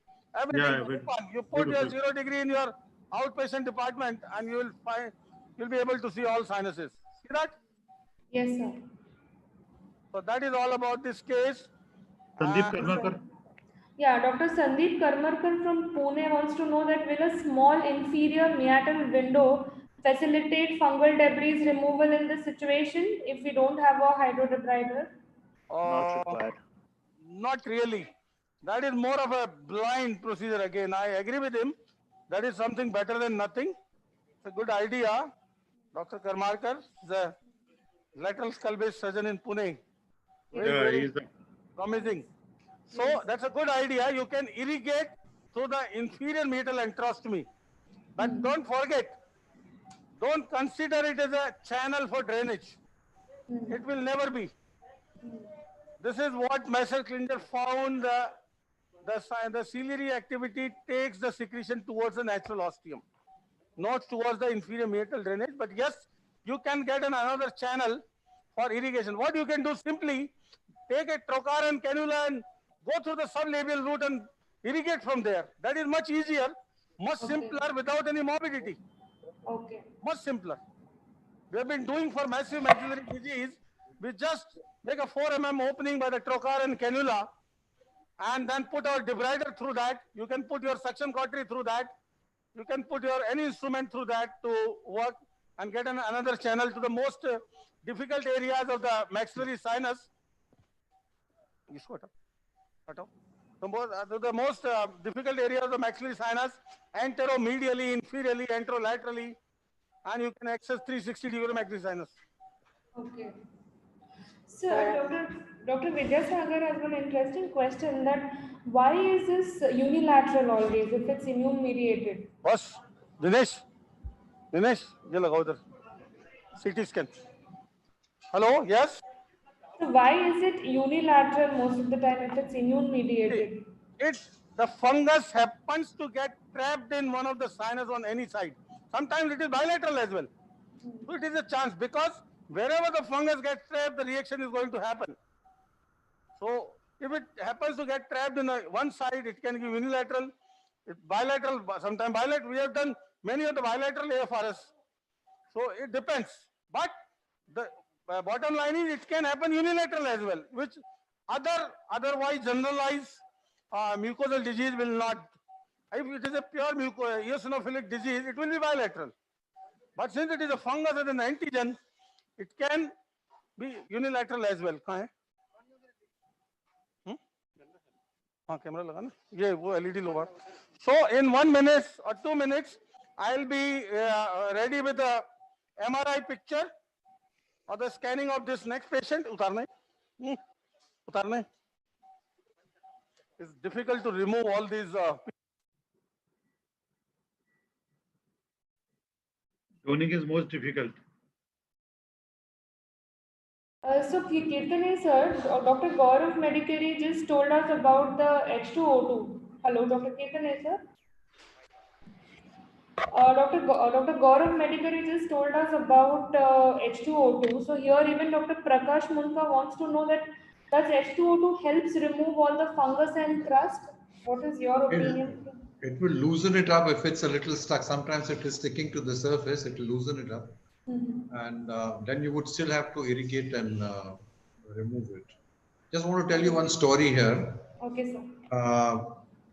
One of my colleagues did AFS where the frontal sinus was expanded and was full of the debris, and it wasn't coming out so easily. That the posterior wall table of the frontal sinus had been eroded, so the dura was exposed. Not being able to remove the fungus or the allergic mucin, he flushed it with hydrogen peroxide. Okay. Not realizing that it can lead to a fairly high temperature. You know, it gets warm. Yes. The patient in the ward afterwards developed so many behavioral changes because the frontal lobe had got heated up. So you certainly want to use it maybe in the maxillary sinus, but not in the frontal sinus to loosen it. And maxillary sinus, it's a little easier to remove it going through various approaches. If you have a lot of thing in the frontal sinus, repeated irrigation would be the only way to do it. Of course, what Satish has shown us is something amazing. Yes. So that would be the alternative. Hello. Okay, sir. Yes, sir. Yeah, there. Yeah, Satish, we can hear you. Hello, can you hear me, boss? Yeah, you can hear you. Okay, so I'm all set with the next patient.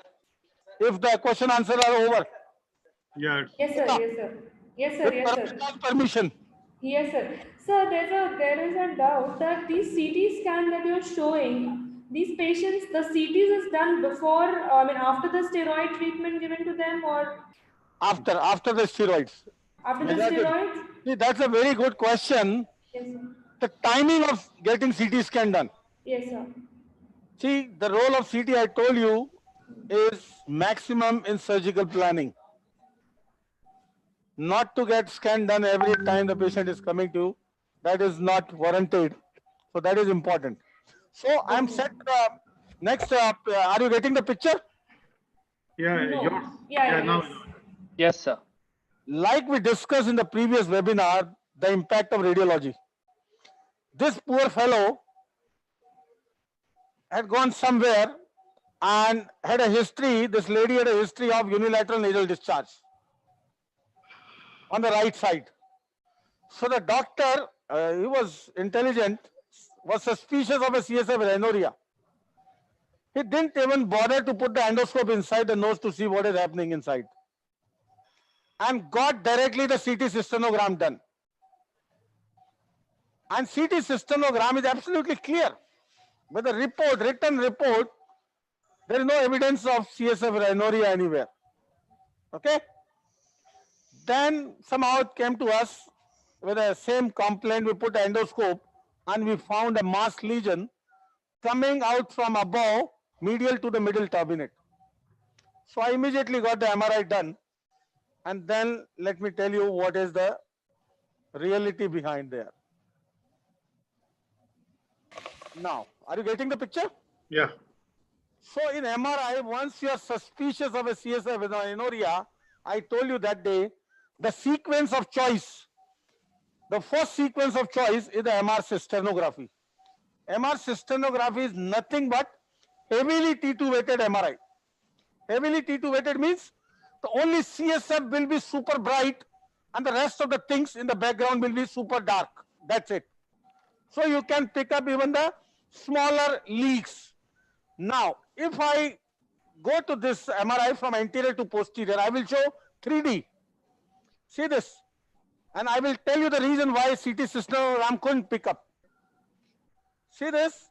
Can you see some mass lesion in the right nasal cavity coming? Yeah. Yes, sir. Yes, and sir. so bright. See now, and can you see the brain tissue hanging down?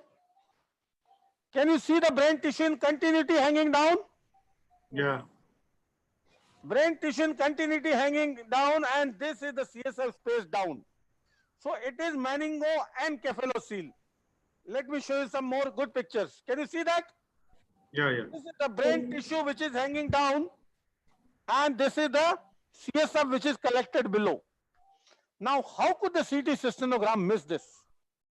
The reason is, I told you several reasons that day. CT cystonogram involves the injection of an iodinated contrast in the intrathecal space. Iodinated contrast doesn't accumulate so easily in the basal cisterns.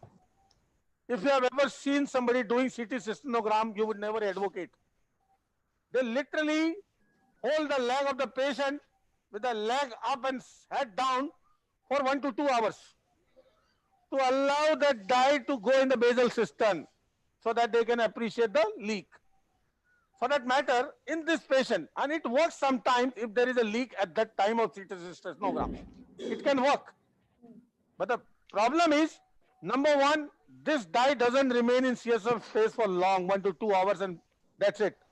Number two, see what is happening in this patient. The encephalocele, the brain tissue coming down, has plugged the defect for the dye to go down. Got my point?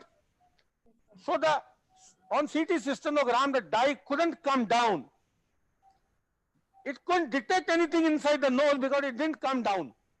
And since CT cystonogram doesn't pick up a lesion like this CSF containing, the fluid containing thing, anything, it didn't pick up anything inside the nose. So, surprisingly, the patient had an absolutely normal CT cystonogram, which is actually having a huge encephalocele. There cannot be any, reason for not doing an MRI in all CSF leak patients to get more and more information. And this is a classic example how radiology can change the management. So if you see this in three-dimensional planes, let me show you in the, let me drive. This is drive image. This is 3D image. This is the encephalocele coming, and now I will reconstruct this. Reconstruct this and see. Let me first come to the area of the, yes, this is the area where the brain is coming out, and see here. Can you see in the sagittal plane? Hello? Yeah, yeah. See in the sagittal plane the same meningoencephalocele hanging down the defect. Can you see very clear? Yes, sir. Okay. This is three-dimensional picture of this drive image of MRI. So you have to order the 3D CIS or 3D drive images to get a good three-dimensional picture. And this particular MRI is done 0.8 millimeter. Otherwise, generally MRI is done 4 to 5 millimeter sequences are done. So that is a classical example of how the brain tissue hanging down in the continuity with the meningocele component down and the encephalocele component above, which has clogged the entry of the iodinated contrast of the CT cystonogram down the nose. Any questions? That's the best point, because there was lots of discussion on that day why CT cystography is not recommended. To me, obsolete. Only one word. What information you can get from CT cystonogram, you can get the same information from MR cystonogram, absolutely non-invasive, because it can pick up only those leaks which are active at the time of scanning. Where you need to pick up the CSF actively coming down. If you do an MR cystoscopy that time, I had shown you pictures, you can see the continuity of the CSF signal coming down in the nose.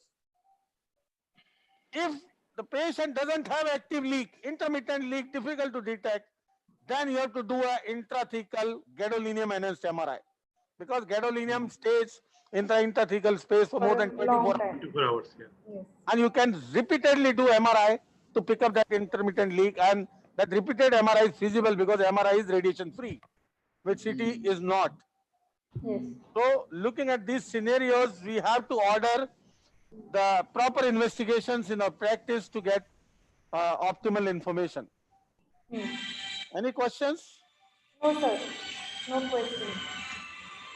The question for Dr. Sethi, sir, what's your protocols for this CSF cases? Satish, meantime, you can start this. You can prepare for the surgery. Hello. Yes, I'm here. Satish, yes, you can go for scrubbing. Scrubbing. Okay, I'll be ready in next 5 minutes. Yes. Sethi, sir, and sir, last what's the protocol for the CSF cases? Because there is still so many people are go for this thing. No, transparent. Rajiv, way back, I think, 1998, we published on this that we used to do a plain thin cut section CT scan. Yes. And if you saw suspicious area, and if you were not sure, instead of doing a CT cystoscopy, we advocated, like Satish said, a T2 weighted MRI. Now, we published this in, I think, 1998 in the American Journal of Neuroradiology. And in 95% of the cases, we could get a correlation between the CT showing the defect and the MRI T2 weighted coming down. So we don't do CT cystoscopy. We prefer to do a T2 weighted gadolinium intrathecal and do a gadolinium enhanced MRI scan rather than a CT cystoscopy. What about Dr. Sethi, sir? What is your opinion regarding this? Dr. Sethi, sir, This is the first time I heard Satish talking about CT cystonogram and how it's done and how they hang the patient upside down. So we have never done it. And basically, we do a fine cut CT scan. I think it has its advantages. Basically, if the defect is very large and you can see it on the CT scan, and MRI cystonogram, like the Satish has already described, we do that. These are the gold standard investigations, radiological investigations that we do. Beta transferrin is the routine, but the problem with beta transferrin is that we have to send the specimen overseas. We still don't do it here. And that takes a few days, and sometimes the surgery is, patient doesn't want to wait that long. So we don't depend very heavily on the beta transferrin. I think if you can see the leak, if the patient produces a leak, then we assume that there is a leak. And before I do any surgery, I want to see an active leak. The leak should not have stopped, because if the leak has stopped, then the chances of finding it, particularly if there is no defect on the CT scan and there is no encephalocele, the chances that you're going to find it are quite remote.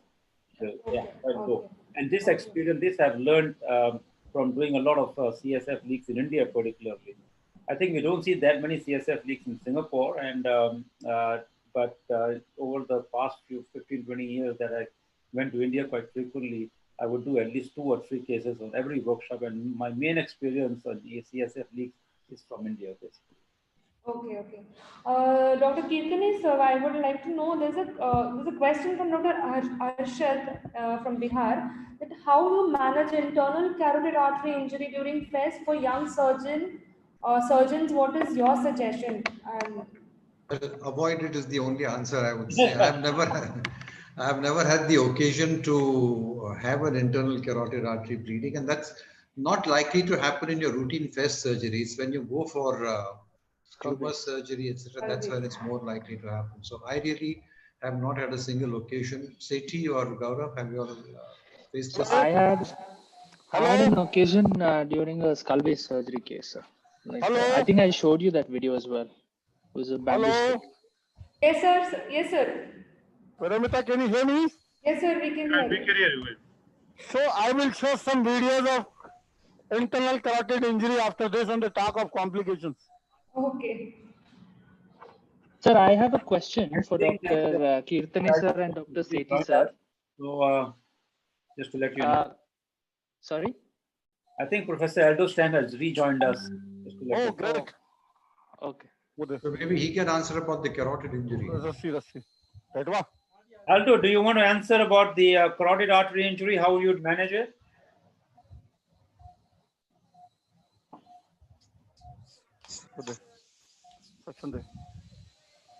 Hello. I'm back again.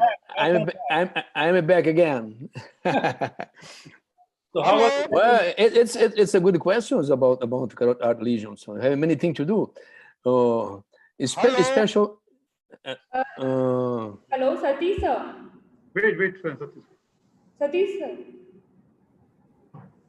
Hello, welcome sir again. Welcome. Professor Aldo Stan, welcome back. Okay, thank you. I just answer a question of Professor Sethi about the carotid artery injury. So I have 2 points in carotid artery injury. The first one is if extradural or intradural. In the extradural case, like a lesion of carotid artery into the sphenoid sinus for sphenoidotomy, something like this, of course, the first tentative is to stop the bleeding, packing. So you need to pack it first. You need to save the patient. You can pack it with everything you have in your home. So try to not put the blood pressure too low, because especially in elder patients. And then after finish this, if you control the bleeding, you can send the patient to arteriography. So because the neuroradiologist needs to check, especially for pseudoaneurysm. The great majority of this patient present pseudoaneurysm after this injury. So the only problem is intradural lesion. And intradural lesion is impossible to pack in. It's impossible to pack in. You need to control the bleeding using some special technique, like to put some plugs of muscle, or use bipolar, something like this, or use other tissues to try to control it. And of course, it's completely different. It's much more danger to the patient with the intradural lesion than the extradural lesion of carotid artery. That's all. Okay. Hello. Yeah, Satish. Yes, sir. Back to you, sir. Okay, so Professor Eldestam, Yeah. let me give you some details of this patient. This patient had a unilateral nasal discharge, went to somebody who got the CT cystinogram done, which couldn't pick up anything. Then we got the MRI done, MR cysternography to see, diagnosing it as a meningoencephalocele, which I am going to show you now. How important it is, the MRI in our practice. Okay, okay. And for us, CT cystonogram is obsolete. For me, it's an obsolete investigation. We never order. We have better alternative than CT cystonogram. So now, first of all, let me tell you exactly the finding. There was some, the traumatic bleeding little bit because of the contact of the suction. Now see, on the right side, this patient had this mass. See the translucent mass coming out of the, coming from above, medial to the middle turbinate. Can you see? Yeah. The middle turbinate is pushed there, and there is a mass. There is a bag. You can see the soft bag coming from above, which we saw, we have already seen on MRI, how it is coming down from the intracranial space in continuity with the brain tissue. Can you see that? Yes, sir. And that is our goal. And nowadays, endoscopy is the preferred answer to address this with better illumination.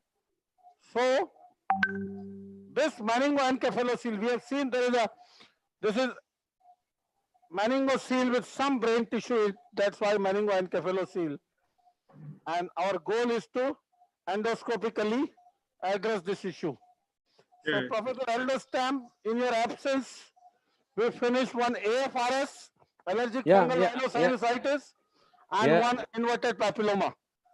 Oh, good, excellent, very good time.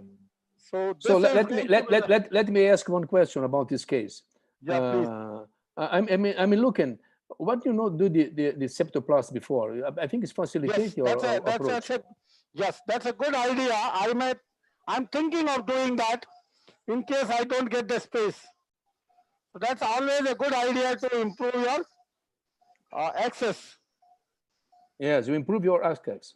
Yes, that is always a good suggestion, good idea. Let me see if I think my access is, I'm not able to improve without doing a septoplasty, I will go ahead and do a limited septoplasty. So this is going to be the last case of the day, and then we'll follow it after with this, with a talk on complications. And as you were discussing about the carotid artery, I'll show you some videos of carotid injury, which were recorded live to share with you, and the protocol to manage what we are following.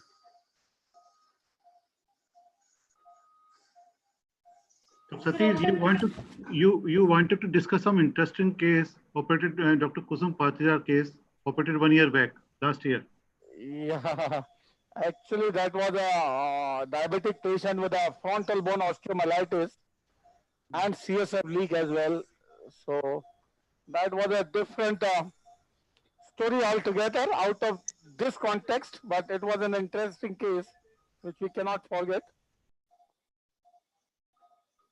So Dr. Sandeep Karmakar wants to know, is there any associated empty cella as well? Yeah, there is an empty cell. Yeah, there is an empty cell actually. Yeah. Now, in this surgery, my main tool of choice, or I would say the man of the match tool for this surgery would be cobblator. Like it was in the papilloma case. See now, this is meningoencephalocele. I'm using the cobblator to shrink this. See this. Secondly, as Dr. Sethi said in the beginning, in his experience, one of the case who had a vessel which was retracted in the cranial cavity, which warranted craniotomy later on. When you deal with the cobblator in such areas, that avoids the possibility of such situation. Even these meningoencephalocele carry certain vessels coming out of the cranial cavity along with this, and I will show you how coagulator can certainly avoid all that complication. Yeah. So my surface coagulation is shrinking the meningocele. Can you see? Yeah. Yeah. Now the lower part, which is away from the critical skull base region, I can see now I'm using the cutting tool. Until now I was using the coagulation, now cutting tool to segregate it from the upper part. So we can get some more space. See this? Yeah. I can easily separate. This tool is amazing.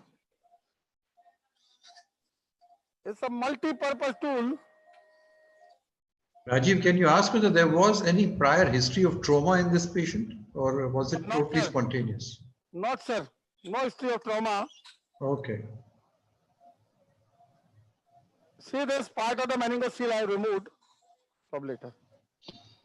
Ultimately, I have to chase to the level of the bony defect.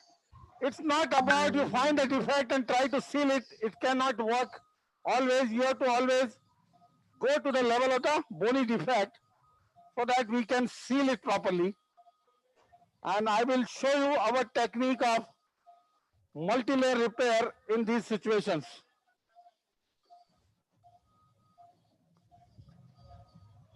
See these vessels coming from inside, little bit of the oozing. You can control with the coagulator. See that? Yes. So effective it is. Yeah. You have one single tool with so many functions. Yeah. This is called magic wand. This has the ability to coagulate, ability to cut separately, irrigating all the time, and has an inbuilt suction. Is that the superior turbinate remnant? Yes. Yes, dear. So, Dr. Pratibha from Thane wants to know, did this patient have any neurological symptoms or signs? No neurological symptom. This particular patient has nasal obstruction. This is the part of the turbinate which is adhered to, which I am separating.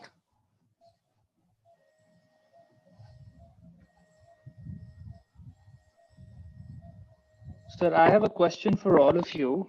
What's the maximum number of CSF leaks that you've seen in a single patient? I think we can start with Dr. Kirtane probably. 5.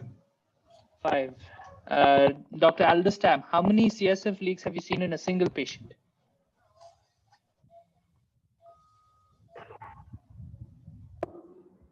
Simultaneous. I'm sorry. It's not simultaneous leaks, it's excrescences. It's not leaking from 5 places, but you have these little meningoceles coming down and you seal one, and after a few days or weeks, another one is going to open up. So, especially in these spontaneous patients, you can have more than one sort of pseudomeningocele hanging down, and sometimes it is bilateral. So it's got to look at both sides. It's very common. It is very common to have many places. You usually have just one place. The problem is sometimes you have a very large defect into the large meningocele into the nasal cavity, and the defect is small.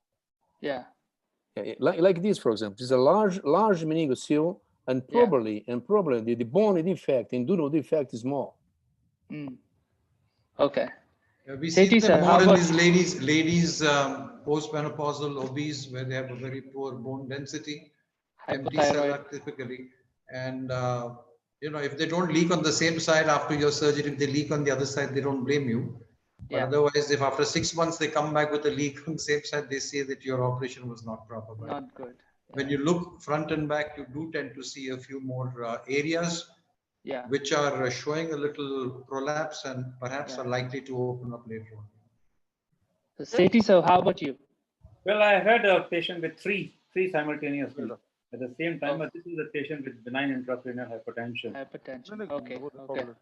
So I actually, Satish, sir, to ask Sam about this. Sam Leong is my boss in the UK. So we had this one patient. She was about 23 years old or 24 years old. So she's already had a CSF leak repair thrice before coming to us. And we were wondering whether or not our leak repair is going to be successful. So we decided to give her intrathecal fluorescein, suspecting that she might have more than one CSF leak simultaneously. She turned out to have 16 CSF leaks on that day. We found leaks that day. Yes, sir. These multiple defects, classical example of high intracranial pressure. Yes, sir. Procedure basically to fix her face. The shape of her face was a bit distraction that was done, and her skull base turned out to be a sieve. So she had 16 holes in her skull base, fixing 6 on that day. So you have to talk to Sam about this, doctor. That's what we had to do at the end of it. Yeah, in because she was repeatedly. You need a carpeting and a flap. Yes, sir. That's what we ended up. See now, Gaurav, what I'm doing? I'm removing remnant of the superior turbinate into it and extending I have full control where I'm working. Yes, see? And this is the remnant of the middle turbinate which I have removed, access this. Yes, sir. Now I'm using the micro debrider here, which I will control with my cobblator, but Ireland, Dr. Farid wants to know that can we use bipolar dithermy if we don't have a cobblator? Bipolar, yes, you can use. But see, the cobblator is so versatile. It is so quick. Okay. It has the ability to irrigate as well. It is very safe. You know, the overall temperature rise, giving less, I would say, collateral damage with a cobblator, because the temperature doesn't go beyond 60 degrees because of the constant irrigation. Okay. So this is what I've quickly done for the sake of exposure. Yes, sir. Now, because this is what I have removed, is the hanging part, the luminal part of the meningoencephalocele, which is not so important. I could remove it like this without any, not in the critical region, I would say. And now I will make it bloodless, absolutely.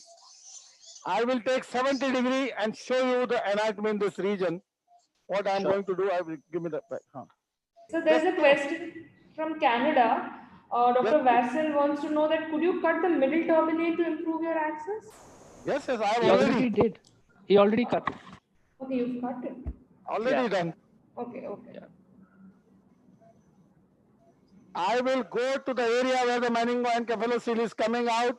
It is never a large defect. And I will define the bony defect completely and then plug it. What I am doing until now, what I have done, is just access. When you plan to use a vascularized flap, head flap, etc., what's the indication? Dr. Satish? Yeah? What are indications to use the vascularized flap like Hadad flap or mini Hadad flap? I have certain indications for that, very clearly defined. Number one, for the large defects. For all defects above a centimeter or so, we use a flap, number one. Number two, in all patients who are revision cases, I use a flap. All patients with defects with a high intracranial pressure, I use a flap. All patients post-radiation and all those, I use a flap. So, any patient with a defect in close vicinity to a big system like transcrival, if I'm doing the transplanum, if I'm doing all those, always a flap. So the indications of flap are always defined, and I'm so, see, the people who have revolutionized this endoscopic skull-base surgery are actually Hadad and Basagestagi, who devised that, introduced that flap, the Hadad flap, which has revolutionized the skull-base surgery. In the past, even a small defect, 2 millimeter defect, closure by the endoscopic technique would be considered as a supramajor surgery. The only concern with the defect is, only concern with the bigger resection in endoscopic skull base is ability to reconstruct. Once the vascular flaps have been introduced, Now you can resect in centimeters and you have number of choices. Now we have more than 15 flaps in our armamentarium for the reconstruction of the skull base when we do endoscopic surgery. Right from the frontal sinus to the foramen magnum, there are 15 types of flaps available and we have used them all in different situations. So the flap is something important. It has revolutionized. Now look at this. Now for orientation for everyone where I am working now. Now I will show you. See, this is 70 degree. First of all, I am showing you the coina. Can you see? Yeah. Yes, sir. Yes. Now see the location of the sphenoid sinus. It is here. See that? Give me Yes, that. sir. Just to show you, to orient you. Gaurav, in your question, we had a case. Yes, sir. Had a high pressure leak. Yes, sir. And when I explored the skull base, I saw 6 meningoseals. Yeah, yeah. Was it when I was there? Because there was a similar case like that when I was there. That time. Yeah, I remember that case. This is sphenoid sinus. Yes. Now I'm coming up. I haven't done a classical ethmoidectomy. So will you do any MR angio to rule out any vascular loop in this encephalocele? Rule out any? Vascular loop in encephalocele? We assume a vascular loop always. Assume. That's why I told you we use the coagulator.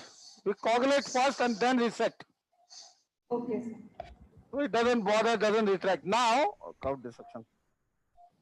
Now see our area of interest is coming into view.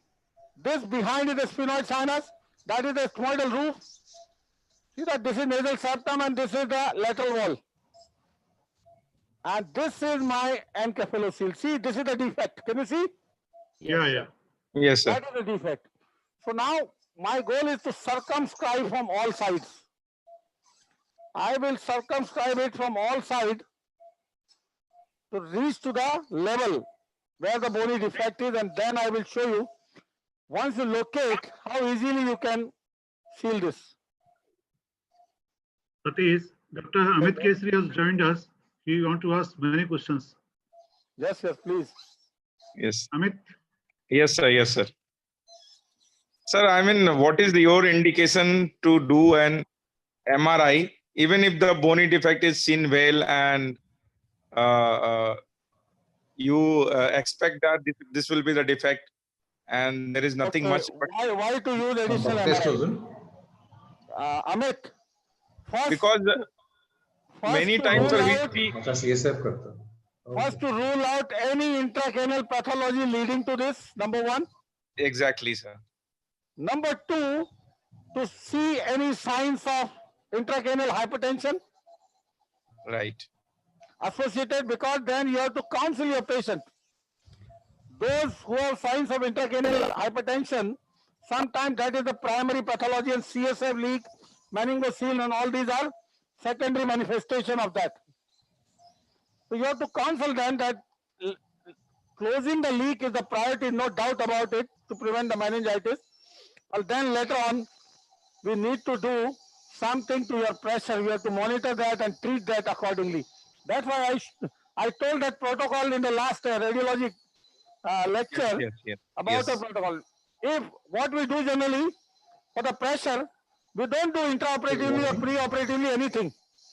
We operate the patient 24 hours after the surgery. When the CSF dynamics is reinstated, when the CSF dynamics is stabilized after 24 hours of surgery.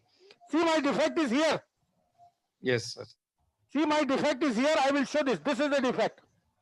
I will circumscribe it from all around and then we show you. So after 24 hours of the surgery, we do a check lumbar puncture. Okay. Why 24 hours? Because the total volume of the CSF is 150 ml and total production is over 500 a day. So CSF almost circulates 4 times of its volume every day. So whatever CSF which was earlier, which was less because of the leak, is now replenished in 24 hours of time after so many circulations to bring it to the normal dynamics of the CSF. And then when we check the lumbar puncture, we calculate according to the pressure of further plan. If the pressure is within 25, nothing else, we do Dimox and some diuretic or something like that. Nothing else. If the pressure is going up to 30, then we may have to take a call of diversion, shunting. Lumboperitoneal shunt. Either thicoperitoneal or ventriculoperitoneal, depending upon the patient profile, characteristics, taking the patient into decision making, because the chances of complications, everything are involved. Yes, sir, got my answer, sir. And sir, will your repair material, Amit, sir, your repair material? Yes, sir. Okay. Last point in if the pressure is about 30, about 35, then we get the MR venogram to rule out any venous sinus thrombosis. That is very important. I mentioned that this year we got 3 or 4 patients stented, had a transverse sinus stenosis as a primary pathology. And you know, if the CSF is absorbed in the venous sinuses, if the sinus is stenosed, the resultant high pressure cannot be corrected by any of these maneuvers like shunting or anything. Then you have to treat the primary pathology of venous sinuses, and that is endovascular. You need to get stented, and we got those patients which are doing very well. So the pressure management is very, very important for these patients. And sir, will your repair be different in a case where there is an maybe a traumatic leak or a spontaneous leak with res intracranial pension? I mean, the choice of repair material. Okay, let me show you something, and I'll come to a question. See this. This is my defect, everyone. Can you see this? Yes. This is the bone all around. Can you see the bone all around? Exactly. I'm using 70 degree for your orientation. Let me orient you. Let me orient you. This is my choana below. See here, below. This is the sphenoid sinus. Now coming to the post-ethmoidal roof, this is anti-ethmoidal roof. And this is the defect. Can you see very clear? Yeah, yes, very clear, very clear. With some oozing coming out of the surface of the meningo, this encephalocele. So what I'm using here? Our favorite, that is cobblator. I've used cobblator extensively in the brain. It is very, very safe, I would say. Now, give me one. Sajisal dena thoda. Sajisal.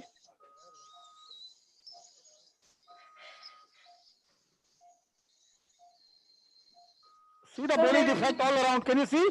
Yes, yes. The bony margins. Very well, Chin. That is essential to be delineated. The bony margins all around. And now we'll plug in our way, which I'm going to show you.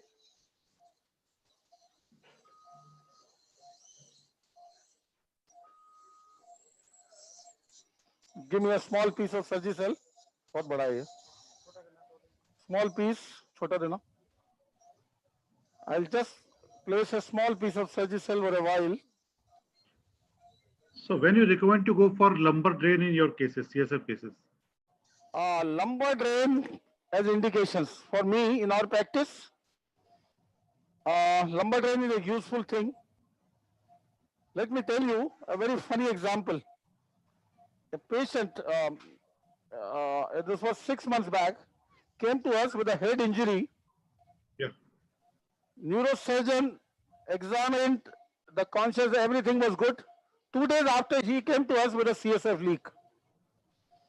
We got the CT done. It was from the cribriform roof. You'll be amazed. had a small defect in the cribriform roof, and we just put a lumbar drain to divert the CSF from there.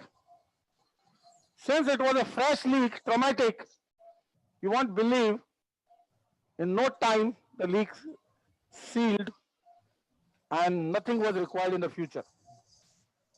So lumbar drain is what I'm trying to say is a basically diversion. Yeah. So in our CSF leak repairs, if you have a high pressure, temporarily to control the site of leak with less pressure over it, you can divert the pressure for 4 or 5 days. The issue is lumbar drains have their own disadvantages as well. Yeah, it has to be. Infection, pneumocephalus, so many things. And it is not a long-lasting answer. But yes, it works sometime because whatever seal you have given, if the pressure is not much over there for 5-7 days, the seal can take up. Yeah. So we generally put lumbar drains in the high pressure situations. In the major resections, I told you, where we use the vascularized flap, still we use a lumbar drain in transclival particularly. Yeah.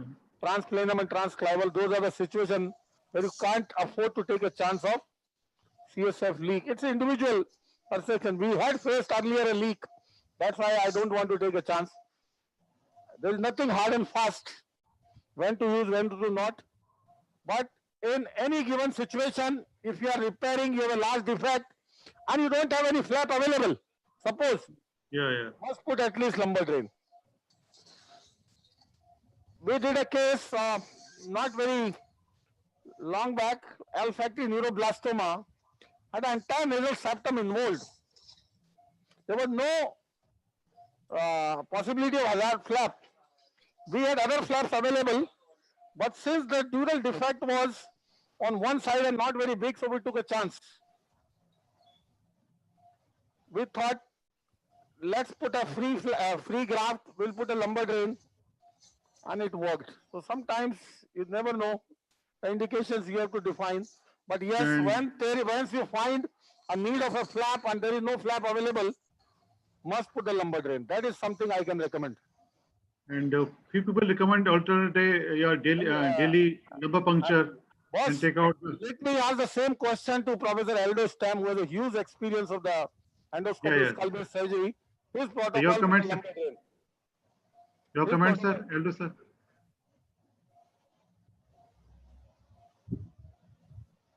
His protocol for the lumbar drain. Professor Aldo sir, your protocol, sir.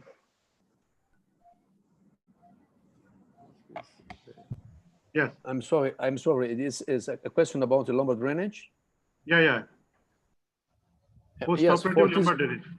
Yeah, for a small defect like this, especially the anterior cranial base, I don't use lumbar drainage usually.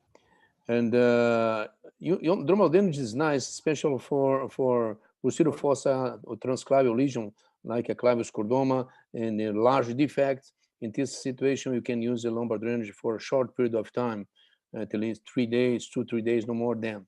This is very, very specific case. The great majority of the anterior skull base defect like this, I don't use it. As I mentioned before, this is a large mass inside the nasal cavity, but a small dural defect.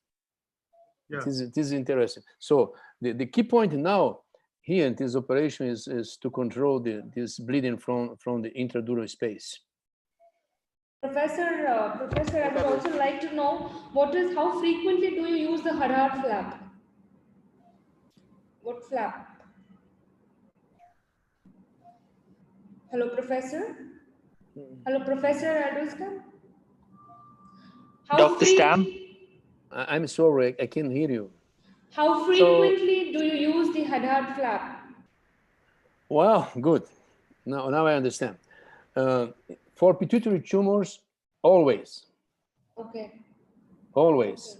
And the question is, the flap is not only created for cover dural defects. You can use the flap for many things, to cover the carotid artery, to cover the desnude bone. So have many ways to use it. It's not only necessary for dural defect.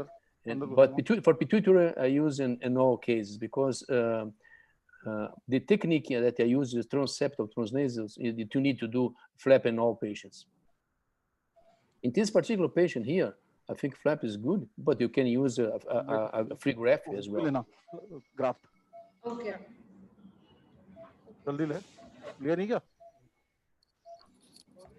Hello?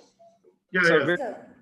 will the repair be different if the same size of leak is in the sphenoid sinus, or we will use some other flap or same? See, the need of the flap is individualized. Number one.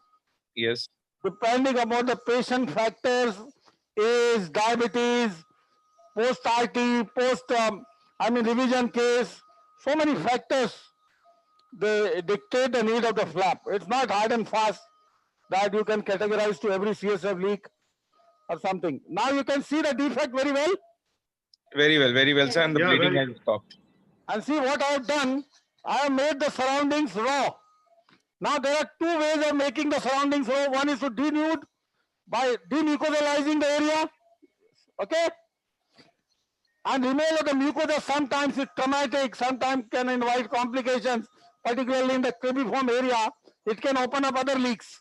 So what we do now, see this magic wand coagulator. I am not removing the mucosa. By means of using coagulator, I am devitalizing the mucosa to prevent future mucoceles. And it is equally effective. See that? Now I have almost a centimeter area around, completely denuded. See, this is our area of defect. See this? And this 1 centimeter area all around. Can you see this? Completely denuded of mucosa. Is it visible? Yes, yes. Yes, sir. Now I will show you, we will make sure there is not a single drop of blood coming down. See, I am using 70 degree. And I have a good exposure of this region. I have a good exposure, not only of the meningocele, but the surrounding centimeters, square centimeter, I would say.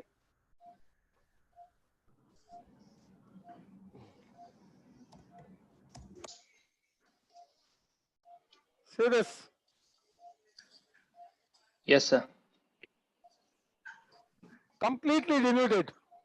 Yeah.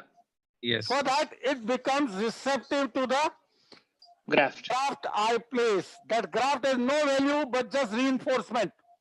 Yeah. The only thing which has a value now in sealing the defect is the fresh fat tissue which I am going to use. That supplies the fresh fibroblast for the healing. And that is going to seal the defect. I am going to use it like something, a plug half in, half out, so that it automatically hangs over there, inside and outside, to plug the defect completely. Then we'll use a second layer of fascia. At every layer we'll be using the tissue glue, and ultimately we'll reinforce with a packing till outside. So now my first layer is the fat, and we always use the fat soaked in rifampicin solution. Now from this point onwards, at every point of time, we'll be using the materials along with the antibiotics. So the first material is going to be the rifampicin, which we have been using for years together. Is supposed to have a good effect on the airborne Staph aureus, and Staph aureus is a dreaded one, and the fat, if it acquires infection, leads to autolysis of the fat, and that can even lead to lipoid meningitis. So the rifampicin works very well. We have used in n number of cases. Sir, will you change your scope to 0 degree for the repair, or you will, okay, you are going ahead with 70? Boss, believe me, this 70 is the most versatile telescope I am used to. I can make it 0 degree. I can make it 120 degree. It is so versatile. See now, I can make it 120 degree. And see now, I will make it 0 degree. See now. Yes, yes. I can make it like a 0 degree in the corner, in the floor of the nose. So this is most versatile endoscope. And I learned this art of 70 degree from Professor Sethi.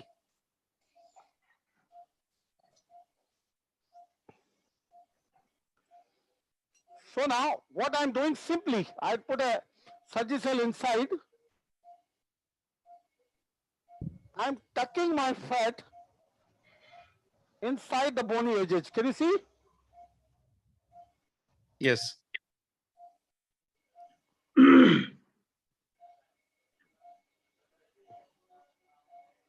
I will be happy once it becomes self-holding. Do you recommend to use cartilage for the support or any this thing? Never. Never. See, what is Surgicel? Cartilage and something can elevate the dura from below and displace the repair. It is something I'm strongly against that. See this self-holding fat. This is amazing. We have used in our, I told you 9 number of cases, and I will reinforce it because fat is so soft to handle. So I will reinforce with a Surgicel, and here Surgicel works like anything. We welcome the side effect of the Surgicel, that is fibrosis. Yeah. There's a plus point here. And that helps in holding the fat in place, you know. Yes. Now see, this is self-holding. Can you see? Yeah. Yes. Can you see all around? Yeah. Yes. This is holding itself half in, half out. Can you see clearly? Yes, sir. No support at all. And this is what I want. Now, my next is this tissue glue. Sir, would you take a Valsalva challenge at any point of time, or you are happy with your? 100% happy. If I have a slightest doubt, I would do that. If I have a slightest doubt, I would use after that topical ferrocin. That can show you if the CSF is leaking. See now, after the tissue glue in place, can you? Yes, sir. Sir, where is the exact location of this leak, sir? Dr. Prakash Monk also wants to know. Location of? Where is the location of this leak? Leak? The defect. Posterior cribriform. Defect. I think they want to know where the exact location of the defect is. If it's in the cribriform or... Yeah, it is in the cribriform. Posterior. I said you, this is the sphenoid sinus. Yeah. This is the sphenoid sinus behind, you can see. Yeah. So it's extending from anterior to posterior cribriform? Yeah, it is less than a centimeter defect, boss, not very big. Yeah, not very big. And in meningoencephalocele, you'll never find a big defect for that matter. Yeah. Because once the meninges go down, it is like a Bernoulli's phenomena. They attract more and more tissue because of the negative pressure. Okay. So usually it has a narrow neck. Yes. Unlike that Agra case, 8 centimeter defect. Exactly. Yes. So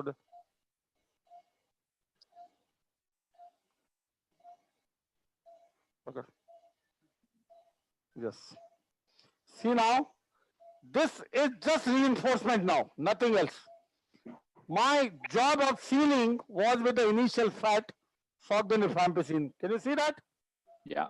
And this is the reinforcement. This is the facial lata, soaked in rifampicin again. Can you see? Yes. Yes, the color.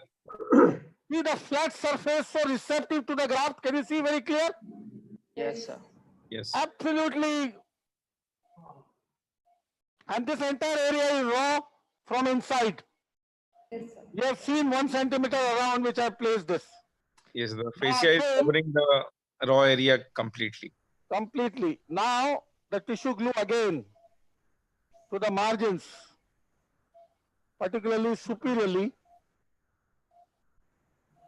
So there's a question from Nikhilesh Tiwari, Bangalore. In case of multiple leaks, will you feel putting the peritoneal shunt would be better than repairing the defect? I have already answered in multiple leagues. Nikhilesh Tiwari, I know, is a neurosurgeon.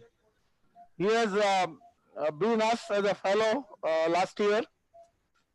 So Nikhilesh, you have seen that situation here. Multiple leaks means high pressure. And then you need to do a proper skull-based carpeting, I would say. Proper skull-based carpeting and look for the high pressure monitoring post-operatively by all means, by fundal examination and all if needed, the treatment for that. Now see what I'm using. See again, earlier, see the facial layer. Can you? Yes, sir. Yes. Now my next layer, see what it is. Sir, gel form. It is a gel form. For the reason I'll tell you. See this gel form. Gel form, I will soak it with a ciprofloxacin solution. Next antibiotic. Gel form sticks so well, and this should be beyond the size of the graft. So to hold the graft completely in place. See how it is sticky too. See how sticky it is. Can you see? Yes, sir. Yes, sir. Yes, sir. Yes. And the beauty of the gel form is to hold water 25 times or more than its weight. 5 times of the weight of the water it can hold. Yes, sir. And give uniform pressure. See now, I am soaking it with a ciprofloxacin. Yes, sir. And it swells up. Yes, sir. And this will give amazing uniform pressure. Gaurav, you have seen me several times. This is our standard technique. 100%. I remember doing this in one of the workshops as well. Remember, you had to catch a flight, so I had to do the repair. Yes. At the end. Sir, do all patients require lumbar puncture check for CSF pressure? Yeah, if you have a suspicion of a high pressure, clinically, intraoperatively, or on preoperative MRI, then. Okay. Now see, this gel form soaked in ciprofloxacin, stick to. Now this is going to exert uniform pressure over the inner layer, the layer underneath this. This is amazing. Now the next layer is I am going to keep this pressed for, you can say, 4 to 5 days until everything inside takes up. So what I am going to use, I am going to press with 2 perpendicular marrow cell pieces, and when we remove the marrow cell, it should not stick to the underlying material. What I am using, you see here. I am using a sila stick to cover the marrow cell. Yeah, that's the. Another option would be to put this in the middle finger of your glove, like cut the middle finger of the glove, put the marrow cell into that so that it doesn't stick. This vertical marrow cell is going to press. See this? It is going to exert a uniform pressure. Can you see this? Yeah. And this marrow cell has the ability to swell up, and this will exert uniform pressure. Now it will change to 0 degree, and I will hold this marrow cell. See this? Yes. This is the inside marrow cell. You can see very clear. Yeah. See, it started swelling up. And what I'm going to do now, I will swell it up with another antibiotic, that is betadine. See how it swells up. See that? Yeah, beautiful. And now this soft uniform pressure will exert till outside to pack the nose thoroughly. See this? This pressure like this till outside the nose. Fill up with a there's a betadine and pack with a dressing from outside to keep everything in place. So it is like a 7-layer repair holding from the skull base to the anterior layers. So nothing can displace it, even the bombardment cannot displace it. See now, everything? Right, so our layers of repair, the initial layer soaked in rifampicin and the Sergi cell to hold itself, completely seal it. glue, then a fascia beyond that all around, soaked in rifampicin and glue over it, then a full layer of gel foam beyond that, soaked in ciprofloxacin, and then interposing a silastic and keeping one over another Merocell till the anterior nares to hold the entire assembly for 4 or 5 days. That's it. Nothing else is required. So the important point is not to, when we start repairing, when I was training my senior residents, I saw that when they start repairing, keep the layers. The first layer is the important layer. We have to take care of that layer when you put the another layer. If you do, yes, the first, the most important layer. Yes, sir. Satish. Hello. Dr. Mudit Mishra is asking hello. Mudit Mishra is asking how must is to use the tissue glue. Hello. Don't know. Satish. Jaldi. Hello. Dr. Satish. Yes, boss. How it is must to use tissue glue? Is it must or is it any other option? If you don't have any tissue glue, then without tissue glue or with the tissue, what is the option? Yeah, and I would like to ask Kitnes also. Okay. Previously, we never used to use glue. I'll tell you the alternative, which we have used many times. The next alternative, what we have done in many cases, is the patient's own blood and the platelet-rich fibrin layers. Yeah. We draw almost 40 ml of the blood of the patient. We have this thing, what that machine is, centrifuge. Centrifuge in the machine, and at the same 100 RPM, we make the membrane out of it. It leaves the erythrocytes out and the rest of the layers along with the leukocytes and platelets with a serum in, and we compress it and make it a membrane. You can make a huge membrane and it is platelet rich, which has a good ability to provide growth factors for healing. It has been proven it works very well. If you don't have tissue glue, you can do that and it works. We have done many times, it works very well. Sir, another point is that you can recently Professor Alok Thakkar was here with us. So what he used that he make very small pieces of fat, and it was then like a liquid gel. He just did with the scissors, small scissor, and the fat globulus become a kind of a seed, and then he put it in the syringe, and then he just sprayed it, and it stick it like there. So that was the one point I learned, that he said if the fat is not available, if the glue is not available, you can also use that. Yeah, maybe I have not used, I don't know. Sorry, your experience, your experience, because you have done thousands. I think we had initially no glue, so we used to take the help of the Surgicel and gel foam as he showed, and then you give pressure from below with the Merocell, and it worked. But today glue is fairly easily available, so I don't see any reason, if you're doing a case, why you should not take that advantage of the glue. It's not very expensive. I think it's about 6,000 rupees or so. So I think it's fairly easily available, and there is no reason why you should not have. In the sense, having the right instruments, to do the right job is important. And those were days when it had to be imported. Today it's available in stock. Most hospitals would have it. Your neurosurgeons also have glue they use.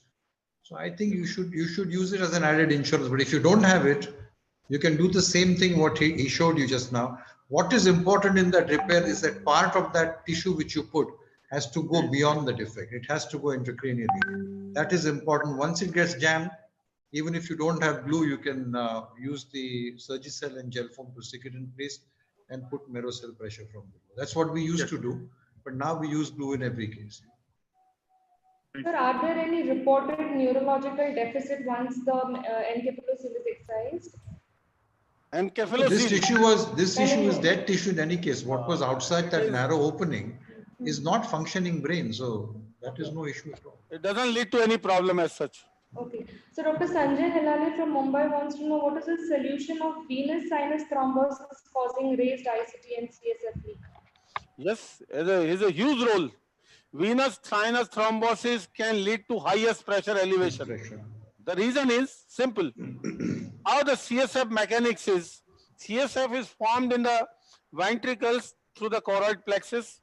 It passes through the ventricles, the lateral ventricle, third ventricle, fourth ventricle, and then finally gets absorbed in the venous sinuses through the subarachnoid villi. In the sinuses, there is a gradient. For the CSF and the venous pressure, there is a gradient. If the venous sinus is stenosed with a high pressure inside, it will not allow the CSF to absorb. The gradient will be reversed.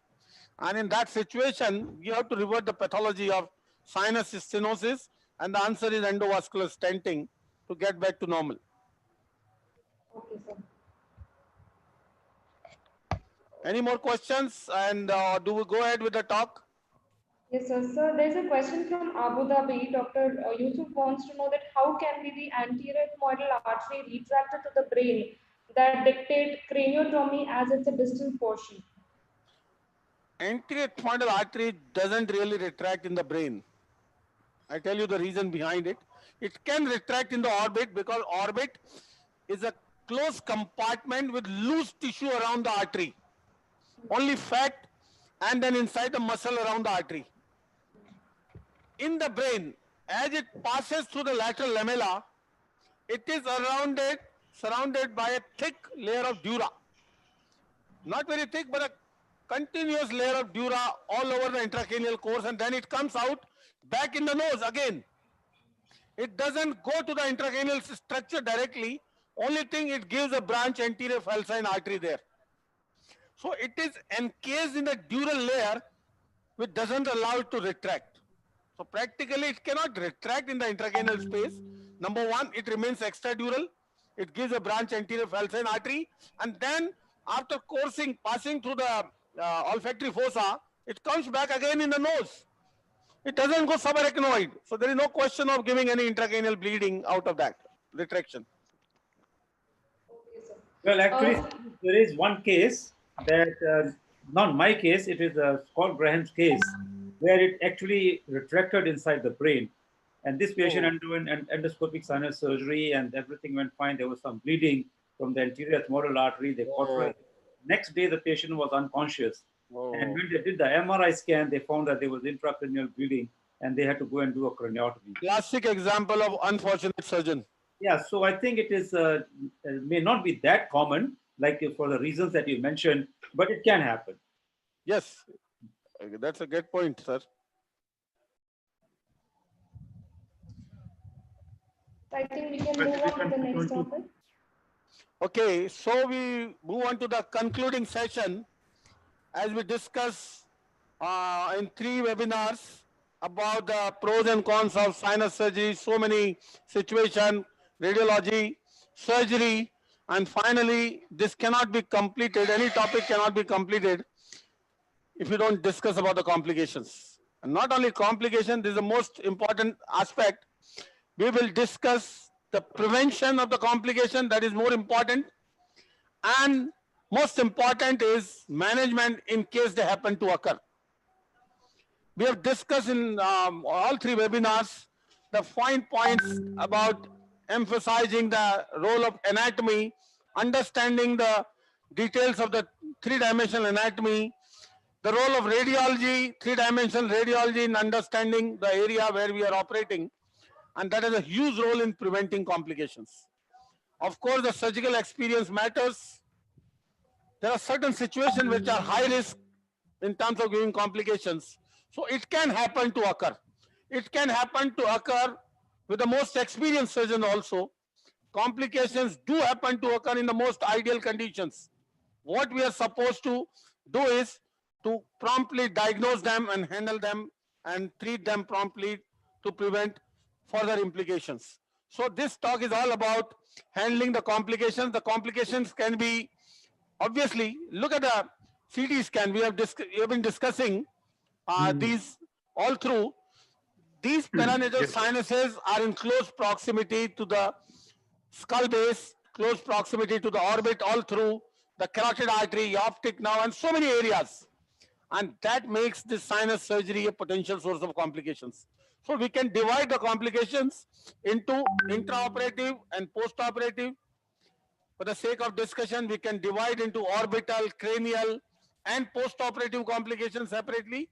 Anyhow, so let's go ahead first with the orbital complication, which can be divided for your convenience into minor and major. Paramita, you have to stop me. I have this 3 hours talk. You have to stop me when to stop. Okay? According to the public demand. So the orbital complications are major and minor. Still we have more than 5,000 people. Oh, really? So crazy. 5,600 something. Okay, great. I'll try to go little quickly, but this is such an important subject. I have a separate 1 hour presentation on management of carotid artery injury. And that is so important. In our series of thousands of skull-based cases, we have seen 4 cases of our own cases where we injured the carotid artery intraoperatively in endoscopic surgery and could manage, fortunately, all of them. So that's the experience I want to share with you as well, because that is the most serious complication one can think of, and one should be able to manage that promptly, otherwise difficult to save the patient. So orbital complication, there are certain predisposing factors. We have discussed all these all through. Predisposing factor, and here the surgeon has to be very, very careful in this situation if he is thorough with the preoperative radiology.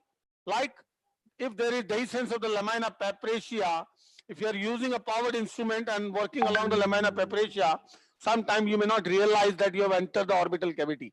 And powered instrumentation is so useful to carry out the work. You have seen the role of microdebrider, but at the same time, if not used properly, can be the big cause of problem. If you are using in the orbit, enter into the orbit accidentally, it can debride the entire orbit in less than 2 minutes. So you have to be very careful.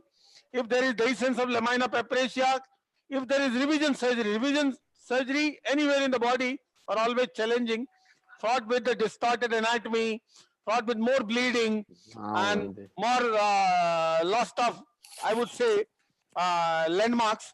So you have to be extra careful.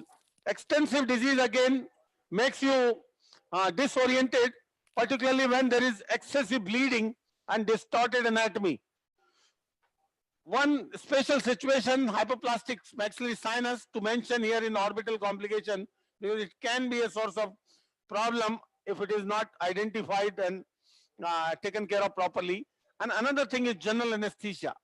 This is the past when people would talk about the general anesthesia is not as safe as the local anesthesia. And the reason was obvious, because if the surgeon approaches the skull base or orbit, whatever local anesthesia you would give, the patient will invariably experience the pain if you try to breach the orbit of the skull base.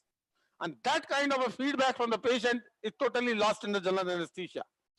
So you have to be more careful in general anesthesia, and particularly in the orbital cases or when orbital complication we talk, we need to instruct our scrub nurse to keep an eye on the patient's eye if there are any undue movements of the eyeball with the instrumentation of the instrumentation inside the nose, or if there is any sudden proptosis or anything happening to the patient, so the surgeon can immediately concentrate on that and solve the issues. So these are the predisposing factors we need to be aware of. Coming to the minor and major complications, I listed one by one quickly, looking at the time.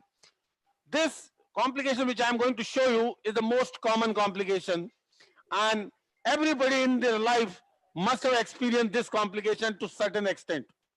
In the medical colleges also, the junior colleague can do this. So this is one of the complications which is most common and essential to understand. See what the surgeon is doing. Using microdebrider without taking the landmark in view, in consideration.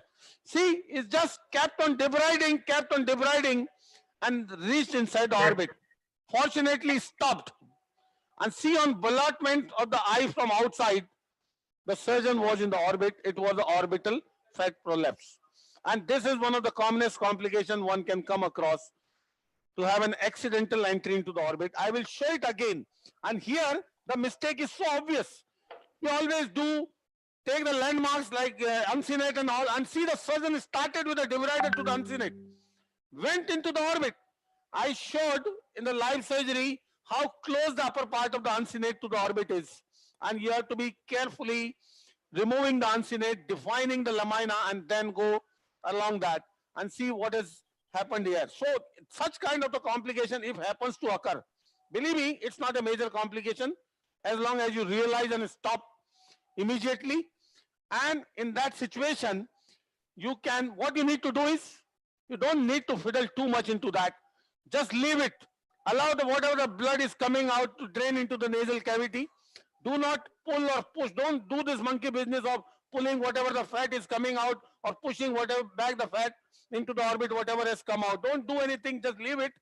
Just keep an eye on the patient's eye to watch for the proptosis. So one point I want to add, what Kirtane sir had said in the start of the program, is that the cutting edge of the debrider blade should be visible. In this case, it was not visible if you actually replay the video. I would say that has come from the Kirtane sir as a message, take-home message. Yeah. Always keep the cutting edge of the micro debrider under view. Keep the telescope along the micro debrider. It's a two-handed coordination, one hand micro debrider, one hand telescope. When you are introducing the micro debrider, your telescope should go in along. When you are removing the micro debrider, telescope should come along. And wherever you are using the micro debrider, keep the telescope close to it to keep an eye on the cutting edge of the micro debrider blade. So for the management of this problem, this is not a major problem. Just keep an eye and make sure that you don't pack.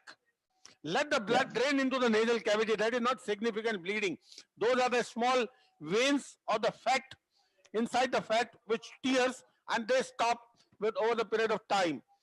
And ask the patient in the post-operative period not to blow hard to allow the extravasation of the blood in the periosteum. And always, since you have entered into a sterile zone, to give antibiotics to prevent orbital cell. Another thing is, once this has happened, you don't need to stop the surgery. What you can do, leave this area, relax for a while, go to the other areas and keep operating.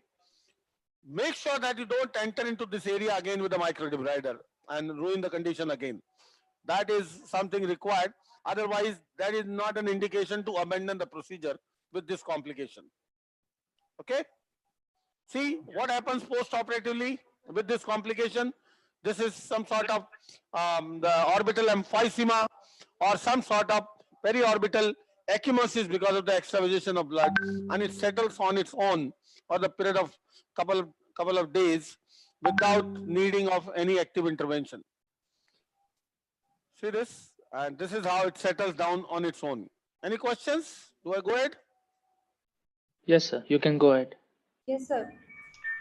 So quickly moving on to the next one, that is medial rectus muscle. You see this CT scan, how medial rectus is all along in contact with the paranasal sinuses. This is the medial rectus muscle in the entire length all along the paranasal sinuses. The difference is, see this, observe this, what I'm trying to show. This is medial rectus muscle. As you go posteriorly, it comes more and more close to the lamina papracia. Anteriorly is a protective pad of fat between the lamina and the muscle. So even if you transgress the lamina, this is what the fat which prolapses, and you saw in that video, previous video, how the fat was prolapsing and the muscle was still preserved. So, but as compared to the previous complication, this is not a minor complication, this is a major complication because of the associated diplopia it gives. And that is most frustrating to treat. There is no straightforward answer to it. There are many ways, but still this is most frustrating conditions to treat. And these are the some of the scans of different ways of damaging the muscle. I'll see this. The muscle was entrapped in the bony fragment when the orbit was entered, and this the muscle got involved into this bony fragment and got paralyzed. And see this video in the posterior after removal of the lamina, there is no fat. There is directly muscle in the position with the bony lamina papyracea. So you have to stay more careful in the posterior as compared to the anterior. And this is another CT scan post-operatively showing the complete transaction of the muscle. And this is a disaster because the resultant diplopia to treat 100% is beyond imagination to treat. So these are another example of transaction of the muscle. So what you can do once this kind of a complication happens to occur? Diplopia is, I would say, imminent. It is going to happen. Most of the time, the muscle is entrapped and you release the muscle and the muscle is by and large preserved. It can come back to normal or the period of time. What you can give to prevent further inflammation, the antibiotics and steroids. Antibiotics and steroids, and let the muscle, the situation improves. But if the muscle is further damaged and trapped, you can release the muscle, you can repair the medial wall, or if the muscle is transected, then it's totally an ophthalmologist call. And they do a lot of procedures to treat this condition. Treat this condition, like they put a hangback suture to the other muscle. They put inject botulinum toxin in the contralateral muscle to paralyze the contralateral muscle, or the transposition of the oblique, superior or inferior oblique muscles or something like that. So these are the procedures they do, but this is totally ophthalmologist domain. It is not our domain and it is their call. But this is certainly a major complication. This we have discussed already a little bit. This is to show the anatomy of the nasolacrimal duct. See this, how it is anterior to posterior as it goes.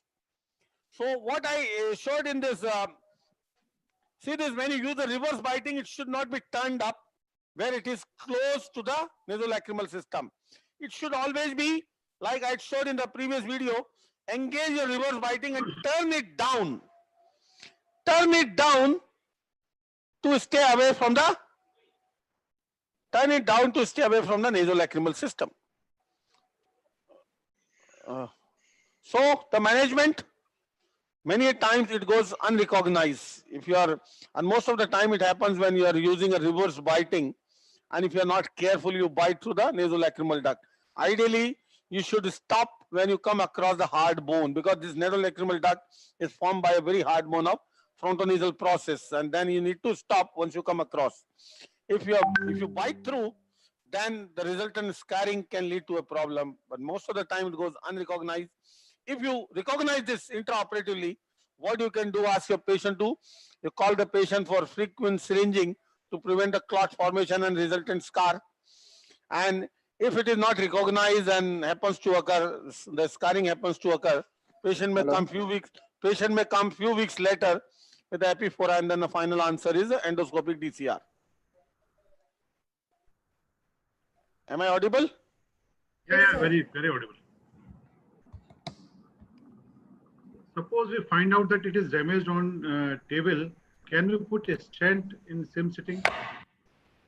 Of no value was, by and large, because the resultant effect of injuring the duct is because of scarring.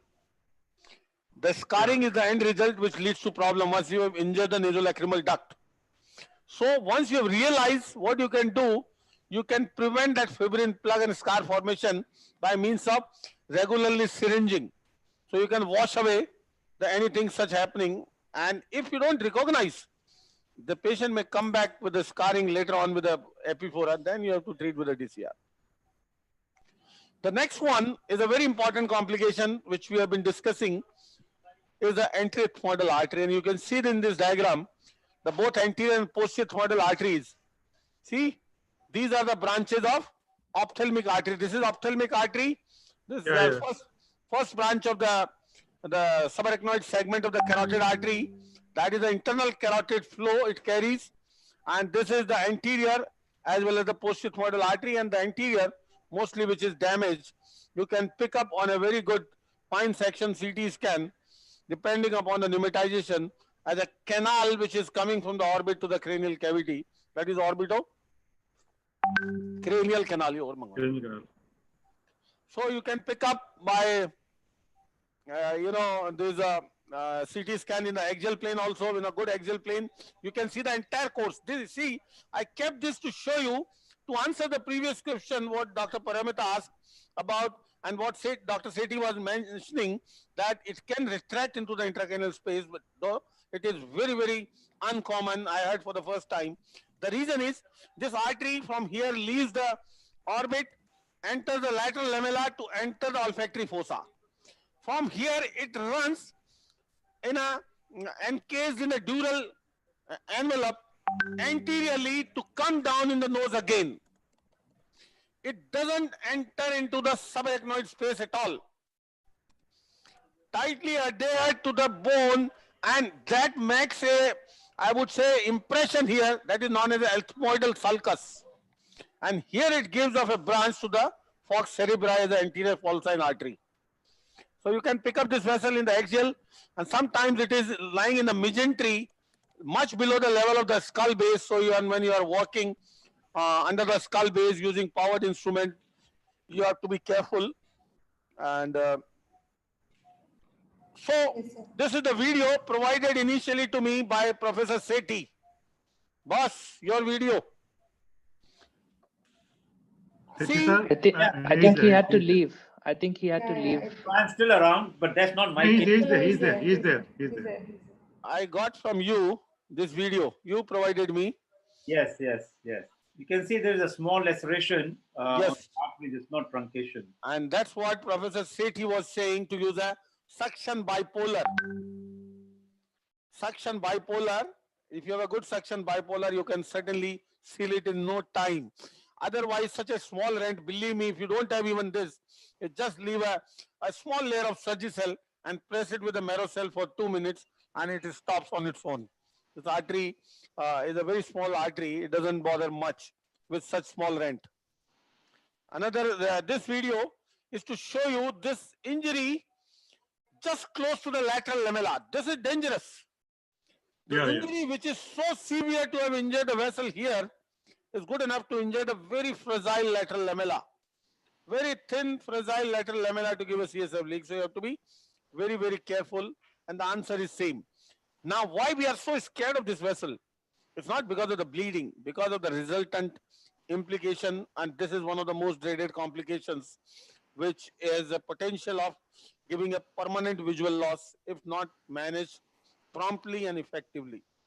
And this is what I am here to discuss, the intraorbital hematoma, how this hematoma can happen to occur. If this vessel coming from the orbit, I told you, it is not encased in any dural envelope or anything inside the orbit. Inside the orbit, it is loose lying in the fat. So it passes through the loose fatty tissue. So if this vessel happens to get transected at the entry into the ethmoidal roof, close to the orbital exit, it can get retracted, and then it can lead to this kind of a sudden proptosis and hematoma. This eye, and this we need to understand why it is so important, because eye is a closed bony compartment from all around, except anteriorly, which has a fibrotendinous diaphragm. See this, 7 bone forms the orbit from all around, except anteriorly, which can expand to some extent, otherwise the rest of the orbit cannot expand. Even an extra 5 ml accumulation of blood inside the orbit can be good enough to give complication, to compress the critical structures, the optic nerve and the vessels supplying the optic nerve. So to understand this visual loss physiology, the normal pressure is 10 to 20 and the volume is 30 ml. If there is increase in the orbital volume, I told you, even the 5 ml is good enough to compress the optic nerve itself, or the central retinal artery, or the posterior ciliary vessel supplying the optic nerve. So how can you diagnose? If you keep an eye on the patient, then you'll find a rapid proptosis developing. That's why you need to instruct your scrub nurse always to keep an eye on the patient's eye if anything of such happens to occur. And then if there is a rapid proptosis and sudden tension in the globe, the eyeball gets fixed, then it is the time to act fast, because it doesn't give too much of time to save the vision. And here we are fortunate. We human beings are fortunate as our retina has a capacity to survive ischemia for longer duration as compared to the brain tissue. Like in the brain tissue, if hypoxia extends for more than 5 to 10 minutes, it undergoes irreversible damage. But in the retina, we have enough ample of glucose storage in the vitreous, and the metabolism of the oxygen, the glucose metabolism different from the brain. It can sustain the hypoxia even for 90 to 100 minutes. But that time is even short. If you don't realize in that time elapses, it can be a disaster. So if you do the fundal examination, there could be optic nerve failure or retinal shutdown. But for the final diagnosis, the cutoff point, what we need to know is whether our optic nerve has undergone permanent damage or not. If it has undergone permanent damage, then obviously we have to act fast, and it's difficult to save that. Idhar karo. Idhar karo. Idhar karo. अरे नीचे कर दो यार, इसको कर रहे यार नीचे इसको. हाँ. So in that situation, the test what we do intraoperatively, even general anesthesia, under general anesthesia, is the afferent pupillary reflex test. So what is afferent pupillary reflex test? Huh? Laptop क्यों नहीं आ रहा? आ गया? Now it's coming. Coming? Yes. No, is it okay. coming? No, it's okay. Yes, Yeah, yes. coming. Yeah. So what is afferent pupillary reflex test? That you can do intraoperatively on the table. This is what this particular situation gives a situation of a Marcus gun pupil. So to understand that, simply the optic nerves are the afferent, and they go to the pretactile nucleus where the fibers decussate to the opposite side, both sides, and then to the Edinger-Westphal nucleus, again decussate to the opposite side, and from there the efferent in the form of oculomotor nerve go to both sides. So what happens? In such eyes, if you test with a light reflex, since the afferent have gone, there is no light reflex.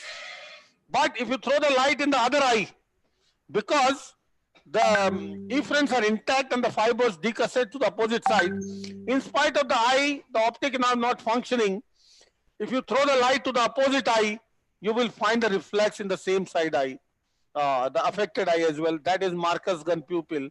That is afferent pupillary reflex, and that is diagnostic that you have lost the vision. And as long as the afferent pupillary reflex is coming, you have a time to restore the vision by means of all those measures to either orbital decompression, canthotomy, whatever. But that is the time period you have to save the eye. And even in this era, I've been seeing many of the patients coming to us who are operated and had lost the vision. And this is something very, very important for the sinus surgeons to know, to protect the eye, to preserve the eye in such unfortunate and difficult scenarios. Still you can preserve the eye if you know the management. So management, as I said, the orbit is a all around bony structures, and whatever extra blood which is accumulating, you have to manage both ways. Either you can increase the volume of the orbit to accommodate extra blood and it doesn't compress, or you can increase the blood volume. You can increase the blood volume inside the orbit. So what you can do is either karo. Yes. So what you can do, you can increase the volume of the blood. That is more feasible, because reducing the blood volume in the orbit is not so simple and it is not so effective.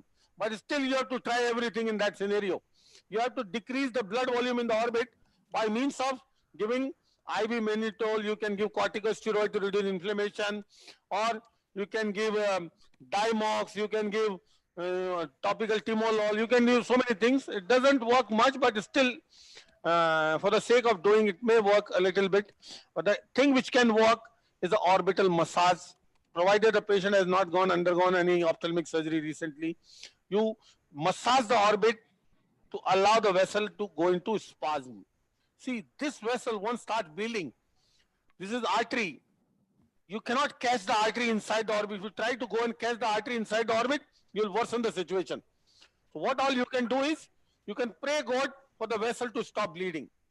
Orbital tourniquet is what? You can compress the orbit, release, compress, release for the artery to allow to go into spasm. Those are maneuvers which can help you. But the most important thing in the emergency situation which can work is the increasing the volume of the orbit. So there are many ways you can see the listed how you can increase the volume of the orbit. The most effective and the fastest one you can carry out in less than 10 seconds. Just take a scissors and cut the lateral canthus and allow the orbit to I to prolapse anteriorly, and this will immediately reduce the intra-orbital pressure significantly. And even if this doesn't work, what happened? Yeah, if this doesn't work and still the pressure is building up because of the ongoing bleeding from the artery, what you can do further? See, after the canthotomy, what you see there, the zygomatic bone. Wait till the zygomatic bone retract inferiorly, and then you'll find the inferior canthal tendon. Take a scissors and cut the inferior canthal tendon, which is holding the eyeball further, and I will completely prolapse outside, and that will further reduce the pressure. Most of the time, 99% of the time, properly done canthotomy, and if required cantholysis, are good enough. Until then, the vessel stops bleeding, and you can save the eye. But even those maneuvers do not work, and still the artery is bleeding in the unfortunate situation, what you can do is endoscopic decompression. We have an endoscopic field open. Just go inside with the endoscope, remove the lamina papracia, and make the cross hatching on the periorbita and allow the fat and the orbital contents to prolapse inside the ethmoidal cavity. And that is something which will reduce the pressure immediately inside the orbit. Even if the artery is bleeding, it will drain the blood inside the nasal cavity. It won't allow it to accumulate inside to result in pressure again and again. And most of the time it works. Why it is not the first choice? Because it may take time. The canthotomy can be done in less than 10 seconds. And that is the first treatment. It has no side effect. Once it heals, you won't even appreciate the scar. Even if the bleeding doesn't stop or the compression doesn't stop, what you can go sublabial and go to the floor of the orbit and take the floor bone down inside the maxillary sinus to give further decompression in the extreme situation. But you should be able to know all these maneuvers to save the eye in these unfortunate situation of this complication. Every sinus surgeon should be able to handle that situation. Canthotomy heals by itself, or do you need to do something afterward? Pardon? The canthotomy heals by itself, or you need to repair it afterward? No need to, boss. It is such a fine, it is a crease in the line of the lateral canthus. Yeah. You leave it, you don't even have to suture it. It falls back in place and there is hardly any scarring. It heals in no time without giving any significant scarring. Okay. Okay, sir. Also, there's a question in the management of this medial rectus injury. How does muscle transposition work in regard of innervation and movement coordination? It's a question from UAE, Dr. Isam. It's difficult. I told you that is a call of ophthalmologists. We don't do that. Yeah. And according to them, these are very difficult procedures with no control over the final outcome. That's why this is a very frustrating complication, I would say. Yes, sir. And so one more question, Dr. Pranita from Warangal wants to know that if we are sure that NLD os damages, can we do DCR in the same sitting? Not to, because all NLD damage do not give permanent epiphora. Okay, yes. Less than 5% result in a final symptomatology of epiphora, 95% heal without any issues. Okay, sir. You don't need to do DCR at the same time. Okay, sir. Okay, sir. Any more? No, sir. So coming quickly to the next one, that is optic nerve injury. So optic nerve, we all know, we saw in the dissection, in the surgery, that it passes in the posterior lateral wall of the sphenoid. If one of the posterior ethmoidal cell, generally what happens, behind the posterior ethmoid is supposed to be sphenoid. If one of the posterior ethmoidal cell over-pneumatizes over the sphenoid and beyond that, what happens? This sphenoid sinus is pushed infiromedially And this cell is going above and beyond the sphenoid sinus. So what happened? The optic nerve comes to lie in the lateral wall of this cell rather than the lateral wall of the sphenoid. And while doing a post-sigmoidectomy, if you don't realize and keep on going behind to look for the sphenoid, you can easily damage the optic nerve. That's why the technique we use, which we propagate, you have seen today, the moment you go behind the go behind the the basal lamella, stay medially, look for the superior turbinate, stay medial to the superior turbinate, identify the ostium, and stay anterior to the ostium while doing a post-sigmoidectomy. Because in any given ONOD situation, if you stay while doing post-sigmoidectomy anterior to the sphenoid ostium, you cannot damage the optic nerve at all, even if it is ONOD. That is the best way to prevent the damage to the optic nerve. And you can pick up this ONOD situation by all planes of CT scan. In the coronal, you will find a horizontal septa, sagittal is classic, and in axial, you can find a very good relationship of the optic nerve and the cell. You have some of the pictures where extensive disease, fungus, pressing on the optic nerve, patient coming with a vision loss, and the optic nerve very, very decent inside the, projecting inside the lumen of the sphenoid. A lot of people calculate the probability of optic nerve, prediction of the optic nerve injury by means of the relationship of the optic nerve to the sphenoid sinus, whether it is in the wall, whether it is dehiscent, whether it is projecting, or whether it is passing through the lumen. You can, according to the radiology, you can stay more conscious while dealing with the area around the optic nerve, the sphenoid sinus.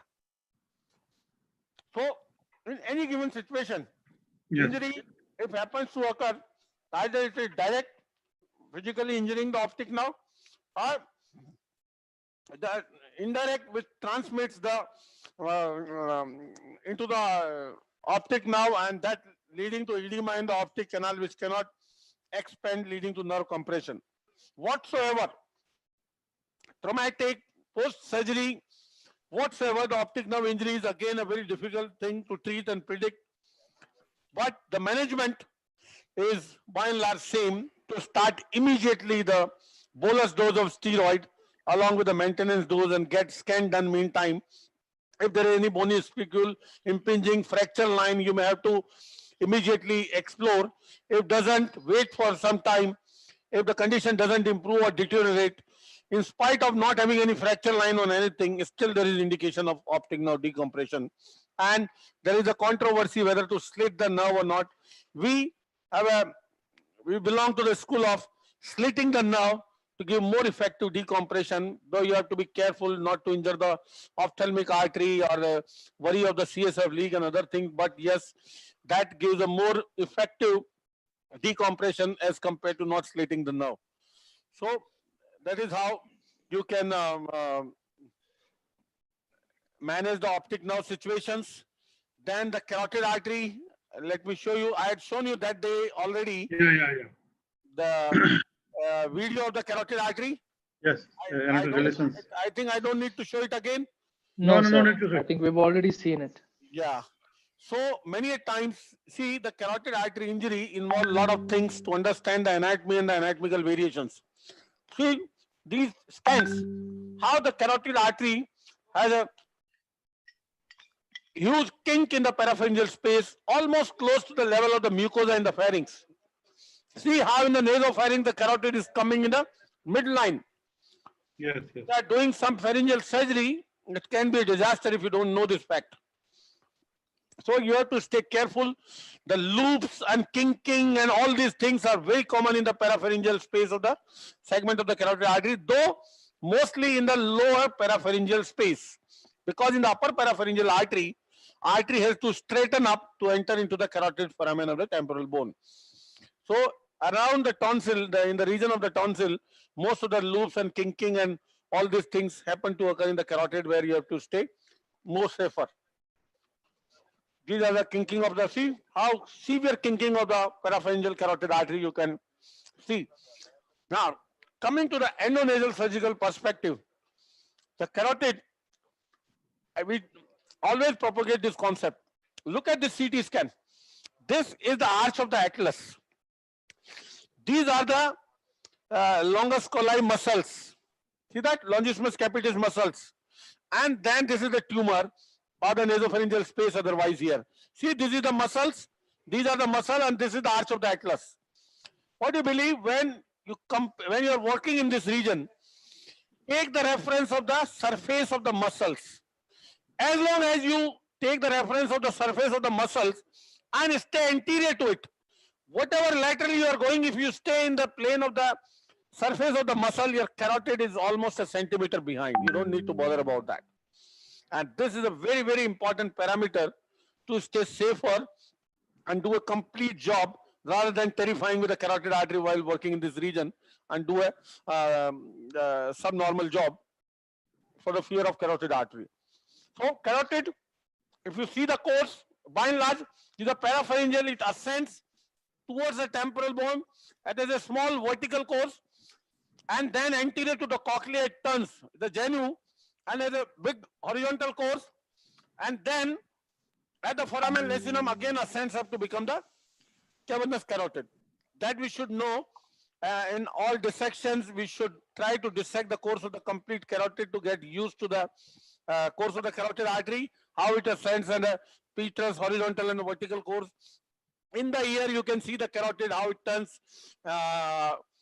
See this horizontal, the vertical genu, this is cochlea, and then turns anterior to become the horizontal carotid artery. And these are the course of the horizontal, and then the foramen lacinum to go up. Some of the dissection, and then after that it becomes the vertical cavernous, posterior genu. You see here the posterior genu, horizontal anterior genu, and then the supraclinoid and subarachnoid. And this is the portion which is most important for the sinus surgeon where the carotid is injured. This is the area which is injured most often by the sinus surgeon. In the sphenoid, this area of the carotid, this is optic now, this is carotid, this is opticocarotid recess, and this anterior band of the cavernous carotid is most liable to be injured by the sinus surgeons in the sphenoid sinus. So we need to understand the anatomy of this region. See this vertical carotid, posterior genu, horizontal, anterior genu, and then supraclinoid. And this anterior genu is most susceptible to injured by the sinus surgeon. We need to understand and how tortuous is the course of carotid artery. See how tortuous the course of the carotid artery. The reason is the tortuosity is very important in planning the stenting of the carotid artery in case of unfortunate rupture of the carotid, because all those metallic stent cannot pass through this tortuosity of the cavernous carotid to apply onto the vessel wall. It can dissect the vessel, and that can be a bigger disaster. So this tortuosity is important factor. See this endoscopic picture. This is pituitary, this is optic now, and this is the anterior band of the cavernous carotid, which is at risk by the sinus surgeons. This is the pituitary, and on the other side of the paracellar anterior band of the carotid. Hope you are oriented what area I'm yes, which is susceptible to be injured. Yes, sir. Sir, there's a question from Dr. Vinod Felix. He wants to know that is it safe to use coblator in the intradural tumors? Which tumors? Is it safe to use coblator in intradural tumors? We have used it in few scenarios and other tumors. Wanted to Yes. Vinod Felix is an amazing skull-based surgeon. I know him. Yes. Believe me, he is a source of inspiration for many. Yes. And his question is valid. I have already told several times, it is safe to use on the brain itself with no issues. We have used several times without any implication. Rather, it gives less collateral damage as compared to the bipolar cautery, I tell you, because it is constantly irrigated and it works on a bipolar principle as well. Okay, sir. Sir, inferior orbital decompression can cause diplopia. Dr. Yusuf from Abu Dhabi has. Yes. Any orbital decompression will result in some or other extent of diplopia, any orbital decompression.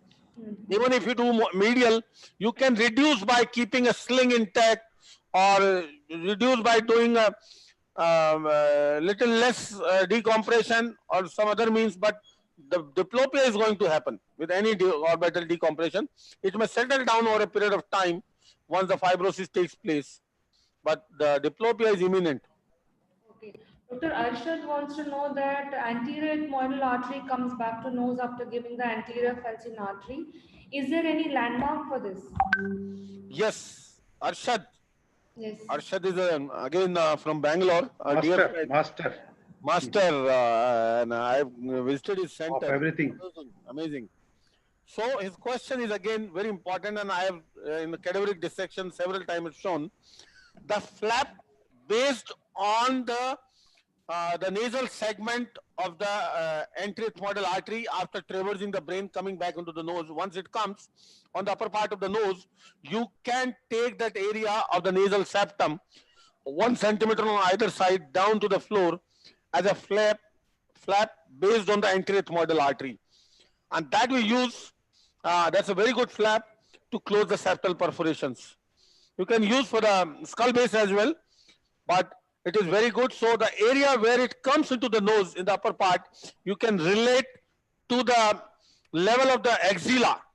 It is above and behind 1 centimeter above and behind the axilla, where it exactly comes down in that vicinity back into the nose.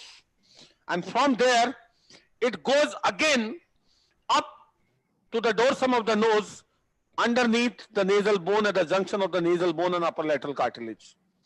So that area is important. Okay, sir. Okay, sir. So after that segment, the next is the cisternal segment. This ICA, as it goes up in the subarachnoid segment, there are 3 segments of the intracranial part. The first, it gives the ophthalmic artery and the superior hypophyseal artery. Then the next segment from ophthalmic to posterior communicating, which joins the posterior cerebral, that is communicating segment, and then behind is the anterior choroidal artery. So there are a number of branches. After that, it divides into anterior and the middle cerebral. This middle cerebral is the main vessel supplying the the temporal lobe of the brain, passing through the sylvian fissure. So this is how this vessel forms the anterior communicating complex above the chiasma, and this is how it divides into anterior and middle cerebral artery. So entire course of the carotid should be, I would say, a skull-based surgeon should be well versed with. The what you call this circle of Willis, we must be aware of, and in any given situation where the tumor is invading, abutting, or in close proximity to the carotid artery, we have to be careful about looking at the cross flow at the level of circle of Willis in case of, in any unfortunate event, if we happen to injure the carotid artery, because accordingly then we have to take a call to deal with that situation. So this is the circle of Willis, how the posterior circulation from basilar and anterior circulation from 2 carotid are joined together by the communicating vessels to form a circle. And this circle, anterior and posterior communicating vessels forming the circle of Willis, the integrity of the circle of Willis is very important. In case you sacrifice the one carotid, if the circle is patent, you can have a good cross flow from the opposite side and the patient can remain asymptomatic.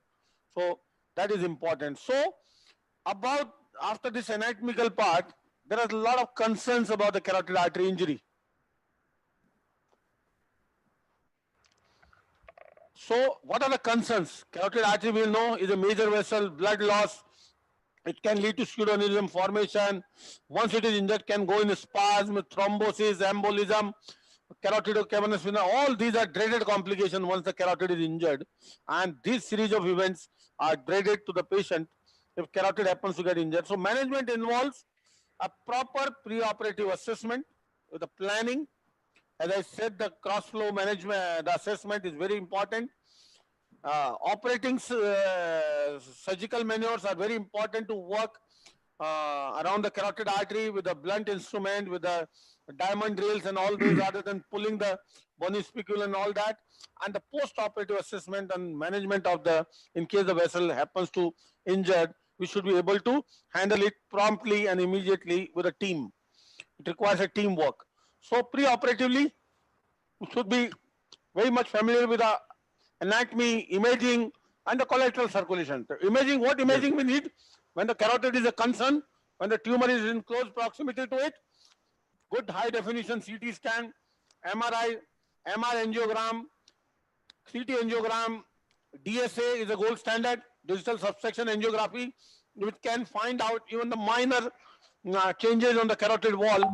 And the most important, in case you want to confirm the cross flow, for sure, is the balloon occlusion testing.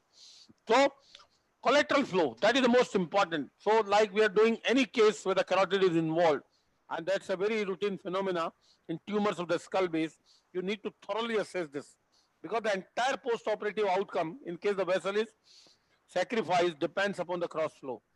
Many ways, if you go to literature, there are hundreds of ways to assess the cross flow. But I tell you practical 3 ways what we take into account in our practice. One, first is a balloon occlusion test under hypotensive condition. That is most important. Second is the venous phase difference on either side after occluding with the balloon. If there is too much of venous phase difference, more than 2 seconds, that means the flow is not adequate. And third is to put another balloon on the opposite side with a catheter and see the stump pressure. Back pressure after occluding the carotid on one side and back pressure beyond the catheter on the opposite side. If the back pressure is more than 2/3 of the systolic pressure, that means the perfusion is good from the opposite side. And those three together constitute almost over 90% sensitivity that if the patient passes these 3 tests, is unlikely to have a stroke. Otherwise, any single test listed out of here is not more than 80%, 75 to 80% sensitive. If you do any single test out of that, the chances of stroke are still 25%. So we have to be careful about assessing the collateral flow. Now, when carotid, we talk of carotid injury, there are certain factors which are considered as the high risk factors. Anatomically, if there is a decent ICA, bulging vessel, you'd say if you're walking the sphenoid, it's a kissing vessel coming close to each other, displaced by the lesion itself, or the sphenoid, any septa attached to the vessel, or any vessel wall abnormality, thinning, like it can happen due to previous treatment. It can happen in acromegaly. There are high risk, aneurysm, pseudoaneurysm, so many things. So tumor which invade the carotid, their characteristic, as I mentioned, acromegaly are high risk because they induce changes in the vessel wall itself. The carotid become more attractive and come close to each other. Post radiation, post bromocriptine therapy, or so many factors which may make the carotid high risk, and you have to be very, very careful. These are the situations that the carotid is bare, without any bone in the sphenoid. See the kissing carotid almost coming close to each other, and see all this. These are the classical examples that you have to be careful. In pituitary cases, if you have a smallest doubt, you should get a angiogram to see if there is any pseudoaneurysm or something, which could, if happens to rupture, can lead to a major complication. So you have to be careful about tumors which circumferentially invade the carotid artery, involve the carotid artery, is where the wall becomes ectatic. You never know how much of the changes in the wall, and when you try to remove the tumor without controlling the carotid, can be disaster. These are the tumor situations where the carotid is involved, and you have to be very, very. Sir, can I ask a question? Yes, please. Sir, when we do pituitary surgery, yes, the hypophyseal artery, when it is a branch of the carotid artery, so I mean, how to prevent injury? Because in one patient, it happened that we were able to control it intraoperatively by bipolar coagulation, but later on, 2 weeks later, the patient developed pseudoaneurysm. So, how to prevent that, and do you have any experience with this? As far as the hypophyseal arteries are concerned, are unlikely to be damaged in the pituitary surgery. I tell you the reason. There are 2 groups of hypophyseal artery, the inferior and superior. Inferior, yes, sir. Inferior hypophyseal is a branch of meningohypophyseal trunk. It arises from the posterior band of the carotid and go towards the pituitary on either side and form a circle around the sella. Sella, yes, sir. And the superior hypophyseal comes from the first cisternal intracranial segment, the subarachnoid segment, and they form an arcade around the the pituitary stalk and the chiasma. So when you deal with the pituitary tumors inside the sella, you are practically away from these vessels which are outside all around. So generally we don't damage unless because of the manipulation or something you induce or happen to be spasm in these vessels. That is beyond control. So spasm is something you can't realize, you don't realize, and that is beyond your control. If you know there is a spasm, you can give some vasodilators, but you don't know what is the reason behind those vessels, whether they have gone into spasm. There is no way to pick up. But by and large, these vessels cannot be injured in a regular pituitary surgery if you follow the protocol and stay inside the cella. Okay. So actually neurosurgeons at my place are very used to use the curette. So that might be something that... Your neurosurgeon is one of the best in the country, Dr. Bihari. Yes, yes. I know him. He's from Jaipur. I know him very well since my MBBS times. He's a brilliant guy, and see what amazing work he's doing in PGI there. You must be knowing well. Yes, sir. I mean, he is the one who give us all the training and give the backup when we're running. Simply so amazing. Even we damaged carotid artery once in a angiofibroma, and I could not think that we would have saved the patient if there will be no Professor Bihari in the operation theater. He's amazing, simply amazing. So these are the high risk situation we have discussed already. You can see the regions. So what are the options in high risk situations? Either don't do the endoscopic surgery, do an open surgery, or assess again with a balloon occlusion testing if feasible, or you do a prophylactic occlusion. If the patient passes the balloon occlusion test, you coil the artery and do it. We do many a times for the lesions which involve the carotid artery, and if you find the cross flow is good, we coil the intraluminally the vessel proximally and distally beyond the lesion, so that even if you lacerate the vessel, the bleeding will not happen. Or if the flow is not good, you can give a bypass, prior bypass before dealing with the lesion, so the ischemia doesn't happen. Or you can keep a neck control if you have an intervention radiologist facility in your hospital. Like I give an example. Dr. Madhusudan in Bangalore recently in a workshop, what he did, he had a tumor I was demonstrating in the workshop was an adenoid cystic carcinoma of the high infratemporal fossa, and it was involving the petrous carotid, horizontal petrous carotid. And since it was a post-RT case revision, I was little reluctant to operate endoscopically. That was a relative contraindication. I said him, boss, it may rupture lacerate the vessel. Well, don't worry, I'll keep a catheter right inside the lumen. The moment it ruptures, I'll inflate. Don't worry. We did a case, and once see this kind of a facility you have, you can do such cases. And another thing is a pre-op stenting, and this concept is different. Suppose you have a kinking of the vessel involved, all this, and the cross flow is not good. What you can do? You, before removing the lesion, a month or more than that before, you put a pre-operatively a stent inside the vessel, proximally and distally beyond the lesion. These are nitinol stents, in the lumen of which the intima forms in few weeks. Neo-intima forms. So what happens now when you remove the tumor from outside? There is no question of lacerating the vessel, but the thing is you have to wait for at least 4 to 6 weeks for the tumor surgery after the stenting until the intima forms. These are the various options in case you are operating for a high-risk situation. So another thing, this is important, for every segment of the ICA, there are certain reliable landmarks which you can rely upon.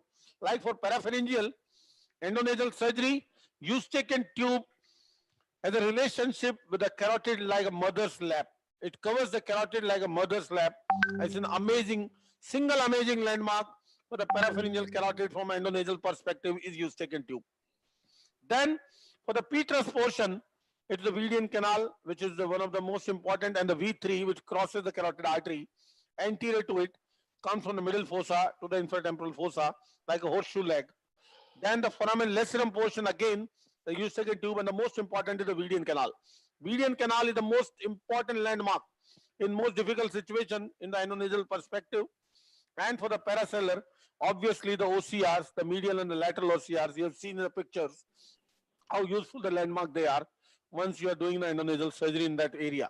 So one should be well versed with finding these landmarks and relating to the carotid artery for the given situation in that region where you are operating, and take the help of this. And these are the, as I mentioned, surgical tips when you are working close to the carotid artery. So these are very, very important so that you can avoid injuring the carotid artery, like using the diamond bug, not to twist the bone pieces, traction, and all these things to be avoided. And most important, the monopolar cautery to be avoided. Stent, as I said, is contraindicated in certain situations. Leave it. Now, showing some of the examples of the carotid injury that you can see this case, and see, I'll tell you what was the mistake done. This is the pituitary surgery, and see the surgeon what is doing, using a curate. We never advocate using any sharp instrument inside the sella. Our principle is to use two sections and suction elevator. That's it. See, the curate happens to lacerate the carotid, and see what happens then. The kind of bleeding is so difficult. What you need to do in certain situations, use two suckers to keep the blood away. See this? Use two suckers to keep the blood away and see the site of laceration. And once you see the site of laceration, then you need to pack something immediately, whatever in your hand. If you have gauze piece, if you have cotton ball, if you have Surgicel, Marocel, whatsoever, you need to close, press on the rent to stop bleeding. This is one example. Another example, see, this is another classical example, the mistake what surgeon has done. See the instrument, this is being used inside the sella, and this is a through biting forceps for a fibrous pituitary tumor. And see this, what happened? What a disaster. See this through biting, which being unaware of where it is using, and what happens to lacerate the carotid, and the disaster. So the bottom line is not to use any sharp instrument inside the sella. Another one, this is, you know, there's a small tear in the carotid, the rent, and see here the surgeon, in that situation, use the monopolar cautery and happen to close it. Time being, it's not a final answer because it can lead to pseudoaneurysm, other issues can open up again, but somehow could control. And this is something important, how to manage the carotid in that particular situation. So what you can do intra-op if the artery happens to get injured. Quickly, I'm just going quickly. First and foremost thing is to pack immediately with whatever material you have in your hand. But use two suckers to keep the blood away. Find the laceration and right exact over the laceration you need to pack, not to overpack to lead to cerebral ischemia. And anesthesia team works together to maintain normal tension. What you can do in case of severe pressure, what you can do additionally, you can go in the neck, temporary, go in the neck, harvest a muscle patch, the sternomastoid, go to the common carotid and put a temporary clamp, bulldog clamp, temporary, so that it can reduce the pressure, and then you can come back in the nose. Wherever you put anything, now you are prepared with a muscle patch and other material, Surgicel and all. Remove whatever pack you had put in initially. Now the pressure is going to be less, can be managed easily. This is time being 5 to 10 minutes, and then put a muscle patch in relation to the wall and put fibrin glue and Surgicel balls over it to prevent the bleeding. And that is give you enough time, going to give you enough time to manage further. And because ultimately what you have to need to do is, in such injury, you need to transfer the patient to the endovascular suite for the angiogram and for the management about the studies of the cross flow and all that. There are a lot of clips described in the literature, not very practical. You go to the PJ Omal's publication showing a lot of giving experience of handling the induced carotid injury on the sheep models, and that gives you a like a experience of a live carotid injury which you have managed in a live sheep model, and those are important to understand too for your practice. I am not saying that those are bad, but one should experience those. So what happens when the patient is shifted to the endovascular suite?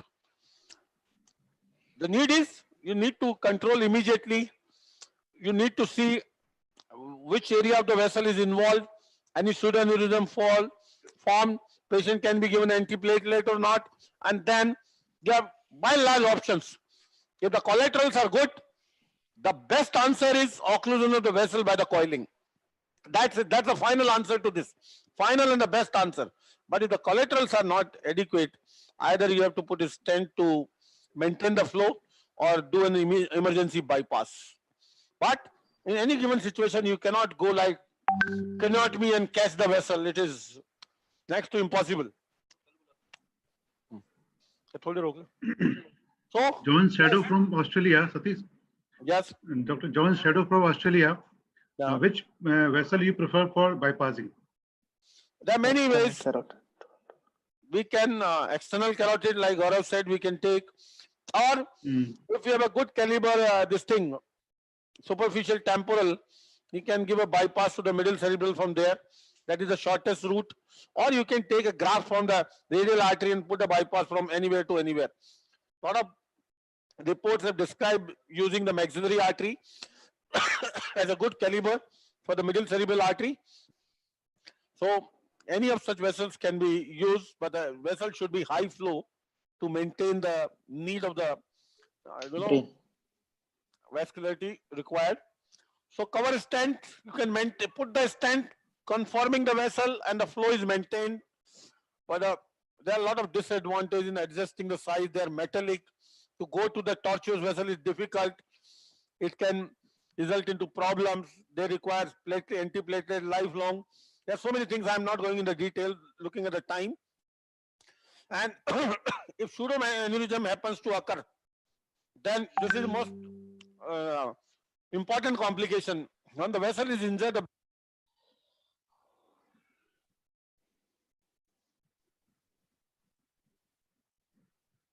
Hello? Hello? Dr. Satish Jain? Hello? Hello?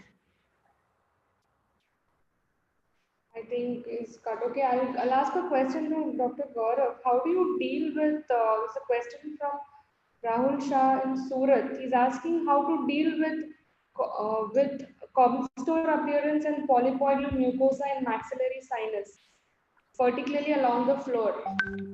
It's quite simple. You just have to open up the sinus pretty wide and then allow them to rinse with steroids. That's pretty much it. That'll take care of the cobblestone appearance on its own. Okay. I think sir is back. Satish boss? Yeah. Yeah, okay, you're back. Yeah, let's continue. So I'm just finishing it off early. Yeah. So this is the pseudoaneurysm. This is the major cause of a disaster. What happens? You happen to have injured the vessel wall, which may not have manifested that time, or manifested and you packed and realized that it's over. It can lead to pseudoaneurysm formation, which can burst any time, and that is a disaster. That is fatal. Yeah. In that cases, you have to again follow the same principle: balloon occlusion test the cross flow. If good, occlude the vessel, otherwise stent or something like that. Then if stents are not possible because of the tortuosity, then flow diverter are the stents. Very costly. You can conform to the any vessel situation, though difficult to place, but these are very important. And then finally, you have to take, you are ready, leave on the intervention radiologist to take a final call. Thank you. Thank you so much, sir. Sorry for the being so fast. No, definitely. Amit is still there. And there are no questions, sir, right now. I mean, we've answered mostly all of them. Sir, many in between surgeries, many surgeons wanted to know the post-operative irrigation, the solution, what is the exact solution that you give, the quantity. To begin with, we use the budesonide aqueous solution, the same budesonide which is used for nebulization for the asthma, respules. So what we do, since it is topical, they use 1 liter of saline and mix 2 milligram of budesonide. That amounts to 0.5 milligram of budesonide per 250 ml, which is the fluid required for irrigation every day. So you are ultimately giving a 0.5 milligram of steroid every day, that too in a topical form. So that remains quite safe for the long-term use without any systemic side effects. So can I add a point here with your permission? With your permission, Satish sir. So in Vancouver, we did a long-term budesonide study because we've been following up patients for almost 8 to 9 years now. And from our cross-sectional study, we found that there is a 3% chance that even with topical budesonide, the patient can develop some amount of HPA axis suppression. But So it is not published so far in any study. It is not. The studies which I have gone through. Yeah. This is what internal data that I'm telling you. Using the budesonide for more than 2 years, so many studies published, no one else could pick up any effect on the HPA axis, any suppression or anything. So now what we do as a routine is we do a bone densitometry every year or 2 years, and we do tonometric study. Imagine that patient requiring the budesonide for years. Yeah. That too topical. Now, if you don't use the budesonide and using the oral steroid, what would happen to the patient? Imagine. No. They have to use it, but we just have to keep an eye on it. That's about it. Yes, and for that matter, as I told last time, practically, according to the situation of the mucosa, you have to take a call of reducing the frequency and concentration. You don't have to use as a blanket all for the life. So it's the minimal dose required to keep the mucosa healthy. That's what we need to use. That's about it. Sandeep wants to ask, Miss, one question is there. Can we put local, while finishing the case, can we put local steroid in the form of gel form over there? Or can we give local steroid in injection form in the after doing surgery, mucosal injection of local steroid? After the surgery? Yeah, just after finishing the. Yeah, we always pack with the steroid packs in the ethmoid cavity after the surgery. Which steroid pack means? What do you use? You use Marisol soaked with any steroid? Soaked in triamcinolone, dexamethasone, or any steroid, whatever. Steroid is Feroz Khan from Dubai. He wants to know, can this Manuka honey can be used for the ear also, ear and chronic cavity infection? Or I have used it all over. I have been able to, save so many cochlear implants, developing biofilms, to develop biofilms using Manuka honey. I demonstrated at several places, and it is really wonderful. You can salvage implants also anywhere in the body. Even now, I have a lot of discussion with orthopedician, and one of our orthopedic colleagues was so excited, and he could salvage one of the orthopedic implant with the Manuka honey. It's important. Good. Amit was there. Amit, I think he just joined us for some time. Where is gone? Amit? Anybody? Any questions? Sir,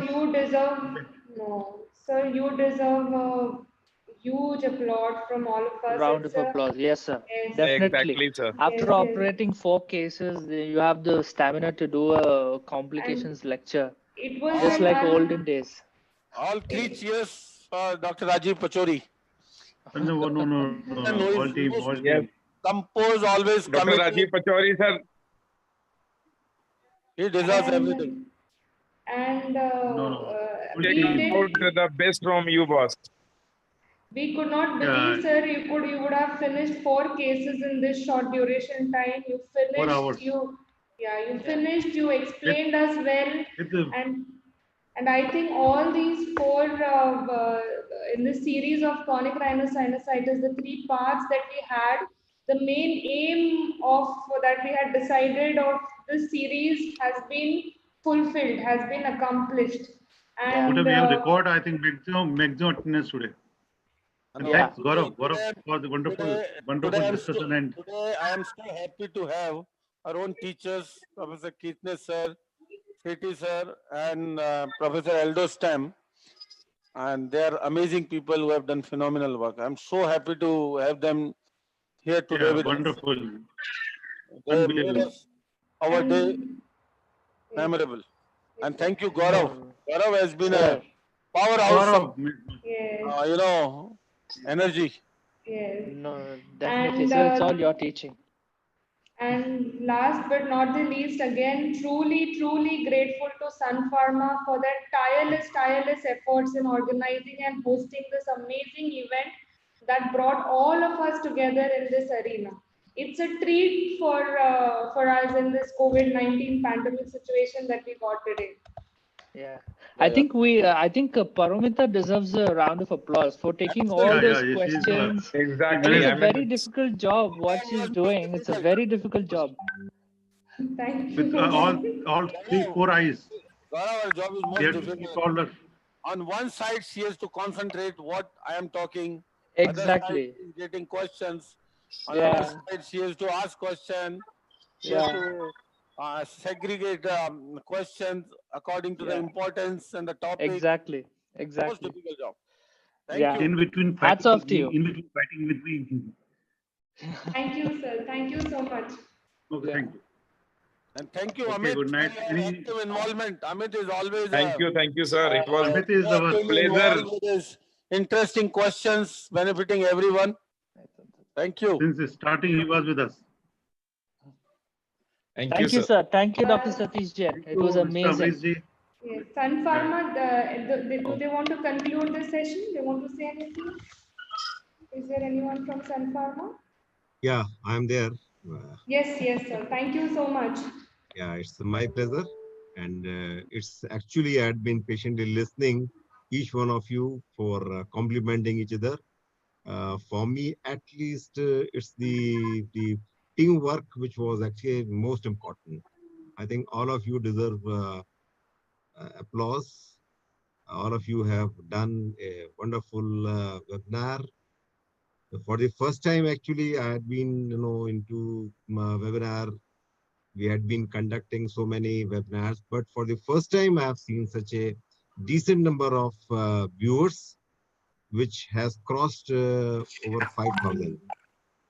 So credit goes to Dr. Jain, Dr. Pachauri, Dr. Gaurav, of course, wonderful moderator, Dr. Paramita. Thank you, and Thank you. wish you all the very Thank you. best. Thank you. We shall meet personally We'll very meet soon. on Sunday, 10 Definitely. p.m. Sunday I'll be there. 10 a.m. Thank you. Thank you all once again.